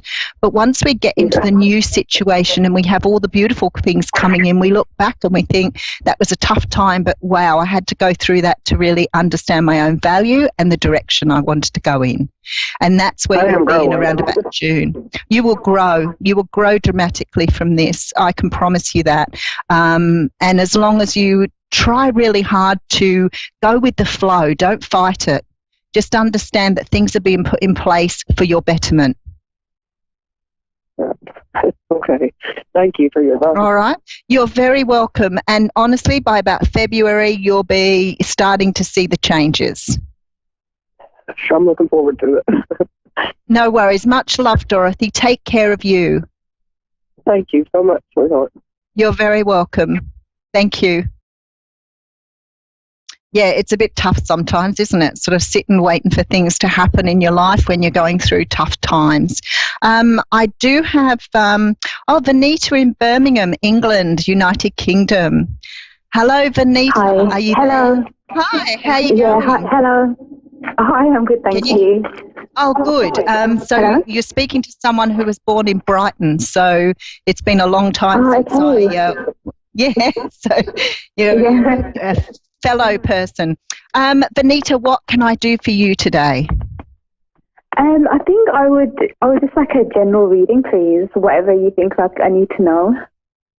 Okay. I've been speaking to a lot of people at the moment who are going through lots of changes. There seems to be a real stripping back by the universe at the moment to get us moving or get us a little bit more focused on what we want in life. And I think up until now, we've been very, going along with life and not realizing how important we are. And there's this real focus at the moment on getting us to understand how to move our lives forward. And I think this is the point you're at here too, where you're sort of standing, questioning, is this enough? Is it what I want? Do I need to move forward? Do I need to manage my life differently? So I feel this sort of like, it's almost an excited energy with you, so good things are coming. I can feel it. And I have a lovely sort of warm feeling in my tummy. So I know that good things are coming to you. But it's like you want to sort of really sort of throw caution to the wind and get out there and bring new things in. So I want to say to you, don't try to do too much at once. I do see some changes coming around your home situation. So there seems to be changes for you. Either you're moving or you're going to just completely redecorate, like you're over looking at the same things. You could be even thinking about a change in your appearance. So I'm not sure. It's like you want this complete revamp. But you're trying to bring in a lot of new things, which is beautiful. And I love that you're manifesting because they're coming to you. But just be careful you put out there what you actually want. Otherwise, you're going to bring so much in, you won't know where you're at. So I love the fact you're manifesting. Do you have a young daughter? I don't know. I don't have any children. No children yet. Are you married? No. Have you been trying for children? You're not married yet. Okay. I'm not married now. All right. Okay, because you've got a lot of changes around you in the next 2 years. So I want to say to you that life is changing quite dramatically for you in the next 2 years. I just want to ask you if you're a Pisces. No. What's your star sign? I'm a Virgo. A Virgo, okay. You have a strong Pisces feel to you, and I tell you why that is. You have this dream thing going on. It's like you have very deep, big dreams for yourself. There's this feeling here that you're either a very deep thinker, and you do. Do you do spiritual work? Is that what I'm getting? Yeah, I do, yeah. Okay, and also radio. strangers like that, all like my best friends and my sister who I'm really close to, they're all Pisces. Like women that I'm really close to are always Pisces, which is quite strange. Yeah, and I can feel that Pisces energy around you, so it's obviously very influential to you. But lovely dream energy, and I love that you're very able to go deep within yourself, to look at yourself, like you're very self-aware is what I'm after. And I know that the universe is already co-creating with you, so you're going to bring massive changes in for you in the next 2 years, okay? Okay. Yeah, but you also need to there's also a need for you to separate yourself from things that don't, because I think that you're a bit of a giver, and there's this energy that perhaps you sometimes put up with a little bit more than you should, and that drains your energy here. But I see changes in the home. If we talk about the things that are coming up for you, definitely changes in your home in the next, I don't think that's very far when I feel that energy. So have you been thinking of moving or relocating or buying? I've actually moved into a new flat about 2 months ago. Okay, so I may be picking up on older energies, rightio. Because there's movement with the place you live at. There's also movement in your work or career. I see something shifting for you here as well. It may be the next step in your career. Have you already stepped out or planned? Are you a goal setter? I'm kind of struggling with that at the moment. I think I've always I try to, but I don't always execute. I don't go the distance, just stick with things. And that's always been a really big struggle with me. Like, I can't commit and see things to the end. That's why I get the dreamer energy with you. you're a little bit of a dreamer. Yeah. Okay, so let's go back to goal setting. If you're if you're a person who finds it difficult to finish things off, then I would say to you, goal setting is so important for you. Being able to look ahead and decide what you want and set yourself dates. I know that there was a study done with Harvard where the people who had set goals often achieved them so much more than people who didn't. So for you, maybe it's getting out of that dreamer energy a little bit and trying to do something practical. Vision boards. They're showing me vision boards here. Have you ever done a vision board? I haven't, but that's actually been on my mind a lot for the last few days. I've been thinking a lot about that's where you need to go.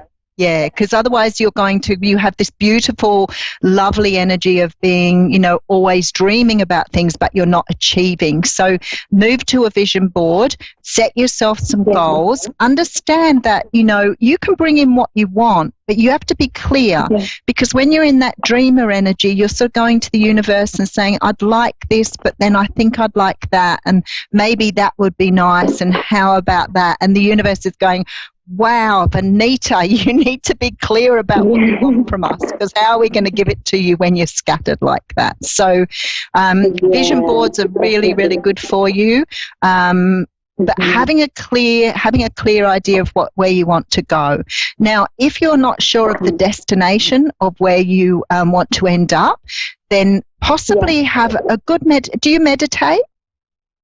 It's something I want to start doing. I don't at the moment, no. I do yoga. Yeah, no, vision board. See, I want to, but I don't know where to start. Okay. If you're not sure about meditations, then go on YouTube and get a guided meditation. Find someone whose voice you can resonate with, someone who has a very pleasant voice. I listen to Joe Treacy. He's very easy to listen to. And if you do guided meditations, then you learn to focus on the person's voice and you don't get so caught up in your own feelings. The other thing you can try, which is really good for getting your focus, is EFT or tapping. Very, very good for helping you to EFT. Beautiful, beautiful. So what I would suggest to you is work on those two first. Get yourself a vision board. Have some goals, because life will be so much more fulfilling. And I see so much change for you in the next 2 years. So all around you have change, and maybe that's why, because you're starting off by understanding the direction you want to go in. So there's changes to come in your career probably in the next 12 months. I do see some studies, so I don't know if you've been thinking of taking up some sort of college or university stuff, but I do see you aiming higher in your education, and I do see changes coming in your romance or your life in general. So lots of things to look forward to, but it's sort of starting to understand what you want. And once you've got that in your head, then you can start to proceed. Okay, thank you so much. All of it is so perfect. Everything you said is just so perfect.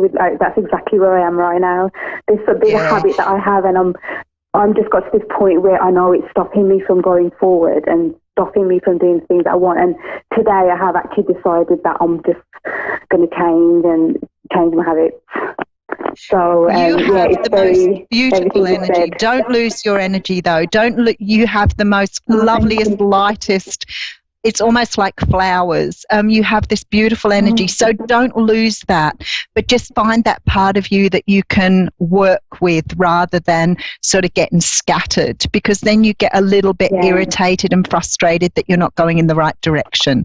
So keep focused. Try and find a couple of those things to do, to put in place, and you will bring in everything you want in the next 2 years. Oh, brilliant. Thank you so much. You're very welcome, Vanessa. Exactly what I wanted to hear. Thank you. No worries. Thank you. Thank you so much. No What's your name again? Bye-bye. Sorry. Yvonne. Hello. I'm the Aussie Yvonne. Goddess. Yeah, Okay, my business is the Aussie Goddess. Thank you. Thank you so much. Thank you. Bye. You're very welcome. Bye-bye. Okay, so before we go today, I just want to, because somebody wants to know where I'm from, so I'll give you a little bit of a background and a few places you can find me. So in my day-to-day work, I work for the government. I work in disabilities. I've been working in disabilities for, I don't even know how long. I started off in youth homelessness, youth work. I moved. I kept trying to find what this thing was that I had, and I kept studying, and I got myself a bunch of degrees and a bunch of certificates, and I tried lots of different things, and all the time not realizing that my calling was around this type of work. So I got into life coaching. I also am a certified life coach. I have a stack of qualifications, but actually all I was doing was trying to find myself, and trying to understand this gift that I'd been given, that I'd had from a young child, and never really understood what it was about.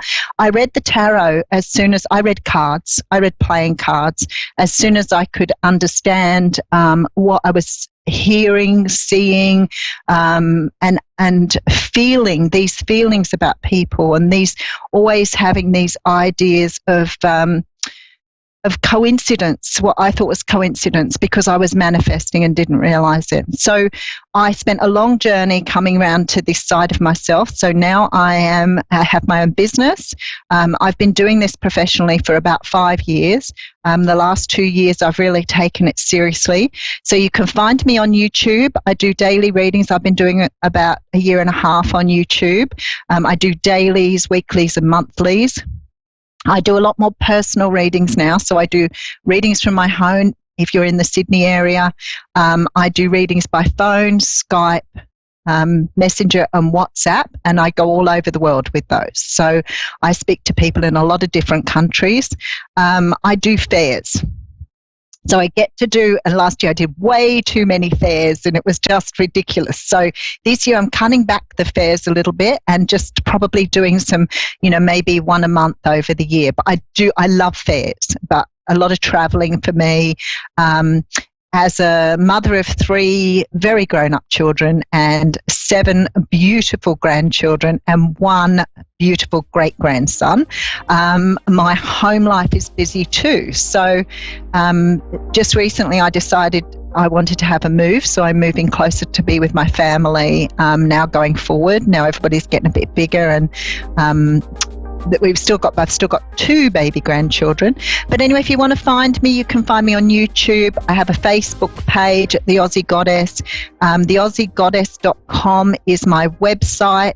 I'm also on Instagram, LinkedIn, Twitter, so all the social platforms. So please look out for me. Do come over and follow me on the Aussie Goddess Facebook page. I'm currently running a competition there, so if you'd like to have a chance at winning a half-an-hour reading, then you can come over and visit me there. Please say that you've seen me on Moonstruck Television, so I know who you are and I know where you're coming from. I answer all of my emails. I answer all of the communications I get in. So please share the journey with me, join the community, love every time like the first time, and much love to you all in your day-to-day life. Mwah.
burning, depending whereabouts in the world you are. Here on the Gold Coast in Australia, it is hot, very hot. We've got like temperatures up to 40 degrees. Some parts of Australia, it is still burning with fires.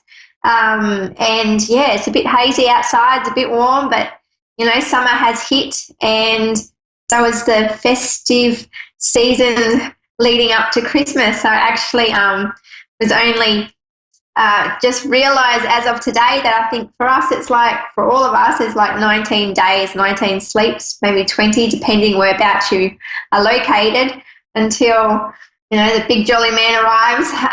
So yes, it's like lots of excitement in the air, lots of shops are busy, everyone is chaotic, traffic on the road, the energy, everyone's energy is high. And I guess like what's really important this week is to really listen to your body. Coming into the weekend and as of next week, to really listen to your body. I know that, you know, it's for all of us, you know, we're either finishing work or, you know, about to go on holidays leading up. But yeah, really listen to your body and, you know, rest. And I think eating in moderations as well. So it's something that, you know, I know my spirit remind me constantly that yes, we can have fun, but it's all in moderation, and to really look out for everyone else. So yeah, so that's it's just excitement in the air. So my week has been huge. I have had lots of connections with spirit, connecting them with loved ones, and it's been amazing. It feels like my service with spirit has really stepped up high. Now that I've, you know, I've reached lots of goals recently, but I'm ready to, you know, I'm looking forward to next year. I think it's going to be an exciting year. And my spirit guides and my team that I work with are all very excited to connect. So, yeah, so I think probably the most memorable, I guess, for me, readings this week, it would have been something personal to me. I do actually connect. I do see our pets when they pass over, and I had a cat of 17 years, no longer had lived with me, actually decided to live next door in my neighbour's house, and then I moved away, and this lovely neighbour of mine still looked after my cat. So last night in the kitchen, I had my own cat, Raffy, which some of you have met. He was up on the table, but I had another cat, jump out of nowhere onto the table, and my first thought that, you know, it was my cat Passion that had passed away.